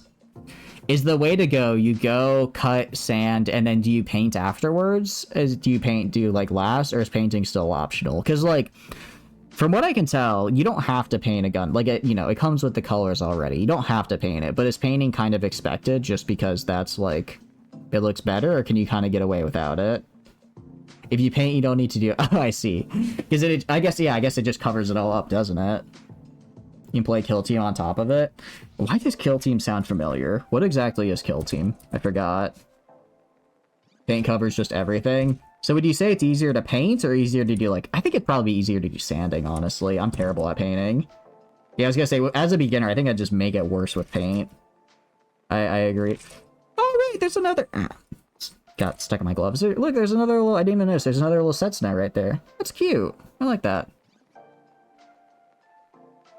It's just smaller 40k game? Ah, okay. Alright, let's start cutting this bad boy. Let's start cutting. Alright. I don't know why there's two little sets in those, but I'm okay with that. Hard to make it look good, but once you master paint, it makes the building just a lot easier. Oh, okay. Learning to weather. Yeah, I've seen people post, like, how they, like, post tutorials on weathering, and it looks really, really tough. But it looks fun. So out of curiosity, Lab, do you do painting, or do you usually do, like, sanding and cutting? Because I know Ladle mentioned earlier they do painting. I'm wondering if it's more common to do painting or just sanding. B11. Where's B11? Right here. Alright. Cutting right here and right here for B11 and 12. I guess, when you paint, do you paint with, like, a brush? Or how do you even do it? Because you mentioned an air sprayer earlier as well. Like, would you just see, like, okay, this is a white piece, so I just get a white paint, spray this all white, and that'll just kind of cover any weird connection points and move on? Or do you actually, I guess, spray paint, like, other, what do you call it, like, other little indents and stuff on there? Painting is expensive and toxic? Oh, I didn't even think about expense for paint. That makes sense, because you have to get new paint every time. That makes sense. It's not uniform because... Oh! Wait, so then how do you paint? With an airbrush, then? Because it'll be uniform and not, like, kind of pushed around. Air paint is the standard. Got it. I feel like I'm stepping in a whole new world here. I was just like, I'll just clip and put these things together. There's a lot more that goes into this than I thought. That's cool, though. And then you coat it with a base first, and then you airbrush in layers. Oh, so kind of like, I guess, like, regular painting. You have the base layer, and then you put other stuff on. And then just details with brushes. Got it. I also need to grab eye. Not you. Is this eye? This is eye. I need to grab this. Seeing cake making shows just like that. Oh god, is my Gundam a cake? Is that what this is? That is cool, though. I don't know if I'm ever gonna get, like, that good, but I think I definitely want to get down, like, clipping and sanding, and then maybe I'll try painting. Part of it also, I don't think I have a place where I could do that. I don't know. I don't know if my apartment would be cool with just, like, oh, yeah, just, like, start painting in here. Just get, like, an air gun. That'll be fine. Airbrush all the colors in to make the cake beautiful. Okay. Cool. So I guess with painting, do you kind of have to... Do you just kind of do, like, whatever color scheme you want? Or is there, like, I guess, how do you do it? Because, I guess if it's, you know... Because if you're painting, you can kind of do whatever. You don't necessarily have to stick with whatever colors it's given. Where is 6? Can I see... Am I blind? I6. 2, 3, 4, 5... Oh, 6. It's literally this right here. Okay. You just need a balcony and old newspaper. As long as the humidity's not too bad, it's fine. Ah... This is the part where I tell you, I live in the southeastern United States. The humidity is always bad. The humidity is always bad. It's unfortunate. You can just go to the back of the manual. Oh, do they have, like, actual stuff, like, that tells you how to, like, what colors to paint where? I didn't even know that. I guess that makes sense. You love milk? Ooh, sorry. This is a Milk Hater stream only, Silver. I think I'm gonna have to time you out for that. As a lactose intolerant person, you have insulted my lineage, and I will not stand for it. I will not stand for this. Okay. Let's see. I don't remember which one this is, but I think I do this. Oh, stickers, stickers, stickers. I love stickers. Let's do this. Womp womp indeed. For 301 day, it'll work even in this out. Really? Huh. I'll have to look into that, yeah. I mean, like, I have decent ventilation. I do have decent ventilation, but, like, it's not... I don't know if it's enough to where I'd want to, like, airbrush paint, right? You're allergic to the protein in milk? Huh. Wait, but you still love it? Why? How? How can you love something that seems to hate you? Alright, sticker time, sticker time, sticker time. My least favorite time. I hate stickers. Okay. Alright. Let's do this. Grab it. Grab it with the tweezers. Alright, screw it. We're just gonna put this on normally. Where the hell is this part?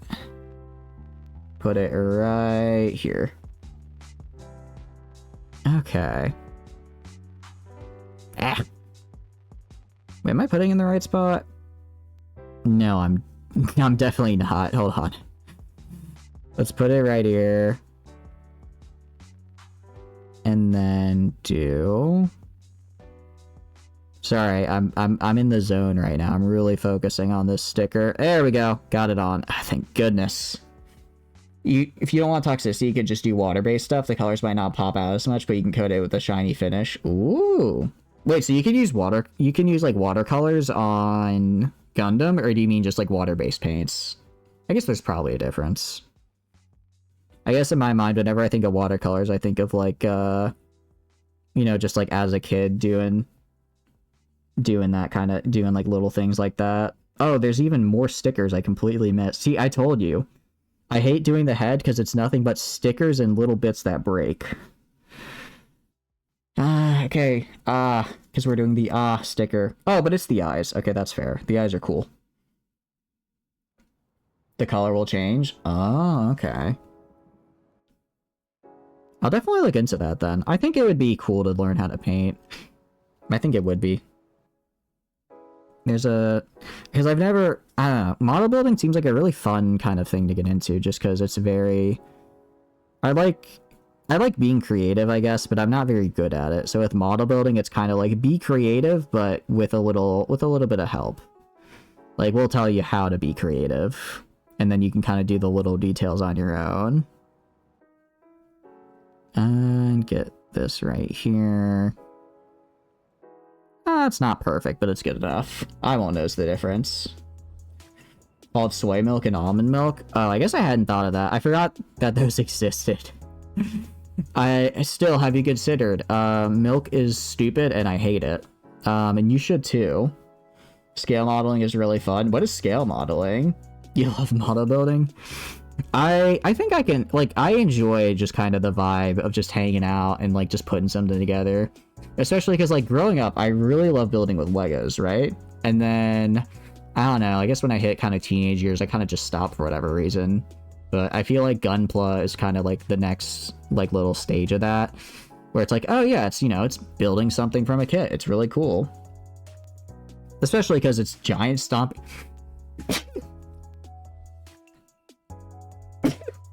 Excuse me, I apologize.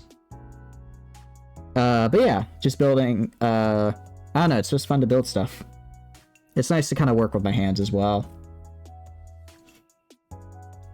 Okay. I think that's all the stickers for now, which is good. Lego's really expensive now. I hate it when they discover that people are nostalgic and exploit that. Really? Well, that sucks. I know I actually had a bunch of old kits back from the... when they did, like, I don't remember what it was called, but it was like you were a miner and you were like fighting like rock monsters and lava monsters. And I remember I really liked them as a kid, and I asked my parents a couple of years ago like where they were, because I just felt really nostalgic and wanted to build them, and they're like, oh, we gave those away to like your cousin. I'm like, oh, okay. That's fine. My heart died inside a little bit, but it's somewhere else. Build model in free time? Boy, you really want hand join. Yeah, I know, right? And I'm already gonna have to get the brace on the arm from the coding for the carpal tunnel, and then gonna throw in the modeling in there. It's not gonna be great. It's okay. It's okay. I just gotta, what do you call it? Just upload my brain to the metaverse, and then I'll just model there. Easy peasy, lemon squeezy, right? That's still a thing, right? But no. I think I will say that is kind of the one thing I'm a little like. I like modeling and I want to get in. I've liked what I've done before and I do want to get more into it. But I'm also like, man, I should get a hobby that involves maybe leaving the house and not, you know, just sitting in my chair waiting to get a blood clot that kills me. So I'm working on that as well. But I think this is I think this is a good starting point. Plus, coding can be fun. I think people don't realize how fun coding can be. I actually. Like, it's not every time. Why do you want to go outside? There's women out there. Yucky. You know, you are so true for that, Ladle. Absolutely valid. Absolutely valid. I'm just gonna stay inside, where the only thing I have to be afraid of is the AC shutting off and then dying of heat stroke. But no. I definitely, I don't know what it is about coding, because it's like, I did not set out to be a computer programmer. If you upload a part of you to cloud, is that still you, as once you upload it, is never going to be updated like the real you, where you consistently interact and differ from a second? Exactly. No, that's the thing. It's like, I guess, real life Shipathesius, right? It's like, and also, if you upload, like, a consciousness to the cloud, can it still grow in the same way a human consciousness can? Is whatever it is that defines a consciousness and human growth even possible if we put it into, like, a more defined electrical system? I don't know. I did take an entire... Actually, I think one of my favorite classes I did take in university was basically like, okay, what is human consciousness? Can we replicate it in a computer? And here's why we can't. That was one of the few philosophy classes I actually liked. But Ladle true. There's no AC outside. Why would I want to go there? I think it is kind of cool how what do you call it? Like in sci-fi, they're like, oh yeah, you know, just like upload stuff. You upload your brain to the cloud, but I don't think that'll ever actually happen. I don't know how it could happen. There's too many unanswered questions. Why is this guy not fitting in? There he goes. Get right in there. There we go. Apparently they can even stimulate a fly's brain chemistry yet. So uploading human brain to simulate it would be a while. Yeah. Actually, this is a little morbid. But I was thinking the other day, like, what if you had a person, right? What if you had, like, a person and you just took the head off, but you gave them, like, an artificial heart, like, that connected and, like, aerated the blood so it was constantly pumping, and it was just, like, a head. The bottom was, like, stitched closed so they're not bleeding, and then they just have, like, wires running and pumping blood. Like, could you just exist as a head, or is there something else in there that your brain needs to not just go insane, right? If they can simulate the chemical reaction, you'll see why human consciousness can be stimulated. I could see one being replicated. I guess I don't know, like... Because it's the whole idea of, like, physicalism or versus non-physicalism. Like, is a consciousness a physical thing we can put into something else? Or is it just something we can create a replica in another machine, but the original consciousness will stay wherever it is?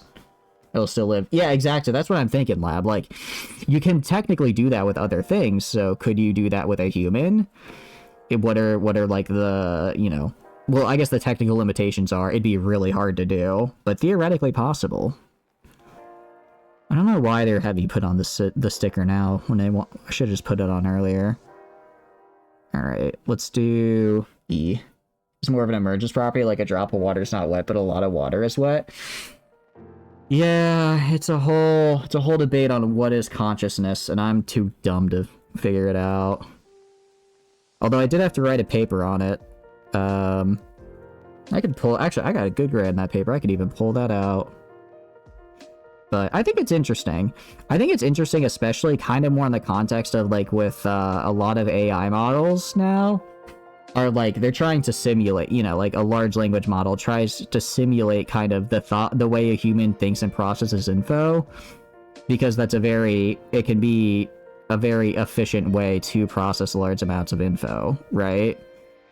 While machines have a bit of a harder. I think the way I've had it described, and I think it's pretty fair, is that basically machines are great at doing math, humans are great at doing patterns, right? So by trying to create a, I guess, AI that's better and based off like a human neural net or somehow, so it's better at patterns than it is at math, I think is where the whole idea of what is human consciousness and can it be replicated is brought in. I'm nowhere near that. I just code on the back end because I'm okay with databases. Consciousness isn't thought. Yeah, it's like, is consciousness thought? Is consciousness the entirety of your experience and senses? It's like, what is it? Is it a physical thing? Like, can you is it a physical thing in your brain you can grab? Is it non-physical? If it's non-physical, then where is it stored? If it's physical, then where is it stored? Can you grab it? Can you interact with it? It's a lot. Consciousness chemistry, it's fairly determinate about things, determinate that if we cannot predict the pattern good enough to predict the future, it's just as good as being random. Interesting. I don't think I've heard that one before. That's an interesting point of view. Are thoughts conscious? I would say yes. Conscious... I think most things are conscious. Well, I guess like a thought. Is a thought part of consciousness? Or is a thought like an independent thing that can have its own consciousness? Is that what you mean? Prepper? Oh, wait. You spelled... Oh, wait. You mean thought like an e-girl. It took me a sec. Okay, I got it now. I got the joke. It took me a sec. I glazed over that and was like, yeah, that's a good question. Where do thoughts fit in? Okay. Where do C and D go? Okay, C and D... Okay, I think I see where. Let's pull this up. Took me a sec, but I got there. Eventually. I will say, I like these little holographic things. Let me get right. Like right here, it's like a little... I don't know if you guys can see really well. It's kind of like reflective. You can kind of see... it's kind of hard to see on the Exia, but on the sides right here, you can see on the inside, there's like the little holographic stripe, and if you can catch the light right, you can see it's kind of reflective. I think it's neat. I haven't seen that on a Gundam before, so I'm excited for it. Did I get C or D? I got C. C is on... I don't think it really matters what side I put it on, actually. Because they are literally identical. No poem is an original. We can combine stuff to make things new, like a hero with 1,000 faces. All storytelling's been kind of done just in different contexts. There's a human limitation to creativity, but we haven't reached that point yet.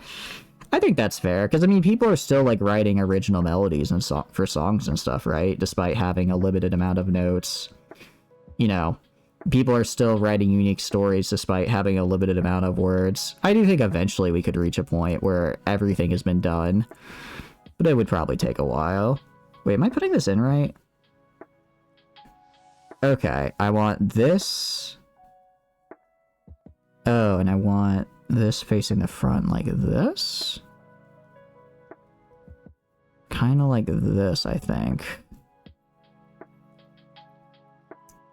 Oh, okay, I see how it goes in. Okay, cool. Well, that's nice.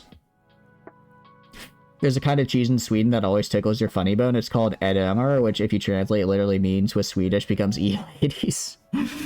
Interesting cheese name. I will say I'm a little upset. The sticker's a little lopsided. I keep trying to kind of correct it. Yeah, can I replace this? Can I reappeal this bad boy? See, this is why I hate stickers. They're a real pain to get right, and I feel like I'm messing it up even more right now. No, I'm just gonna put it back. It's gonna have to be a little lopsided because there's no... It's stuck. There's no way I can peel it and fix it as it is. See, we know there's definitely a limited amount of combination of certain things, just that limitation is so high, we might as well treat it as being infinite. Yeah, yeah. More in a grocery store chuckling themselves in the cheese aisle in English. Yeah, aisle would be right. Although I think it'd be spelled A-I-S-L-E. Yeah, yeah. Yeah. It's kind of like, I saw a thing where if you shuffle a deck of cards, it's likely a combo that's never been shuffled before ever in human history. Because I think it's essentially 52 factorial, which is like literal billions, if not trillions of combinations. So every time you shuffle a deck of cards, it's almost certainly unique, which is kind of cool. That's a cool thing. That's a cool way of looking at it. You know, so it's, especially if there's something so common, like, yeah, we've all shuffled a deck of cards before, but to think that no one else has ever shuffled that same way, unless you're really bad at shuffling like me, is kind of interesting. Dang it, come on. I'm trying to get this in here. I tried to get my little man in the hole earlier, now I'm trying to get this little thing in the head. Oh, where'd I drop it? Right here. Maybe 10 years ago? You think so? I don't know. I feel like even 10 years ago isn't enough time to get, like, billions of permutations, right? You shuffle a deck of cards to get all the aces, which is most clearly not unique. I'm starting to think you might just be cheating, Ladle. Stop sticking things into small holes it won't fit. I mean, I can certainly try. It fit with this side, so it'll fit on this side, I assure you. The amount of people plus online card games. Ooh, I don't know. What is 52 factorial? What is 50... Because I think it's like in the... I can look this up, hold on. 52 factorial. That is 8. That is 8.0658175 times 10 to the power of 67. So I was off by a factor of, I would say, 10 to the 50th. It's, even with all the online card games, I don't know, that's a lot. Who left his burritos on platters, who left them to graze and ate them for days, and the bathroom was covered in splatters. I regret telling you that story. I told one joke about how I mold max my burritos, and suddenly you're making limericks? Limericks? That is huge. It's quite a bit. It's really one of those things where it's like, it's hard to it's one of those numbers where it's so big you just can't imagine it. If you ask me to, like, visualize... If you ask me to visualize anything over probably, like, a trillion, I can't. Like, even like, billion to trillion, I can't. Because it's like, you know, it's like, what's the difference between, like, a million and a billion? About a billion. Because it's just hard to visualize in that way. Just get in... What am I doing wrong here? Okay, I'm holding it like this. Holding it like this. Long end goes in the back. Long end goes in the back. So long end goes in the back. I put the long end in the back. And then I hold it in the back. And then I put this in the side. Just keep on pushing in there. And maybe one of these days I'll actually get it in. Visualize triple D. What is triple D? Is that like something I don't know? Is that like a Gundam or something? He was cosplaying the Ganges River. Wait, what do you mean the Ganges? Isn't that the river in India that's like really holy or something? Oh. Boobasai. Oh. Is there such a thing? I didn't know they got that big. Huh. Learn something new every day. Well... Oh yeah, you weren't here for this, Ladle. So, long story short, I used to order an entire weekend's worth of burritos from Taco Bell. From Taco Bell. But instead of putting it in the fridge when I was done, I would just leave it on my desk and eat it over the course of the weekend. So as you can imagine, by the end of that weekend, I was eating very, shall we say, bacteria-filled burritos, and my stomach did not agree. Well, I know there's higher than D, but I thought once you get, I didn't know that they would go triple. I would assume they would just roll over to the next letter, right? You know what I mean? Like, if you can just get, why would you have a letter past that if you can just keep going triple, quadruple, like I guess when does it roll over? I say as someone who has no idea about cup sizes. The letter is not very descriptive. How so? Tell me everything. I need to know. I need to know. I am a very impressionable young man, and I will find out the hidden secrets of cup size today, apparently. I have seen the video. I have seen the... I do know... I guess I do know they go up to H, because there's the video... There's, like, the meme video of the guy... I guess he's in, like, Japan, going outside a host club or whatever, and the girls are, like, yelling at him, and they're like, you should come in. He's like, no, you're too expensive. And then one of them yells H cup, and he just whips his head around. He goes, like, ooh. And he, like, walks over. It's the funniest... It's a really funny video. So I guess I know they go that high. If you keep the radios dry enough, you can probably keep them for 1 month, no problem. But yeah, that's the problem. I'm in the South, so there's no such thing as a dry burrito here. I was not rot maxing, as they say, because there was no mold, but I was bacteria maxing because there was a lot of bacteria in there. We're doing algebra up in this. Let's do it. I'm great at it. To the lower. Oh, I see. So it's more about shape than size, is what I'm gathering. B? No, I need A. Need the A. Alright, but hit me with algebra. I haven't done math in literal... When was the last time I did math? Probably like 3-4 years ago. I don't know when the last time I took calculus was. Probably like 4 or 5 years ago. But, that was the last time I did real math. Okay. So it's like more... Okay, I guess that makes sense. So it's ratio, but generally that ratio gets bigger. It's not that complicated.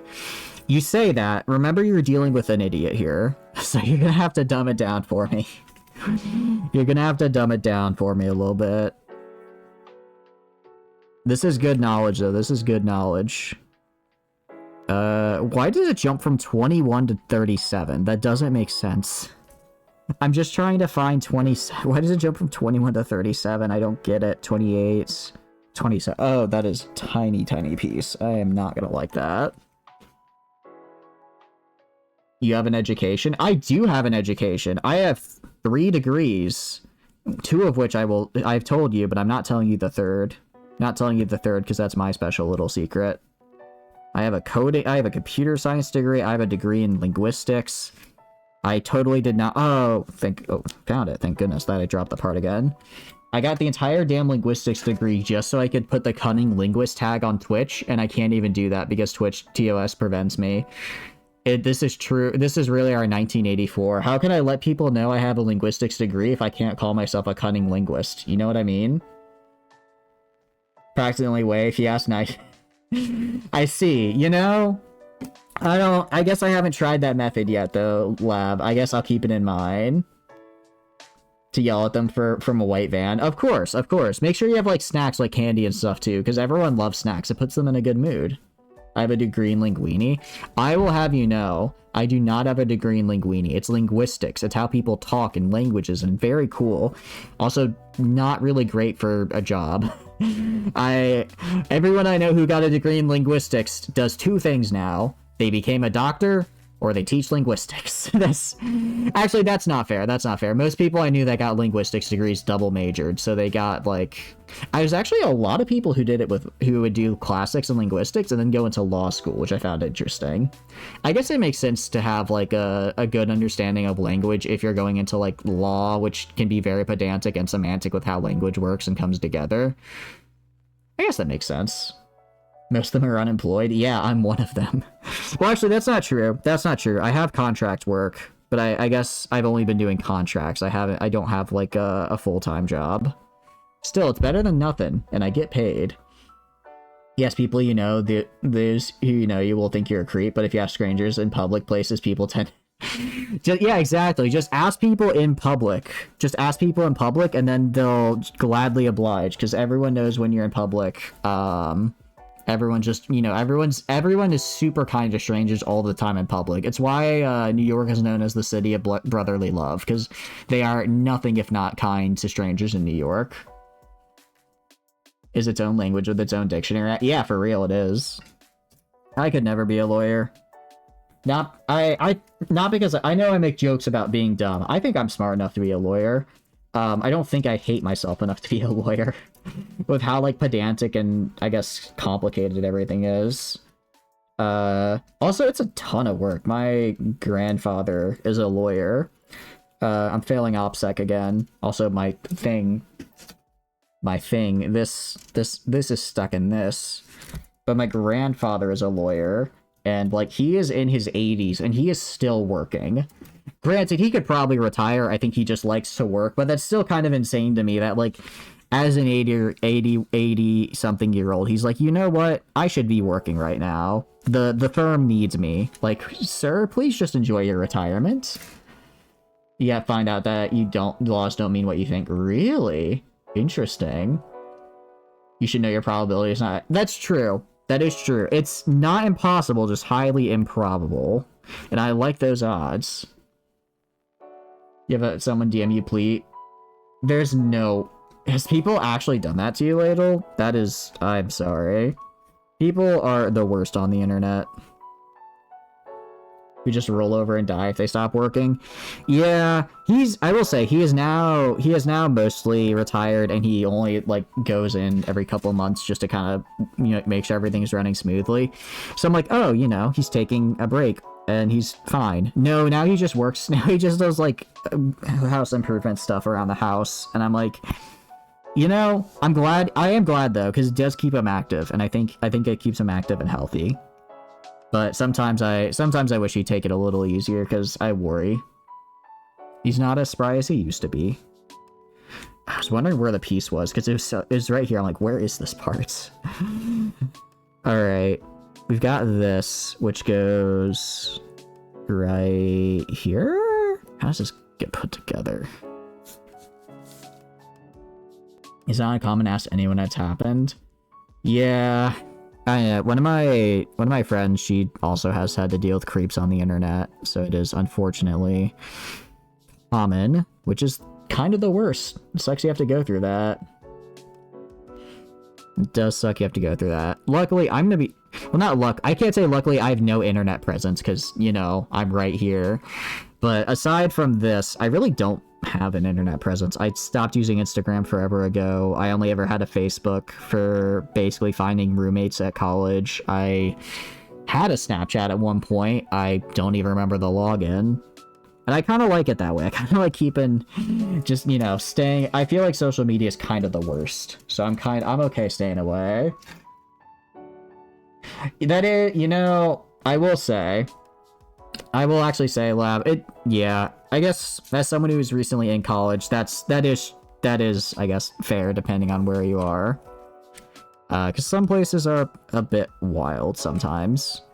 However, I was just the guy in my room trying to sleep, because you think living downtown will be fun. You really do. And it is for, like, you know, the first month or so. But then you're just sitting there at 2 in the morning wanting to sleep because you have an exam the next day, and everyone is out being loud, and you just hate everything. And you have to get a fan and, like, earmuffs to, like, drown out the noise. US is the best. I quite like the US. I've been out to a couple places. I guess the only place I could say I lived out aside from the US was Japan when studying abroad. So that was, what, 6 months? I guess that's enough. I think that's a fair enough time to be somewhere and say you lived there for a bit. However, I will say we really that is 100 during summers. College towns are so weird. I agree, because it's like, oh, okay, the entire population just disappears. It's like, well, that doesn't make sense. It's like everything just becomes a ghost town, and it is a weird feeling. I'd usually stay for a couple weeks after the university ended just to kind of like decompress before I'd head back home. And it was always the weirdest thing, because it's like you're used to, like, you know, being able to go to a store or whatever, and there'll be some college kid working there. But, like, a lot of places will, like, reduce hours and stuff because there's no one there to work because everyone leaves. it's improved in some weird way. Yeah, yeah, it's a weird dichotomy. It is a weird dichotomy. Although I think people are getting a little bit less, I guess. I think they're moving more neutral in both directions. Like, I remember when I was a freshman, I lived in a, like, mixed gender dorm, right? So it was like sorry, not freshman, sophomore. So it was like I lived in an apartment with 4 dudes, and then the next apartment over had like 4 women in it, and then, you know, it was just a mix. And I remember my parents were like, that is very, like, scandalous. They were kind of like, that's not something they could imagine. And then by my senior year, I just rented an apartment, and I had 3 women roommates and then another dude roommate, and it was like, yeah, you know, that's fine. So it's kind of interesting to see the shift. Okay, does this go like right here? Commercialized and sex sells. Interesting. I guess I think that's one way of looking at it. Oh, I mean, I'm not very knowledgeable about, I guess, that aspect of it. What do you call it? I'm still just, because I only just graduated, so I have not really lived in like any big cities, and I don't really do the whole commercial thing just because you need money for that. Unless you count model kits, in which case, yeah, that's fair. That is fair. I got a lot of these bad boys. Okay, why is this...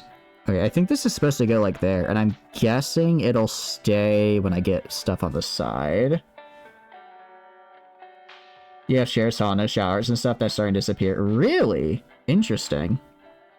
I know when I was in Japan, that it was like onsen and stuff, and that was pretty normal. Just hanging out with the bros. But I guess I didn't go to like any mixed ones or anything. So, yeah, I don't know. I guess, yeah, I don't know. Although I was really upset. Wasn't that big of a deal. Oh, interesting. I was upset because wait, how does... Alright, I'm scared because this has like a little diagram, and I want to make sure I don't do this incorrectly. I want to make sure I don't screw this up here.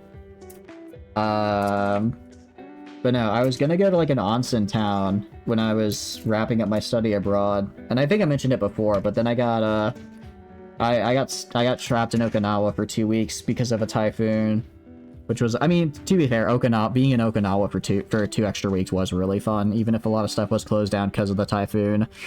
But I was gonna go to like a really cool sauna town. I was gonna see some stuff in Tokyo, and I didn't get to. Because I wanted to go to like a proper onsen with like, not just like, oh, it's just like a, you know, just like a hot bath, but like an actual like hot spring, you know? Really? That's kind of insane. I didn't know it was like that in some places. Read the instructions. I'm trying, but I can't read the, well, actually, I can read this. Hold on. Kire ni hari kirimasu? I think this is just saying be careful to cut when cutting. I think this is just saying be careful when cutting. But I can't tell. Okay, let's do this. Don't mess up, don't mess up, don't mess up. I don't want to mess up. Okay, I've got this in the bag. This. I'm gonna have to do this twice, I think. Once. You have to do it twice, once for each side of the head. Damn it. Alright, where's 3? I think once I get a look at it, I'll actually understand a little bit better what it's saying. 7, 8... What the hell is 3? It is 3, right? Yeah, A3. Don't cut your fingers off, big dum-dum. You know, I'm glad that... Oh, you gotta be freaking kidding me. I have to cut this. Look at this little thing right here. This little... I do not like this. I do not like this. I can't... I do not like this right here. Just hang... There's sushi rolls in the bath that are not close to be... You know? It's a different kind of just hanging out with the boys, I suppose. Japan was cool, though. I will say, US is pretty awesome. A lot of cool stuff. We have got to step up. We have got to step up our convenience store game. Alright? All right, 7-Eleven, Lawson's, Family Mart, every convenience store in Japan blows us out of the water. Like all we've got here is Quick Trip, at least in the South, and like it's not even that good. It's just not worth it. Like it's like we need convenience stores that aren't just attached to gas stations. We need a convenience store that's a convenience store, and I want it. Cut further away and use a nail clipper. Oh, smart. I'm trying to figure out... do you think... Okay, it's kind of hard to see. Do you think I cut off this little nub right here on the side? Because I don't know why they would put it on. But in the thing right here, it doesn't have it. I think I do, because it... Oh, I do, because there's a little cut right there.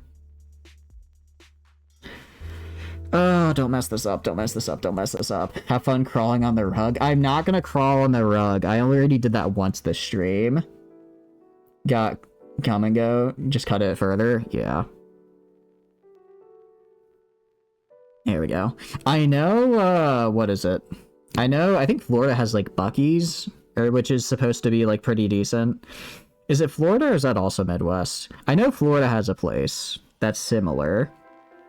But, yeah, where I'm at, it's just like, oh, do you just want, like, do you just want to get, like, I don't know, some crappy, like, snacks or whatever? Go for it. Okay. Oh, I see what, I see what, I understand. I think I understand. I understand what, oh, I understand what this is saying. I understand what this is saying now, okay. It is saying that you need to put the stripe side on the outside, not the inside. The inside needs to be the non-stripe side. Okay. So I want to do like... Alright. Yeah, I want to do it like this. Okay.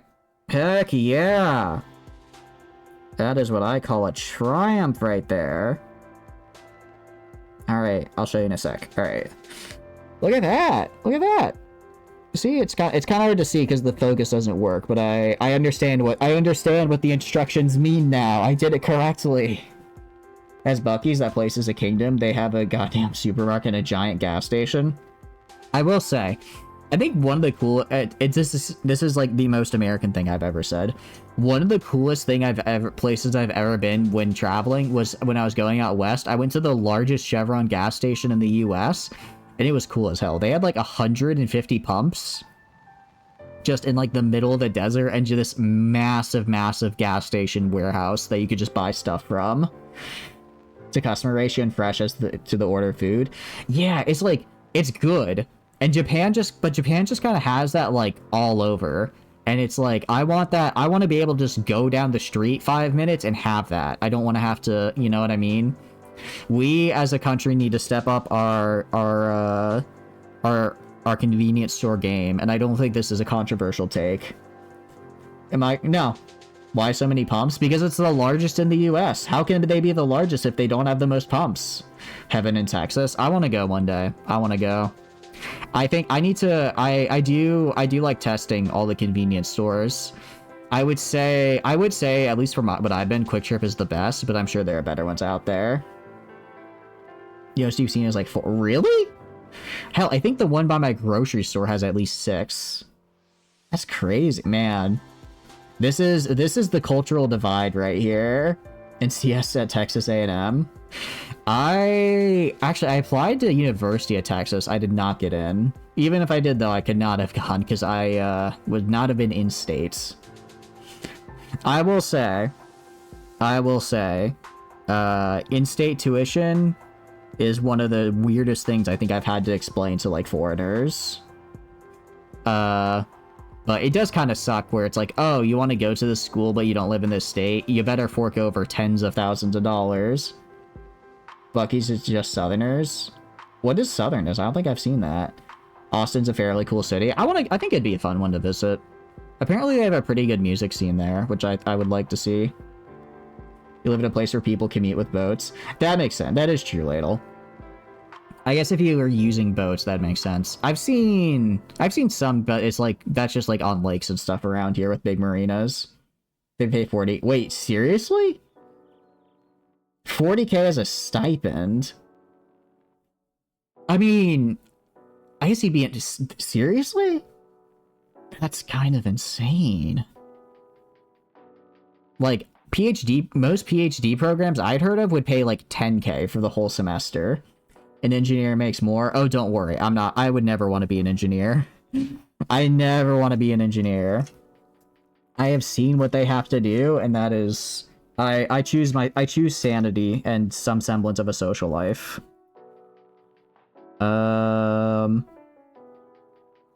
Okay, B10 real fast.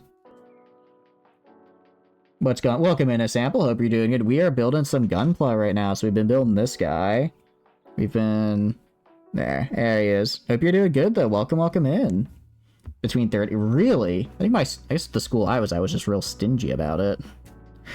I remember because I remember one of my professors was like, basically, she was like, she was kind of freaking out because she was a PhD student and they were like changing her stipend, and she was like, I'm gonna have to figure out where I can transfer my credits to because I cannot afford to stay here if they reduce my stipend like they said. And I don't know what happened to her because then I finished my class and I hope she got her stipend figured out. Engineering is around 35-50, CS is 40-50. Interesting. Doing anything other than making progress on the kit? We're making progress, but slowly. I'll have you know. We almost have the head done, and the head is, in my opinion, the hardest part. I always screw up the head, but I mean, we are getting pretty close, or it's about halfway. We have the body, almost have the head, and then it's just arms and legs, which are pretty easy because you can do them both really fast. Ooh, what are you making a sample? Are not known too well for their academia. It depends on the school. It depends on the school. I know one of my friends went to Georgia Tech. And I know he got a lot of really nice job offers after that. I did not go to Georgia Tech because I got rejected from there. And that definitely did not cause a major blow to my ego or anything like that. The stipend is usually fairly competitive. Oh, okay. That makes sense. Now I just ended up going to states. Actually, I went to a couple schools because COVID hit. I know I was complaining earlier about out-of-state tuition. I actually went out of state originally because I used to be a chemistry major. And the school I went to had a unique program where you could earn your chemistry and teaching certificate at the chemistry degree and teaching certificate at the same time. So I did that. I did that for a semester, realized I hated chemistry and I hated teaching.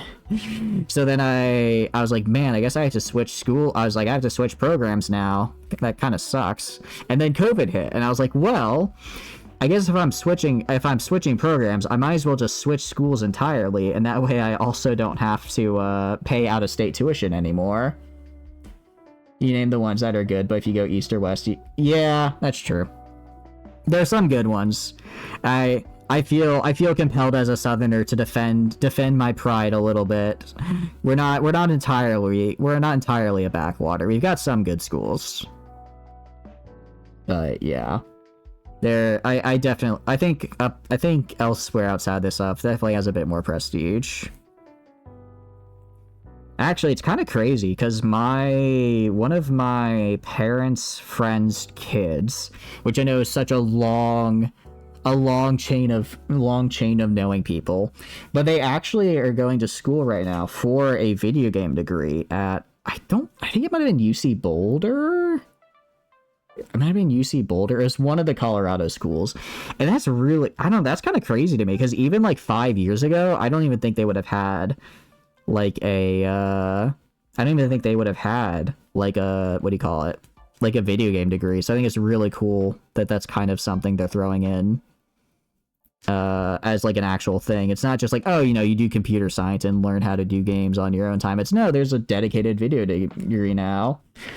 Even better in Texas and Rice. I got rejected from Rice. Actually, I got rejected from all but the one school I went to. Because I originally applied for very competitive programs with what I thought was I thought I had a pretty decent application, personally. And I had 12 APs, all of which were 4 or above. I had after school activities. I was part of service clubs. I even had leadership roles. I did sports. I thought I had this in the bag.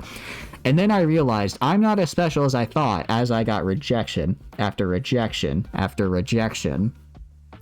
And it kind of sucked at the time, but I'm kind of glad I had it now because it really knocked me down a peg. What kind of supreme nerd are you? One who wanted to save a lot of money on college, because every AP I did was one less class I had to take in college. And then I ended up getting 3 degrees, so I had to spend an extra year there anyways. But like, unironically, when I got rejected from all but one of my schools, even like a lot of my backup schools, I felt really crappy for a while, because I'm like, my whole thing, especially in high school, was like, I'm not like super athletic or like, you know, sociable, but I'm smart. I have that. And then here was the world telling me I'm not smart because I got rejected from all the smart kid schools. So I'm like, what am I then? And then I was like, okay, maybe I don't need to try and define myself by this label of I'm just smart, you know, maybe I could do other interests, try and, you know, it sounds really cringy to be like a journey of self-discovery, but unironically, you know, it kind of knocked me down a peg and made me think, okay, I don't want to just be a smart guy. I want to be a guy with interests, or, you know, something besides just being smart. Or maybe that's just a lot of cope. Right into grad school. I do not want to go back to school. I graduated in May, and I want to work because I want to make some damn money. I want to make actual money before I go back to school. I'll go back. I do want to go back eventually, but not right now. You're taking a break from pairing your AK. For some reason, about every 3 rounds, it fails to extract the casing. Interesting. I wonder why that's happening. I wonder if maybe it's like something with the like unloading mechanism. Only start in 10.5 senior, still some damage, get into rice. Nice. I'm sorry, I feel like I should have done SAT. I did ACTs and I did pretty good. But from what I kind of learned later, it seems like a lot of the, I guess kind of like elite schools seem to really prefer SATs over ACTs, because I'm really funny that the linguistics major is really good at writing and English. I think I got a near, I think I was 2 questions off from a perfect score on writing in English. Not to brag or anything. Why did this fall off, and why is it not? Oh, I think because I'm putting it upside down. Am I putting this in upside down or no? Yeah, I was. Whoopsie. And now I'm just vibing. Depends on year and what state you're in, but some other states have deals with other. That is true. That is true. I think also, like, all of those were out of state. A lot of schools do have it where they prioritize, what do you call it? They prioritize accepting students from their state, right? So I was kind of, it was a bit rougher, because there wasn't a lot of schools in state I really wanted to go to. Why will is this in, or?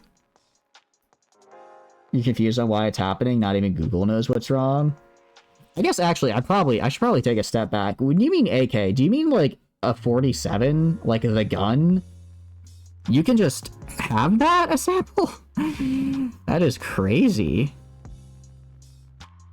Okay, so this needs to go in like, oh, I see how this fits in. 74, but yeah. Damn, that is very cool. You buy semi, really? Damn, I did not know that. It's kind of cool. I'm not a super big gun person, so I always get surprised when I hear stuff like that, I guess. Although I did go shotgun shooting once when I was a kid. And it was, because it was my, what do you call it? It was my dad's 50th. Well, it wasn't my dad's 50th birthday, actually. It was 6 months before my dad's 50th birthday.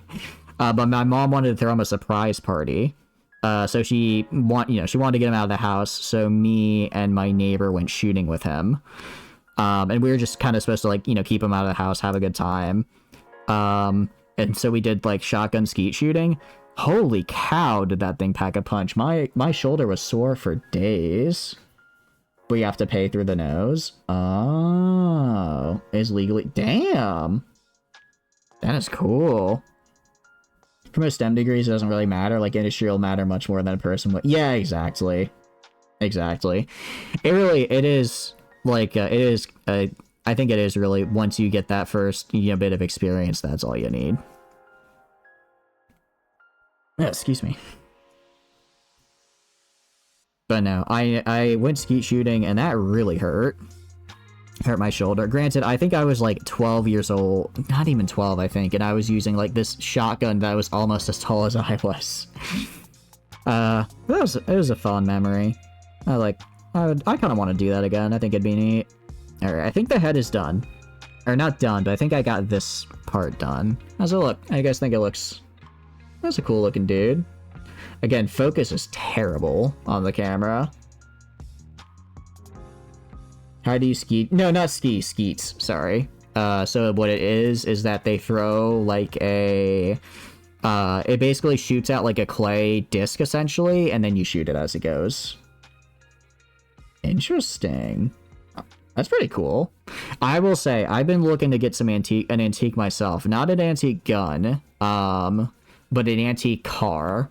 Because I want a Japanese K-Truck. I want a Japanese K-Truck so bad. They look so cool. They're fairly cheap for what's an imported car. But because the states are weird, I can't have it. It's not considered street legal unless I get it registered as a classic car. So I need to buy one from 1994 or before that in order to be able to take it on the highway. Which is weird. Well, I guess it kind of makes sense because I think it tops out at like 75 miles per hour. So on some highways you wouldn't hit the max, but you could hit the minimum. I think the minimum is still I think I could still hit the minimum of 65. So I want a K-Truck though, but I'm gonna I'll have to get it and register it as a classic car because state laws are weird. Do full auto stuff in Sweden. You can do full auto with one in certain competition group, which is very hard to get into. Oh, can move to Japan. Just move to Japan. I'm good. I like visiting Japan. Very fun. Living there short term. Very cool. Having to live and work in Japan. I think I'm good. Although one of my friends is currently there because he's essentially doing like a language school because he got his degree with me in university, and then he went to do a program over there where essentially he gets trained. He just goes to language school for 2 years, so he gets completely fluent and can work in Japan after that. And actually let's see, I think he actually will graduate in this December actually, which is pretty cool. You don't like the high-pressure, long work, and bully work culture? Yeah, I know, right? Call me crazy. I think I'd rather avoid that if possible. Bit overrated, kind of a waste of ammo. Yeah, I know. From what I've seen, like on, I guess, the interweb, because this comes up sometimes, like, apparently it's not actually really that useful, but it's probably pretty cool to do. I always thought it'd be really cool to go to, like, I don't know if they have them where you guys are, but like one of those old military surplus stores, they have them all over here. Just, they have like all these like really old like 50 cals and Brownings just on display. I think it'd be really cool to get one of those and just go let it rip at like a target range, because it's like, I just think that'd be pretty fun. Psychological boost, then yeah, I imagine that probably feels pretty good to just be like, all right, just let it rip and have some time. Okay, B7. Where's B7? There it is. Oh, B8 is going to destroy me. It's the little... I'll show you what B8 is in a second here, because I hate them. I hate having to place these things. They're the worst. It was nice talking with you. Thank you for saying that, Lab. I appreciate it. Have a great night. I hope you have a good sleep. Full auto isn't practical for situations. You just have it because it's fun. Yeah, exactly. Who cares about practicality? We're here for fun. We can fire the 50 cal autos and miniguns at a range. Ooh. I'll have to look into that. Yeah, I'm sure they exist. I just have to actually get out of the house.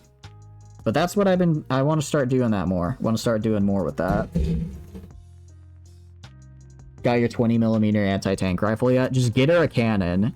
Everyone loves cannons, to quote to paraphrase a very funny abridged series. Those are an experience. Actually, I think it'd be so cool to fire an anti-tank rifle. That does sound really cool. Okay. Oh, I completely messed up the order here. Hold on. All right, let's... Also, 3, 2... 3, 1... Oh, I see how it works. Okay. So B8, I'm going to show you my least favorite part of every Gunpla. I'll show you my least favorite part. On the cheap Soviet tanks. Could you actually at one point just buy a legitimate cheap Soviet tank? Is that a thing that was possible? I've seen like that rumor on the internet before. Is that an actual thing you can do or no? Alright, I'm gonna show you this right here. This little part right here is my nemesis, because whenever I try and place them, these bits right here on the side break, and I hate it. I hate it. They're so hard to place. This is 100% a skill issue on my end, and I'm just gonna try my best. I'm just gonna try my best. Please don't break. Please don't break. Please don't break. Okay. Okay, got it in. Sweet. Got it in. Okay, didn't break. Look at that. Look at that. Didn't break. Just go become a farmer in Ukraine. That's one way, I suppose. You don't own one, but this old head got an M2 Browning. Nice. For tanks, you just have to get the main gun disarmed, though. That's kind of crazy. I wonder what the gas mileage on that is. Probably not great, but certainly would dissuade any road ragers from messing with you. Does it matter what side? I can't tell if this is the correct side. I think it is. Okay, sweet. That's kind of crazy you can just buy that. So what you're telling me is that I could legally have an easier time potentially buying an old tank than buying a small Japanese pickup truck. Is that what you're telling me?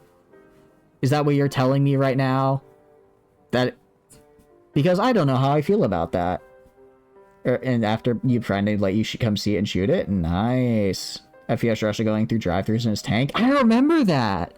I don't know. Actually, my favorite bit of lore about FPS Russia is that he's not like Russian or anything. He's just like a guy. I think he's a guy from like Georgia. He's just a dude from Georgia that just started doing like a funny accent, and people like really liked it, so he just kept doing it. And a bread loaf. What is a bread loaf? A selling. You know, unfortunately, I got about $5. Is that enough to buy the tank off you a sample? I promise I will take good care of it and maybe find insurance. That's about the best I can offer. Alright, I need a 2425. A 2425. The crappy utility van shaped like a bread loaf? Let me ask. I appreciate you asking. I'm actually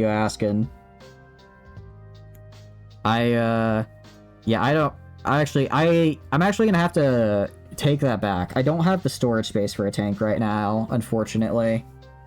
Maybe one day in the future I'll have the parking space for a tank, but I don't think it could fit in this parking. He said no. Ah, sad day indeed. Well, maybe next time. Maybe next time. Okay, so I put this in here. Ah, dropped it. Ooh, I hate touching the head because I feel like I'm gonna break the thing. I always hate touching the head. You can just live in the tank, not very comfy, but you can do it. You know, I hadn't thought of that actually. Maybe I do just live. It's like van life, but for tanks, you know? Is this supposed to stick in here? I feel like it's supposed to, but it's just not. What is going on here? Oh, I think I see how it's supposed to work. What the police do? Stop you? You're in a tank? That's true. If you just never leave the tank, then the police will never be able to stop you. Just never leave. No, that's when the police pull out their old Soviet tank. It's, you know, those police budgets be getting wild in lately. Alright, B15. I think I understand how this is supposed to connect, actually. Do that, and then do this. Please don't mess up, I am begging you. Okay. Alright, so I think what I do is I put this in, like, right here. And then I put this on top of it. And then I do, like, that. And then that should lock it in. There we go. Nice. Okay, sweet. Very, very cool. Probably be more comfy to live with something like a BTR, Scott, or a Topaz. I know what a BTR is, because I played Squad. What is a Scott or a Topaz? Isn't Topaz like a gemstone? But I think that's with a Z. Stole a tank from an army base, got stuck on some highway barrier. Oh, that sounded like a very fun story, and then it was not so fun. That's kind of... like, why would you do that, though? I mean, I guess the answer is mental illness, but... I don't exactly know why anyone would think, yeah, this is a good idea. Let's just steal a tank from an army base. That can only end well. Alright, snip. And then a little bit of snip. There we go. Sorry. I'm trying to snip in view of the camera, but sometimes I forget to. He went a bit crazy, he was crushing cars. Oof, yeah, that's kind of a menace.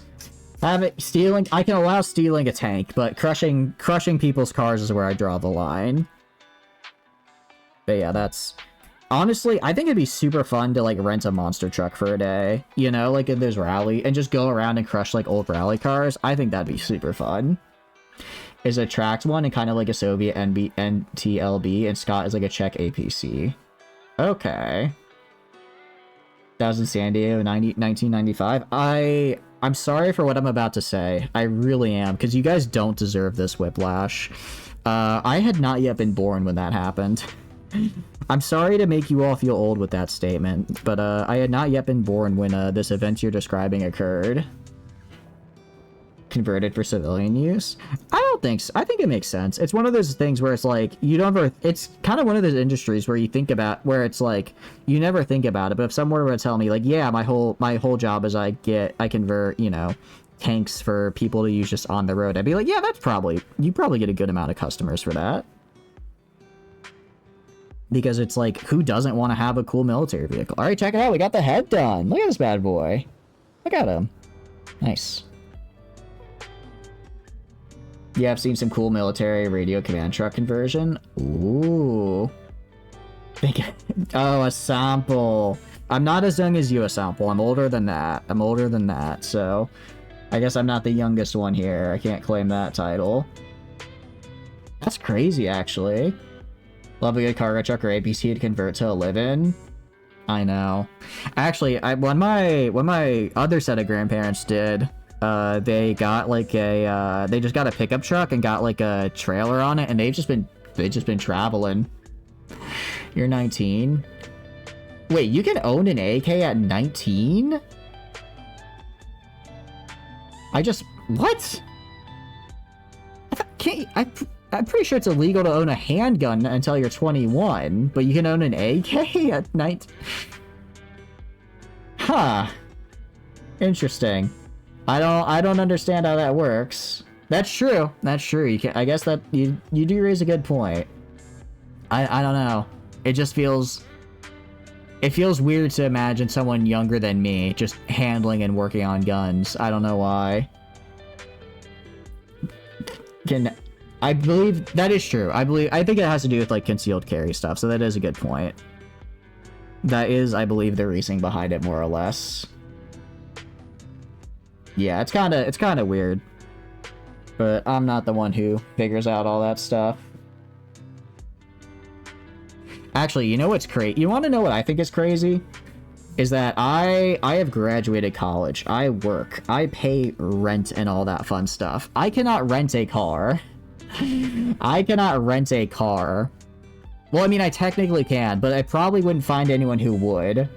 Because in the US, basically, what it is with your insurance is that once you hit 25, your insurance drops because you're no longer considered, like, I guess, like a teenager, essentially.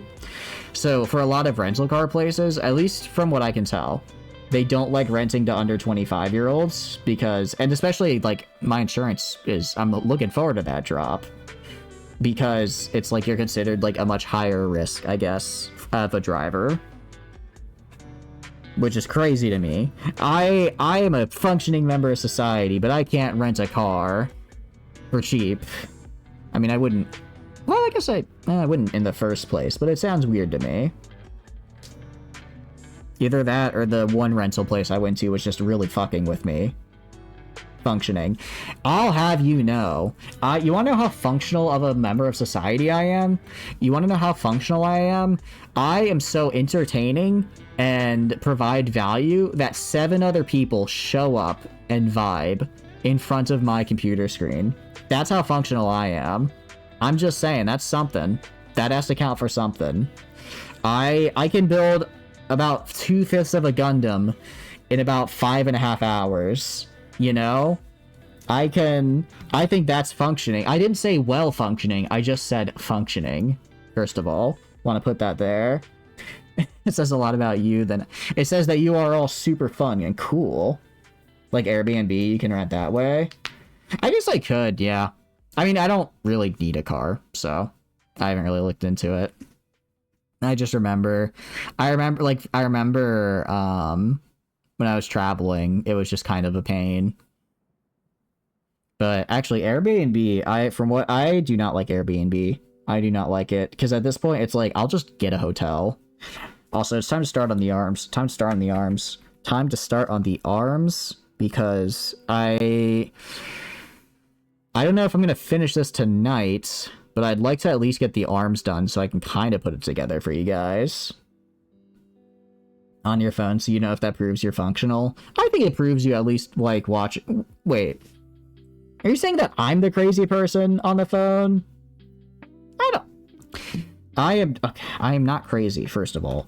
A crazy person would know they're crazy, and as a non-crazy person, I can definitively say I'm not. So, you know. Still have it, fellow kids? Exactly, Ladle, exactly. Turo? I'll have to look into that if I do need to borrow a car. B-A... E-J-I-E...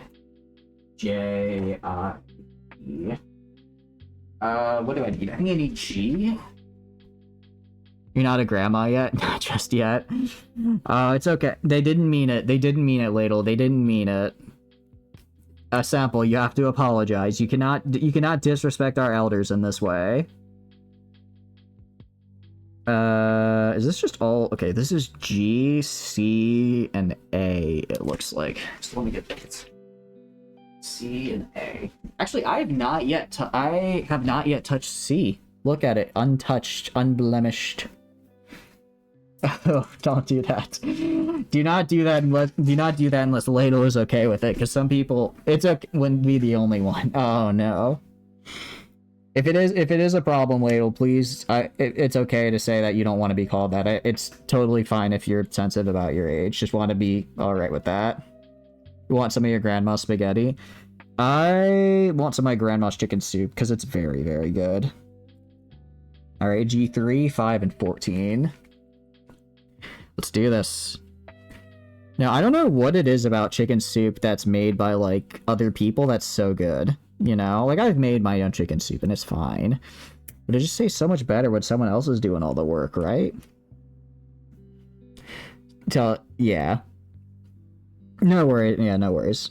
If the chat is all good and fun, but if you ever, this is just a general statement, if you ever feel like, a bit has gone on too long or you want to stop, please let me know and I will shut it down. I want to make sure everyone is having a good, fun time here. 14. How the hell is 14? Oh, I don't like this one bit. All good. New granny, you got 3 grandmas, I see. I didn't realize it was that easy. You just call someone on the internet a granny and then you grab one.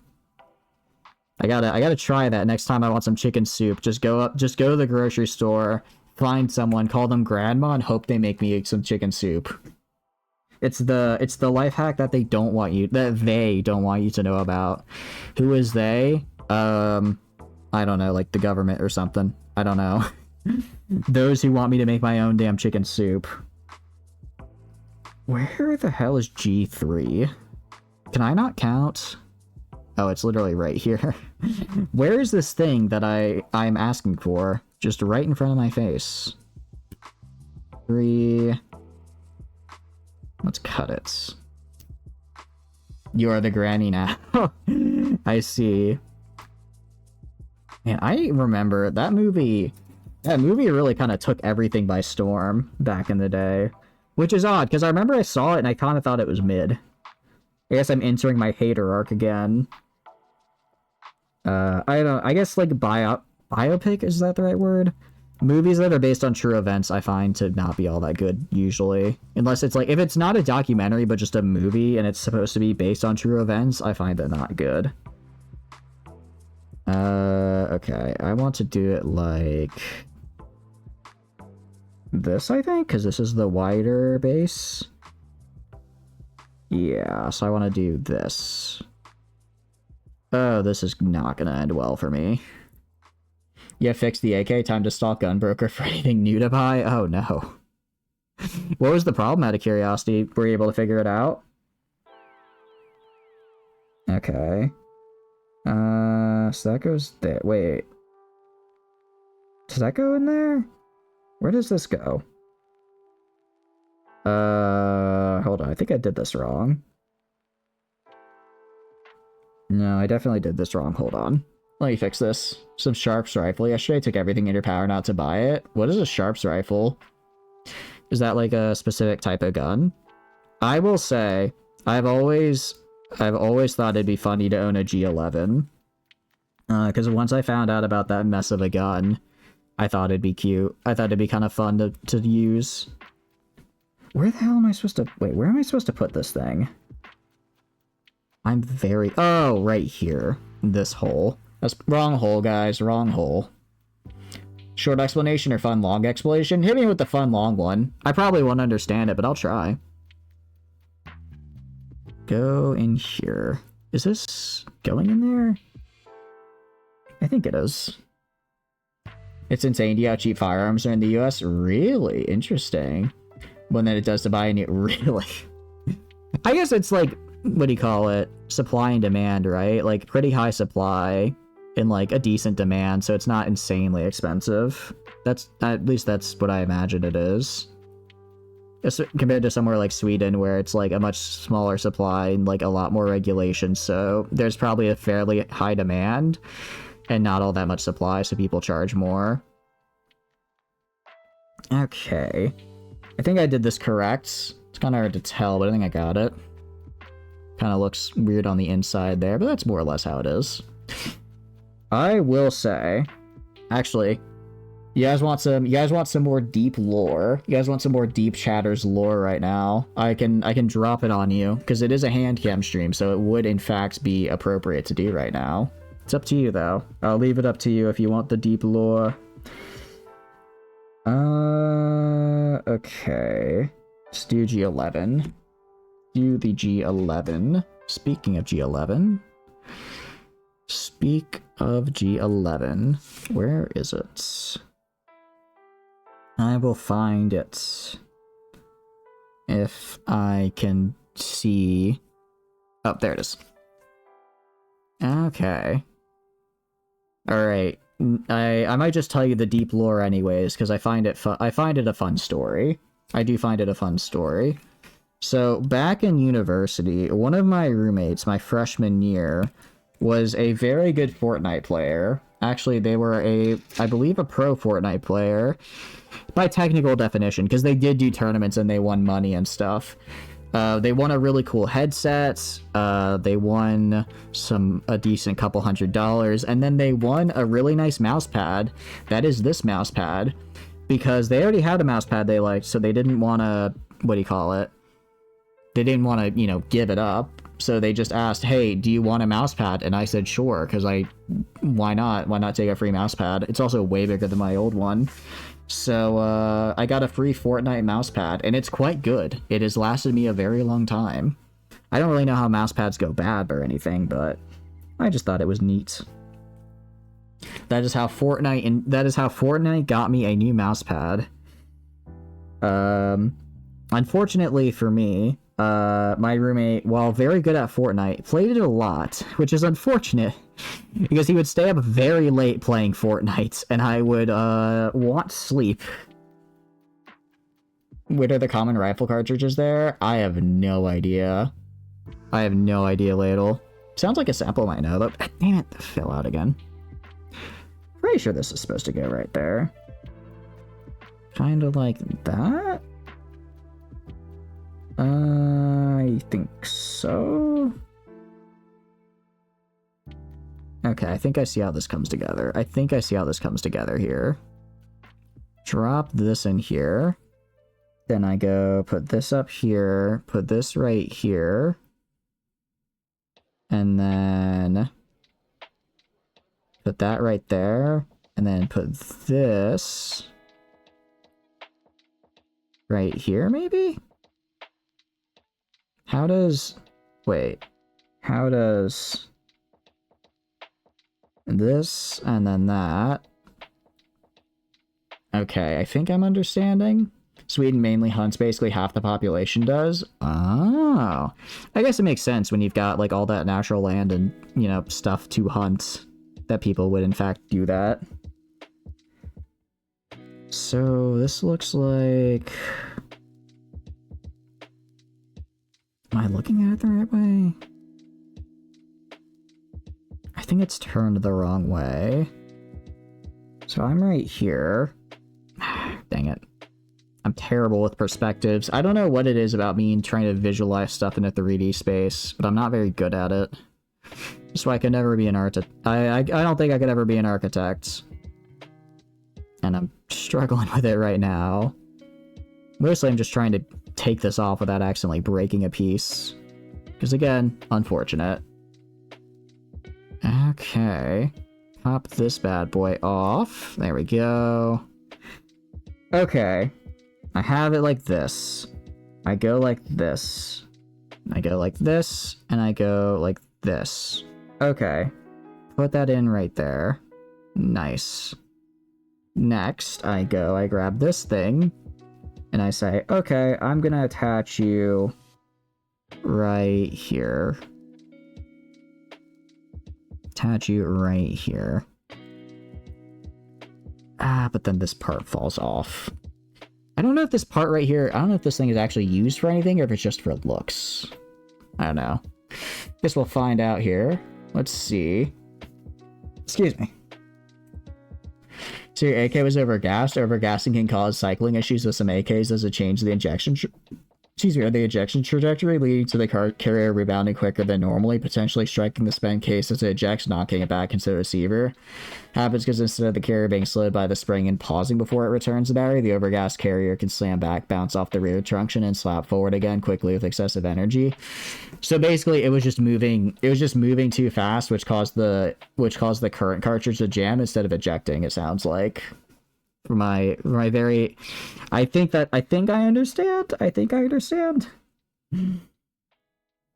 Okay. Am I doing this correctly? Put this like right here, but they turn it around. I think they turned around the view for this picture. That hole goes right there, and then this seems to go in here. From what I can tell. So put these two together. Oh, I see how it locks in. Okay. Okay, I see how this comes together now. And then from here, there it is. I see how it all comes together. Nice. The Adeptus Mechanicus have diagnosed. The machine spirit spoke through you in tongues. Indeed, indeed. Interesting. So how did you figure that out? Did you just kind of run through it? But how did you like diagnose that out of curiosity? I guess I wouldn't even know where to, like, begin with that. Were you just like, okay, let's check the gas, let's check the receiver, let's just check, check everything till you find the problem? Or were you, like, did you just kind of have a hunch? Or, I guess, how do you bug test a gun? I know how to bug test a program, but a weapon's a bit different. That's a bit more complicated, I'd imagine. Or maybe it's not. I guess it is still just a machine. Just bash it against the table. Hey, sometimes kicking and turning off and on again does in fact work. Don't knock until you... Don't knock it. Do not knock turning it off and on again. Okay. Put this... Face this part down, and then do... Right... Here? Let's go right here. Nice. Okay, this looks good. Okay, this looks really good, actually. Oh, this arm is gonna look sick. I do like how they have, like, an inner frame. Like, this is essentially, like, the inner kind of metallic arm, and then we'll put armor on the outside of it, which will look really cool. I definitely want to get at least one arm done for you guys to see today. I do want to get at least one done. It's the only thing that can be left. All the internals look good, and the mag and ammo are good, so that's the only thing that can cause an ejection issue like that. It explains why the gun felt like it kicks, like, oh, I see. Interesting. So it does sound kind of similar to bug testing, where you just go through, like, bit by bit, checking off what does work, and then you're eventually left with what doesn't. What is going on here? Okay, I need B. Need part B. I do like these. I will say I really like the holographics. I think this is really cool. I did not know this was, like, a thing that they could do, but I'm glad they did. Alright. Get part B here. Just get it out. It's not hard to fix, but you don't feel like doing it right now. Fair. I don't know where you are, but you said you're in America, so at the very least, it's probably around 8 or 9 p.m. for you. At the very latest, which is a bit late to be doing that kind of work, I imagine. I think it's a bit late, at least in my mind. Okay, what's going on here? Where the hell do I put this? Hologram Katsu. I see that. Does it go through right here? Kind of fits, so maybe, but not quite. No, it looks like it goes behind. Let's check C5 and see how that looks. See how that looks, yeah? Funny Warhammer reference, Granny. You know, one of these days I'm going to understand more Warhammer. But today is not that day. Because every time I feel like I'm starting to understand Warhammer lore, you guys just drop something else on me, and I'm like, oh, okay, that's a whole new thing. That's a whole new faction, or Primarch, or terrible thing the Emperor did because they're kind of a crap dad. No wonder the horsehair. Honestly, I mean, I know the Emperor, you know, the Emperor had his reasons or whatever, but, like, kind of dumb if you ask me to see that. Why, like, how could he not see a rebellion starting when he just did, like, all the wrong things? I know he's, like, an immortal demigod or whatever, but still. Needs to get into Warhammer. I do not need to get warts, thank you very much. I'm okay without them. Okay, how the hell does this connect is the question. Alright, put it to the side. Put it to the side like this, because I want this. I need this little bit right here open. So if I put it in right here... Oh! Actually slips in just like that. Hell yeah. Oh, and I think this goes in right here? I think this goes in right here, doesn't it? Vaguely seems where it would go. Let's try putting it in. Let's try putting it in. The Adeptus Mechanicus isn't Warhammer. It is. I completely blanked on that.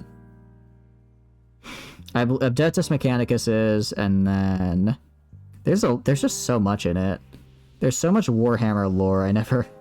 I never know what's gonna happen next. Which is kind of the cool thing. I will say I'm very excited for what do you call it? Mechanicus 2. Like, normally I'm just like, oh, it's gonna be like, it's a remake or whatever, but Mechanicus 2, my beloved, I don't care if it's just a remake. I want more. Where the heck is this thing supposed to fit in? I understand this goes right here. Okay, so if that goes right there, does this mean this goes right here? I think I see how it's... Okay, I think I see how it's supposed to come together. I think I see how it's supposed to come together. Hold on. This goes on the bottom. This goes, like, right here. Okay. So if that's in right there... Oh, this is going to be a pain in the butt, isn't it? Answer your question. Most common is 223 or 308. You're just... You're fine. Nothing... You know what? I think being not funny is fine, because I'm not very funny either. I'm not very funny either, I'll have you know. Oh, please don't put this upside down, I'm begging you. Please, me, don't put this upside down. And I messed up again, okay. Ah! Alright, put this, like, right here. Put this, like, right here. So I'm trying to figure out where the hell this thing is supposed to, like, lock in. Oh, wait, maybe it's supposed to... I think I understand how this works, actually. Hold on, hold on. Use everything under sun, but 6.5 is slowly becoming more popular, though if it was funny. I think it was cute. Actually, I do know 308, because that's what I would use in Fallout, for the rifle. Because I am the type of person who, whenever I play a game, I say, what is the longest range weapon I can get so I don't have to interact with the enemy? Because whenever I interact with the enemy, I die. Whenever I interact with the enemy, it goes poorly for me. So if I can just get a rifle and stay away, I'm happy. There we go. That looks good. Ah, is it in all the way? I think it's in. Alright, check that out. I don't know if you can see the little bit of holographic. Again, the camera's really not great for focusing, but there's a bit of holographic in there now, which is cool. It's taking too long, so you copied half of it and then cut it. All good. Actually, I've been thinking I should do some more Fallout, because we did the survival run, and then I pretty much finished that off. I didn't finish it though. I did all the way up to Far Harbor, and I just killed Kellogg. But I'm like, well, I'm kind of feeling I'm already like level 60 something. Nothing in this wasteland threatens me, so I'd just be going around doing quests I've already done like 5 times. So I kind of gave up. But maybe I will go back and finish it. After all, it is Fallout. I do like it. Unfunny humor is the best kind of humor. Exactly. Explaining the joke is what makes it funny, I assure you. Does this look good? No, I can do this better. I can do this better. Let's get this in right. Get this in right this time. I know I can do this correctly. Dude, it is. It's why... unironically, I do think there is something to be said for, like, something is so dumb it's funny. Makes you funny. Explain that. No, 100%. Like, if someone is just like... this is gonna sound like a really stupid... but if someone's just like pee pee poo poo, like, that can just be the funniest thing sometimes. I can't explain why. But sometimes it just is. Damn it. Ugh. You stay right there. I'm 10 seconds away from just breaking out the glue, I swear. About to break out the damn glue. Put this in right here. Okay, I think that's about the best I'm gonna get out of it. Even though it's not perfect. Okay. Looks like that. It's good enough. It's good enough. About as good as I can get without breaking out the glue, which again, I think is probably, I think that's like a sin. So let's maybe not do that. Wait, did I put this on correctly? I think I did. Yeah, I did. So I look from this side. I did. Okay, cool. Cool. Alright, let's get G9 in here. Let's get G9 in this bad boy.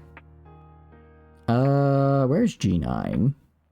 Where is G9? Here it is. Wait, no, this is C9. You know, one of these days I'll learn my letters and realize I'm on the wrong plates. Bum-ba-da-bum, and G9. There it is. Alright, we're almost done. We're actually getting pretty close to finishing one of the arms. We're getting pretty close. I told you, arms and legs go fast. Arms and legs go fast. I can't tell you why. They just do for me. So let's get this here. Interesting night yesterday. Someone broke into your house. Oh, jeez. Hope you're alright. Hope they didn't steal anything from you. That sounds... I think you and I have a very different definition of interesting, because that to me sounds like a terrible night. I would not like that kind of night. Although I've never... Actually, I did when I was a kid, someone broke into our house. I don't really remember much of it, though. Okay, sticker time, sticker time, sticker time. Where does... Oh, no, that totally fits, okay. With O. Interesting, horrifying, same thing, really. I guess they are pretty close on the spectrum of thing. Certainly a story to tell. Well, I mean, you're here right now, so I'm guessing you're alright. Guessing everything went okay. Yeah. I don't know, especially because I feel like I've lived in apartments for so long. I don't really, I guess I don't work in about that. Even though it's like, I don't think I'm... Actually, I don't know. I bet there's stats. Did you do the American thing? Please explain, what is the American thing, Ladle? I'm very interested in, as an American, what do foreigners see as the American thing? What do you see as that? But no, I'm sure there's stats where it's like you're more or less likely to get broken in if you're like in a house or an apartment. In my mind, I feel like an apartment is like less likely to, just because there's so many other places near you, right? So like statistically, it's, you know, they're spoiled for choice if there are, as it were, so they're just less likely to single you out compared to a house where you could be like, oh, that looks like a nice house, breaks in, right? No, but they did run when they saw you in the living room eating popcorn with you. You know? I mean, it's no shame in that. No shame in that. You protected your belongings and your popcorn ensemble, and that's... Well, actually, you should have thrown away the popcorn, because popcorn is disgusting, but you did okay. You did good. How does this fit in here? Okay, that definitely snaps right there. And then this goes right here, I think? Yeah, definitely. Alright, sweet. Nice. Inner arm done. Inner arm done. Watching a movie and I guess since the car was in the driveway, the tweaker thought it was empty. It was not. You know, fair. I'm imagining that's probably what their thought process was. They just didn't account for the pantsless popcorn. It is a rookie mistake. Obviously, they are still early in their career. They won't make it twice, though. Don't worry. From now on, whenever they break it in, or they'll have to think, man, I hope there's not a guy just pantsless eating popcorn here. That would be horrifying to see. Alright. Let's do... What is it? Oh, there's a lot going on here. A20, I4, A5, and A19. Okay. Let's do this. A lot going on here. He saw you and went crap and then just ran around with the giant. That's actually... I'm sure at the time it was scary as hell, but that is a very funny story, the way you're describing it now. I'm glad everything went okay for you. I'm glad everything went okay for you. Alright, we're gonna do A20. Which is where... What, oh, it's one of the green... That makes sense, it's one of the green ones. Because it's gonna go over the thing. Away, not around, autocorrect. Oh, I see. Yeah. If he ran deeper in the house, that'd be concerning, but if he's just like, alright, I'm dipping, then that's probably for the best. Okay. What is... Okay, what is I4? Let me see what this is.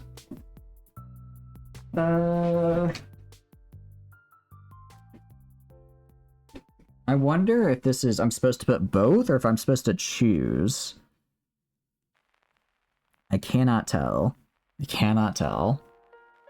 Not even Maddie broke into your home, your Maddie broke the damn door frame. Oh, that's a pain. Yeah, I'd be pissed about that too.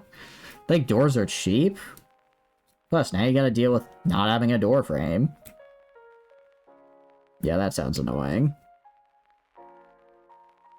Okay, I think we do the 2-for-1 here.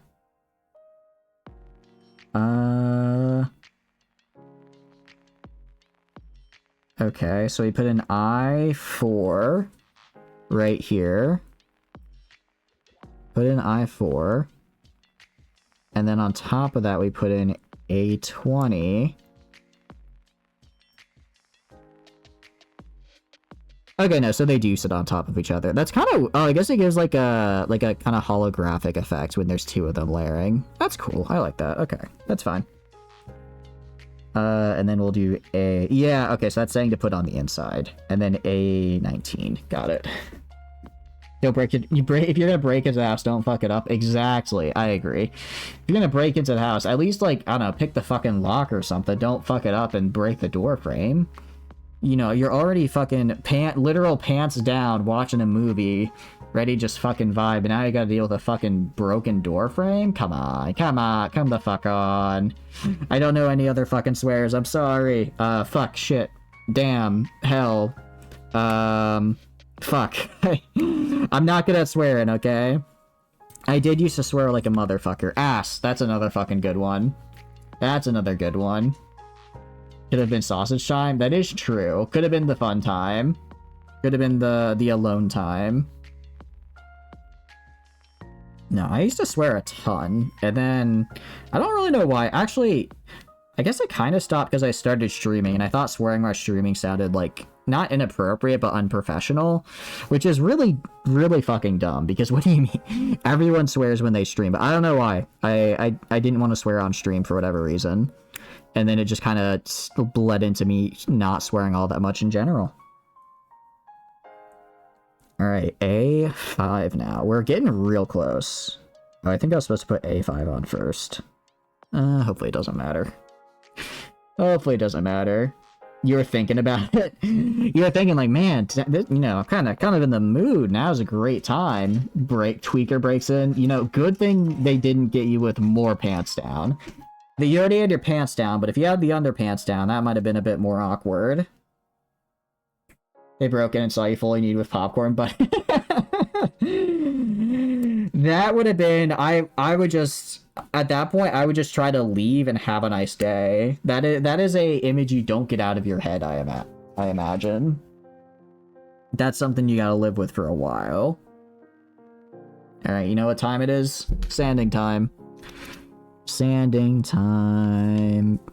Luckily for the white plastic, sanding doesn't really seem to make any like really noticeable they call it really noticeable scratches, which is nice. Come here, get over here, I'm feeling romantical. I don't know if you're referencing that Vine ladle or if you just coincidentally said something very similar, but it's such a good Vine. That's such a good Vine. Oh, everything flopping around. I came here looking for booty. The Chris Hansen, where it's like, I know who you are, Chris Hansen. I came here looking for you. Okay. Do this. And then put it like this. Okay, and then it goes under. Under, and then this goes in right there. Okay, nice. Nice. Cool. Okay. And then that has the little bit of that in there. Very nice. Something like that, yeah. What is Chris Hansen up to these days? Is he still busting predators, or is he moved past that, or I don't know what the Hansen versus lore is right now. I don't know if he's still up to it. I don't know if he's still up to that, or if he's moved on to greater and better things. What the hell is this? It's like adds on so. Oh, I guess it's extra because it has the sword in this hand. Okay, I was wondering why this was different than this one. What? There's no way. But I call Chris handsome. Yeah. I was about to say that is a plot twist and a half right there. If that was true, Ladle. Oh wait, no, this part is just this part right here. Okay. I need B and PC. Okay, I can grab that. We grab PC. Wait, I think we have it over here.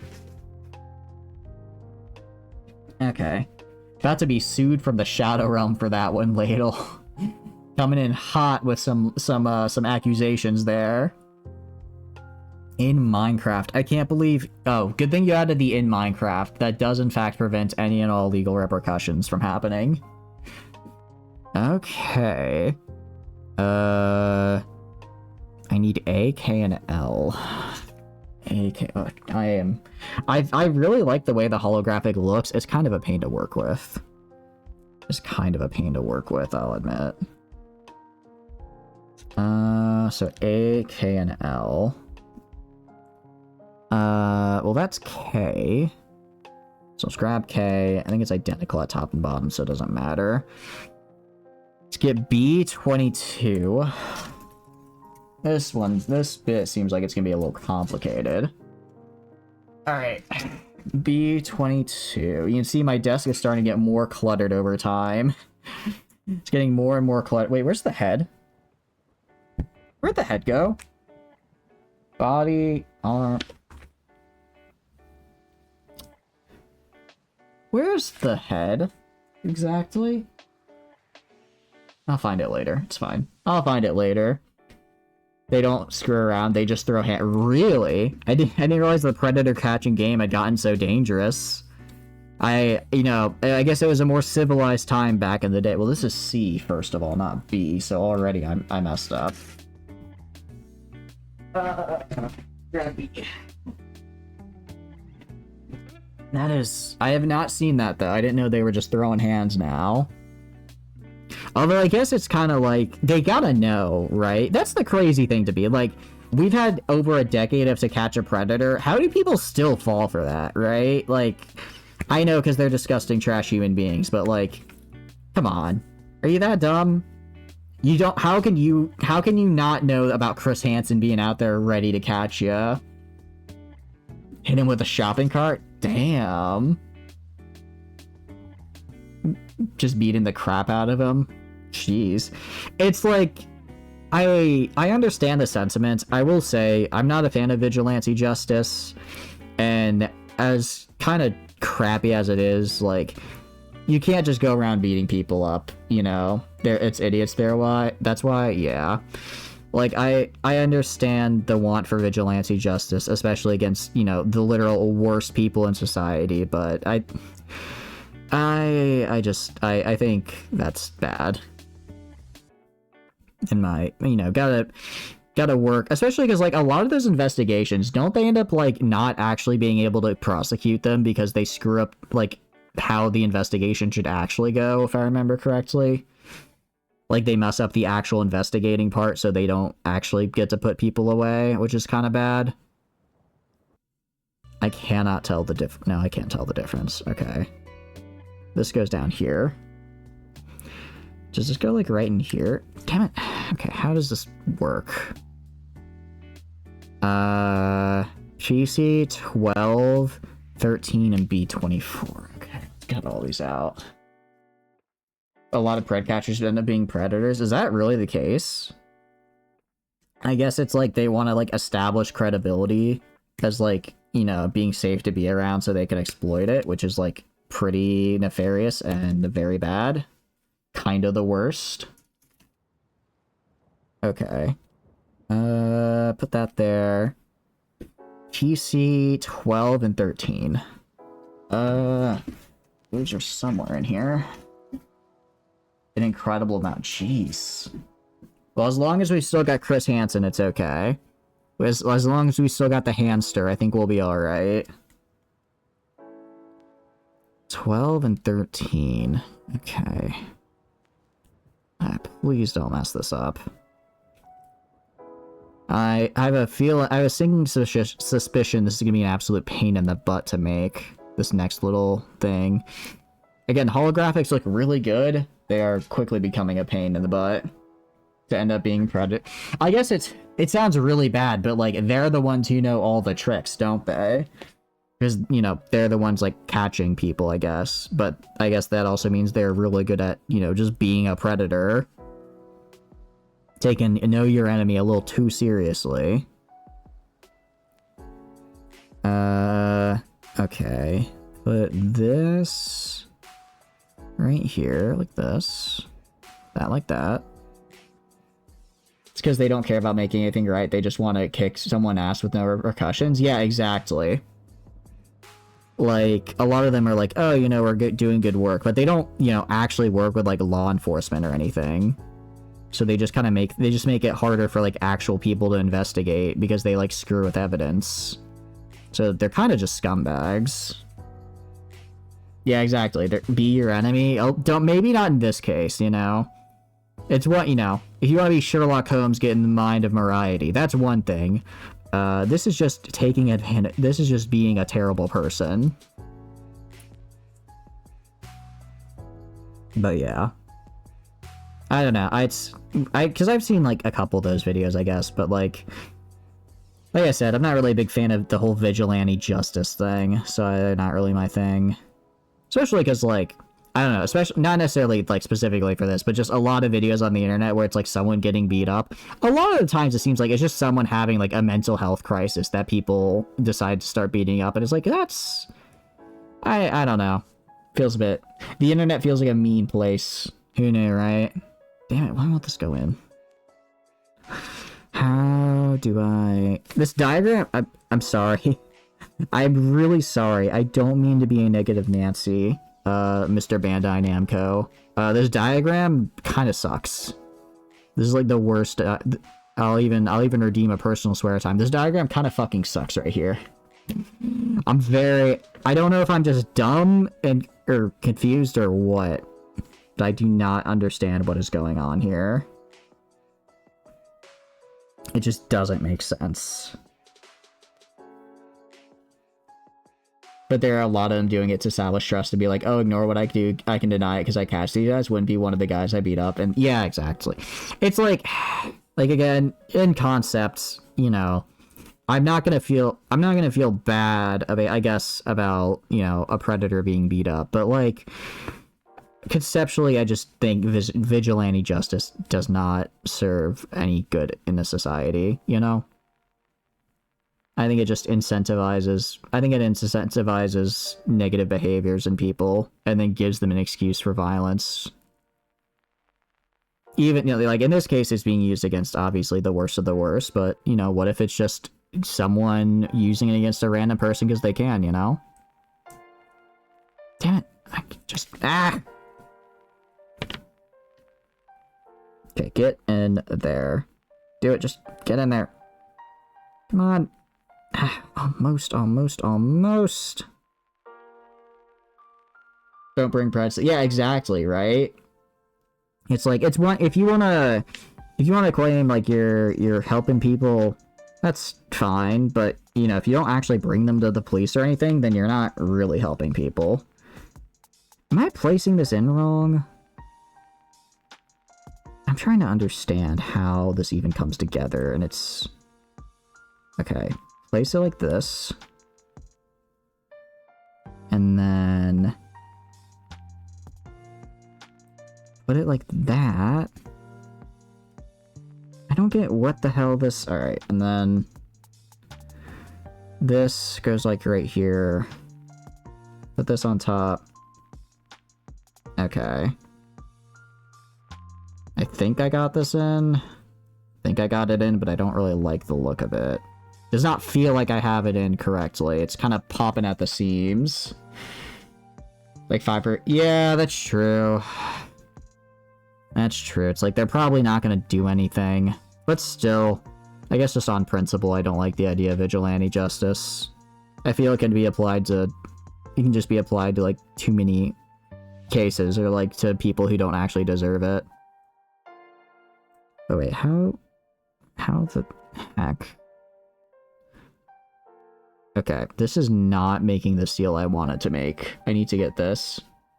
Glorified highway bandits. Kinda true.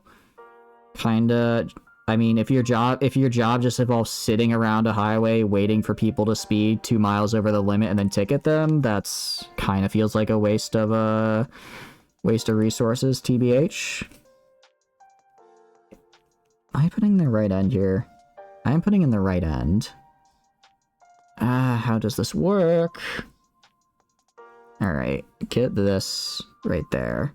Got that right there. Okay, this is right here. This is good. Tends not to be that. Yeah, that's fair. Although, what they will do is that they will book you, if you're over the limits, they'll book you for much higher over the limits than you are. Like, my younger sibling was speeding, I think 75 and a 65, and he ended up getting booked for 90 and a 65, which bumped up the fine quite a bit. And it turns out trying to argue, no, Your Honor, I was speeding, just not speeding that bad, is in fact not a very good defense. So I think he had to pay a pretty nasty fine for that. He was also speeding, so I don't really... It is still his fault. But that might have also just been... Granted, I don't want to... Actually, good point. I don't want to generalize to everybody. I'm not going to generalize to everybody off of one poor experience. That's not a good idea, and I shouldn't do that. Oh, I see why this wasn't working. Because of the nub. The little nub in here that was preventing me from fully closing the thing. It was only not even 1/10 of an inch, and it was still causing problems. Never had a speeding ticket. A lot of people are yeah, I agree. It's just a lot of people are shitty. And then some of those people will just happen to have one job or another. Okay, put that in there.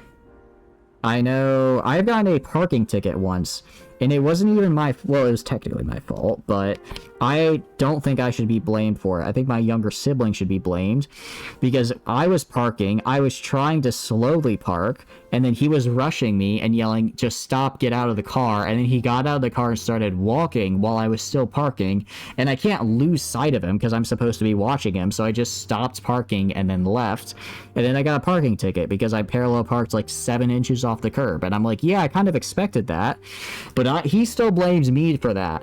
I'm like, no, if you hadn't gone out of the car and started walking away, then I would have been able to finish in time. From what you have heard. It depends. In general, as long as you're not going like an insane amount over it, people don't care, but sometimes, but obviously if you're going pretty fast, they'll grab you. That's good. I'm glad you work with a lot of good ones. Sample, that's nice. Yeah. I don't think it's like any one job makes anyone bad or anything. I think it's just people are people and some people are shitty.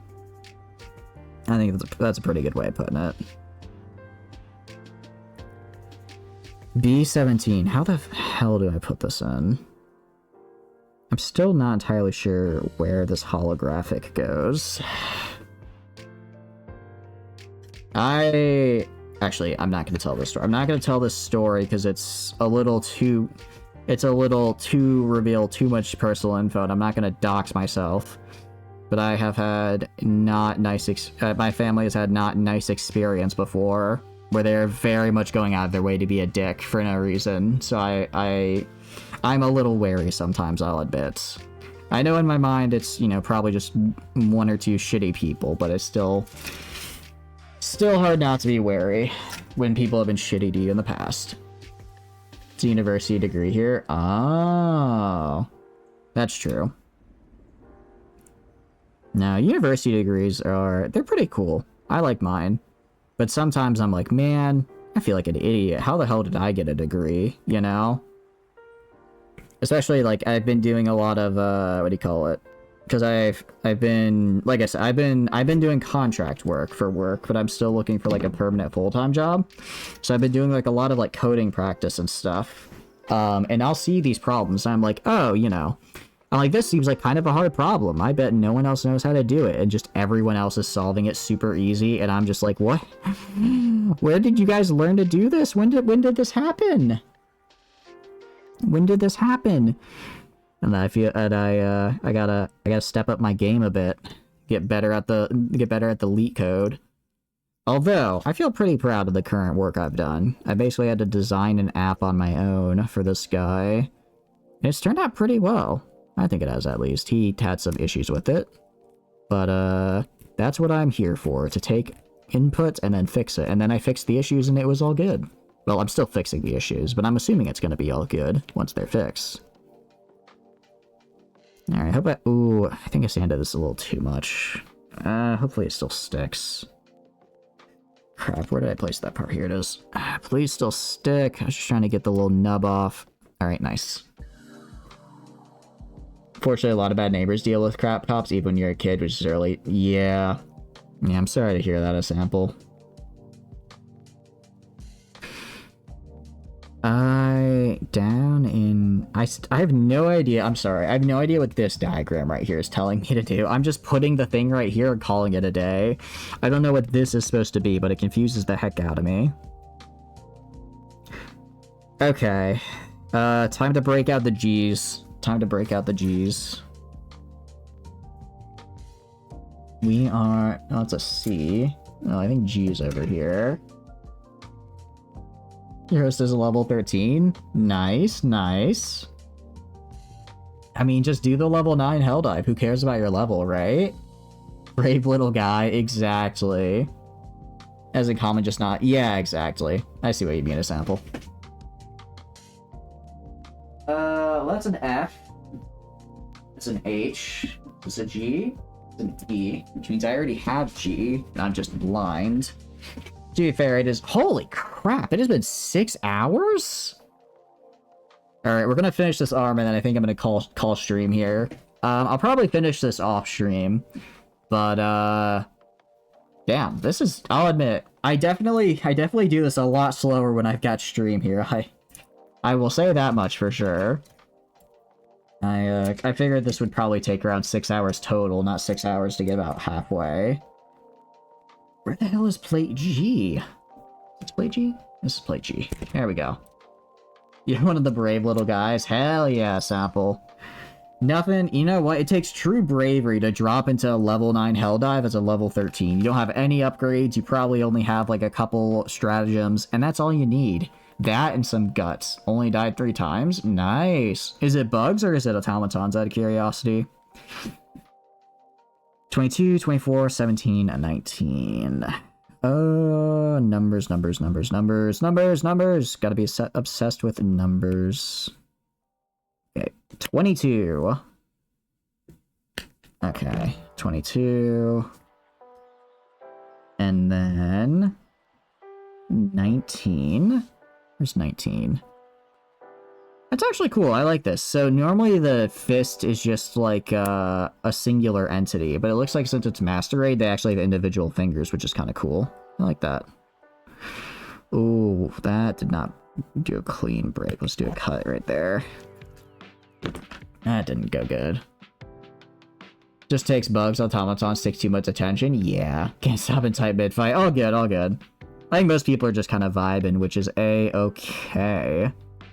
Totally understand that. I think this goes in, like, right here? Yeah, there we go. Okay. He's going against automatons. He's a trooper. Remember the creek. Remember the creek. One of these days... I don't think we have access to the creek right now, because it's still too far behind the automatons, right? If I remember correctly. One of these days, we will take back the creek for Super Earth, and it'll be very, very cool. I was there. I was there. Oh, don't drop it, don't drop it, don't drop it! Almost dropped that. Almost dropped that onto the floor. Whew! Nice catch. Save. Okay. Do this, and then... I guess these 3 go in right here? I will say, this hand is really cool. This hand is really cool. Actually getting to pose the fingers is really nice. I'm not used to that. That's a master grade. Bugs you and jump away, types less so with bots. Mixed, yeah, because bots are just always shooting you. Although you said you've been using the spear with the bots, right? Have you been switching the jump pack just because it got buffed, or are you still using the spear? Alright, put this on. I do worry that it won't stay in. I think that's what this underbit, though, is there for. Those darn bots took your legs. They took my legs, but not my pride. Not my love for democracy. For Super Earth. I really hope they release the new enemy soon. The new faction type. One My personal headcanon is they're waiting for the 1-year anniversary. And I feel like that's probably a good time to do it. That, or they're gonna wait till they finish the space station, the Democracy space station, and then actually, how, Quasar Arc Blitzer with a machine gun and autocannon? Ooh. Here's what I think could happen, and I think people would be kind of mixed on it. I would kind of be mixed on it.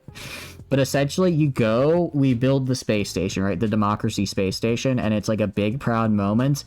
And then it instantly gets blown up by the Illuminate, and that's their entrance as the third faction, is like this month-ish long goal we as the players have been working towards, and then they destroy it to kind of announce, hey, we're here and we're not messing around. I don't know how I would feel about that. On the one hand, it would be a fantastic entrance, and it would be like really good for getting people like back into the game and you know, kind of in the zone. But also, it would kind of suck to be like, man, we've been working as a community towards this for like a month. We finally got it, and it was just gone. I think it's pretty high up there. I know they had some drops just a few months ago just because people were kind of getting bored, but the recent patches seem to have really brought a lot of people. Hell, they brought me back.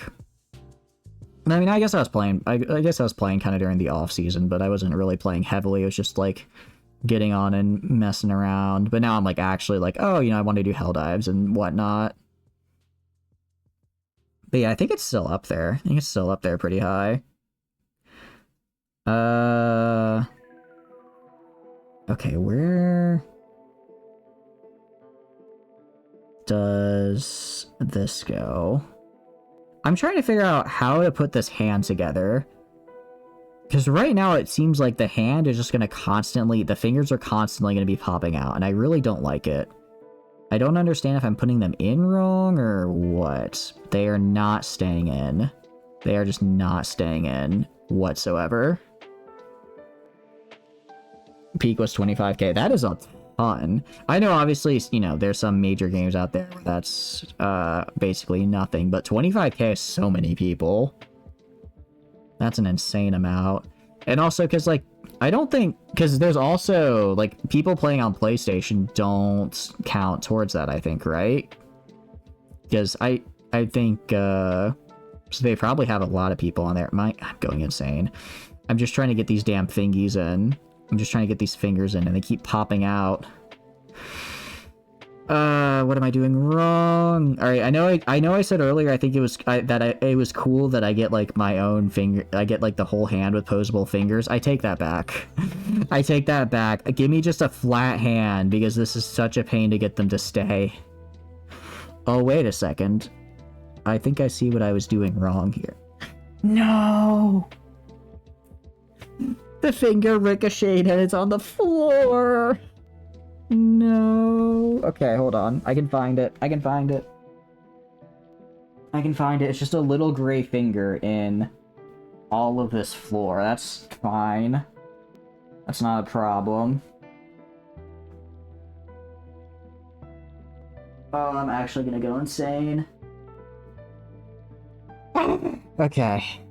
I know I said I was gonna finish the arm. I am very tired. I think I'm just gonna go find this finger and call it. So, how about we start going into the outro? That alright with y'all? That alright with y'all? So, hi. My name is Chatters. I stream video games. If you enjoy hanging out while I play games, please feel free to follow. If not, totally cool. Just thanks for being and hanging out. I have a ton of fun playing games on my own, but when I get to play them with all of you guys, I have way more fun. I guess we're not playing games today, though. We're doing Gunpla. But anyways, I have fun hanging out with you guys. If you enjoy hanging out, please check out some of these links you may be interested in. First is the Discord. Pretty standard for a Discord. I post a weekly schedule. I send out a tweet when I go live. Ping when I go live. Tons of fun, super cool people. Highly recommend if you want to do events with us, meet the community, and just vibe and hang out. Usually there's also the Twitter. Same thing for Twitter. I just send out a tweet when I go live. Any announcements also go on there, so if I need to like delay stream or whatever, or make any changes to the weekly schedule, that will be there as well. Finally, VOD channel. I post VODs. If you want to see some of our VODs, some of the other games we play, see this VOD, please check it out. I'm a little bit behind for this week. I do apologize. I will work on getting those up tomorrow and then get back on schedule. Have a good night, everybody. I had a lot of fun with this. I had a lot of fun with this. I think I'm gonna finish this on my own time. Gonna finish this. I'll finish the whole thing on my own time, probably tomorrow. And I'll post some pictures in the Discord. It's another great reason to see the Discord if you want to see the final view here.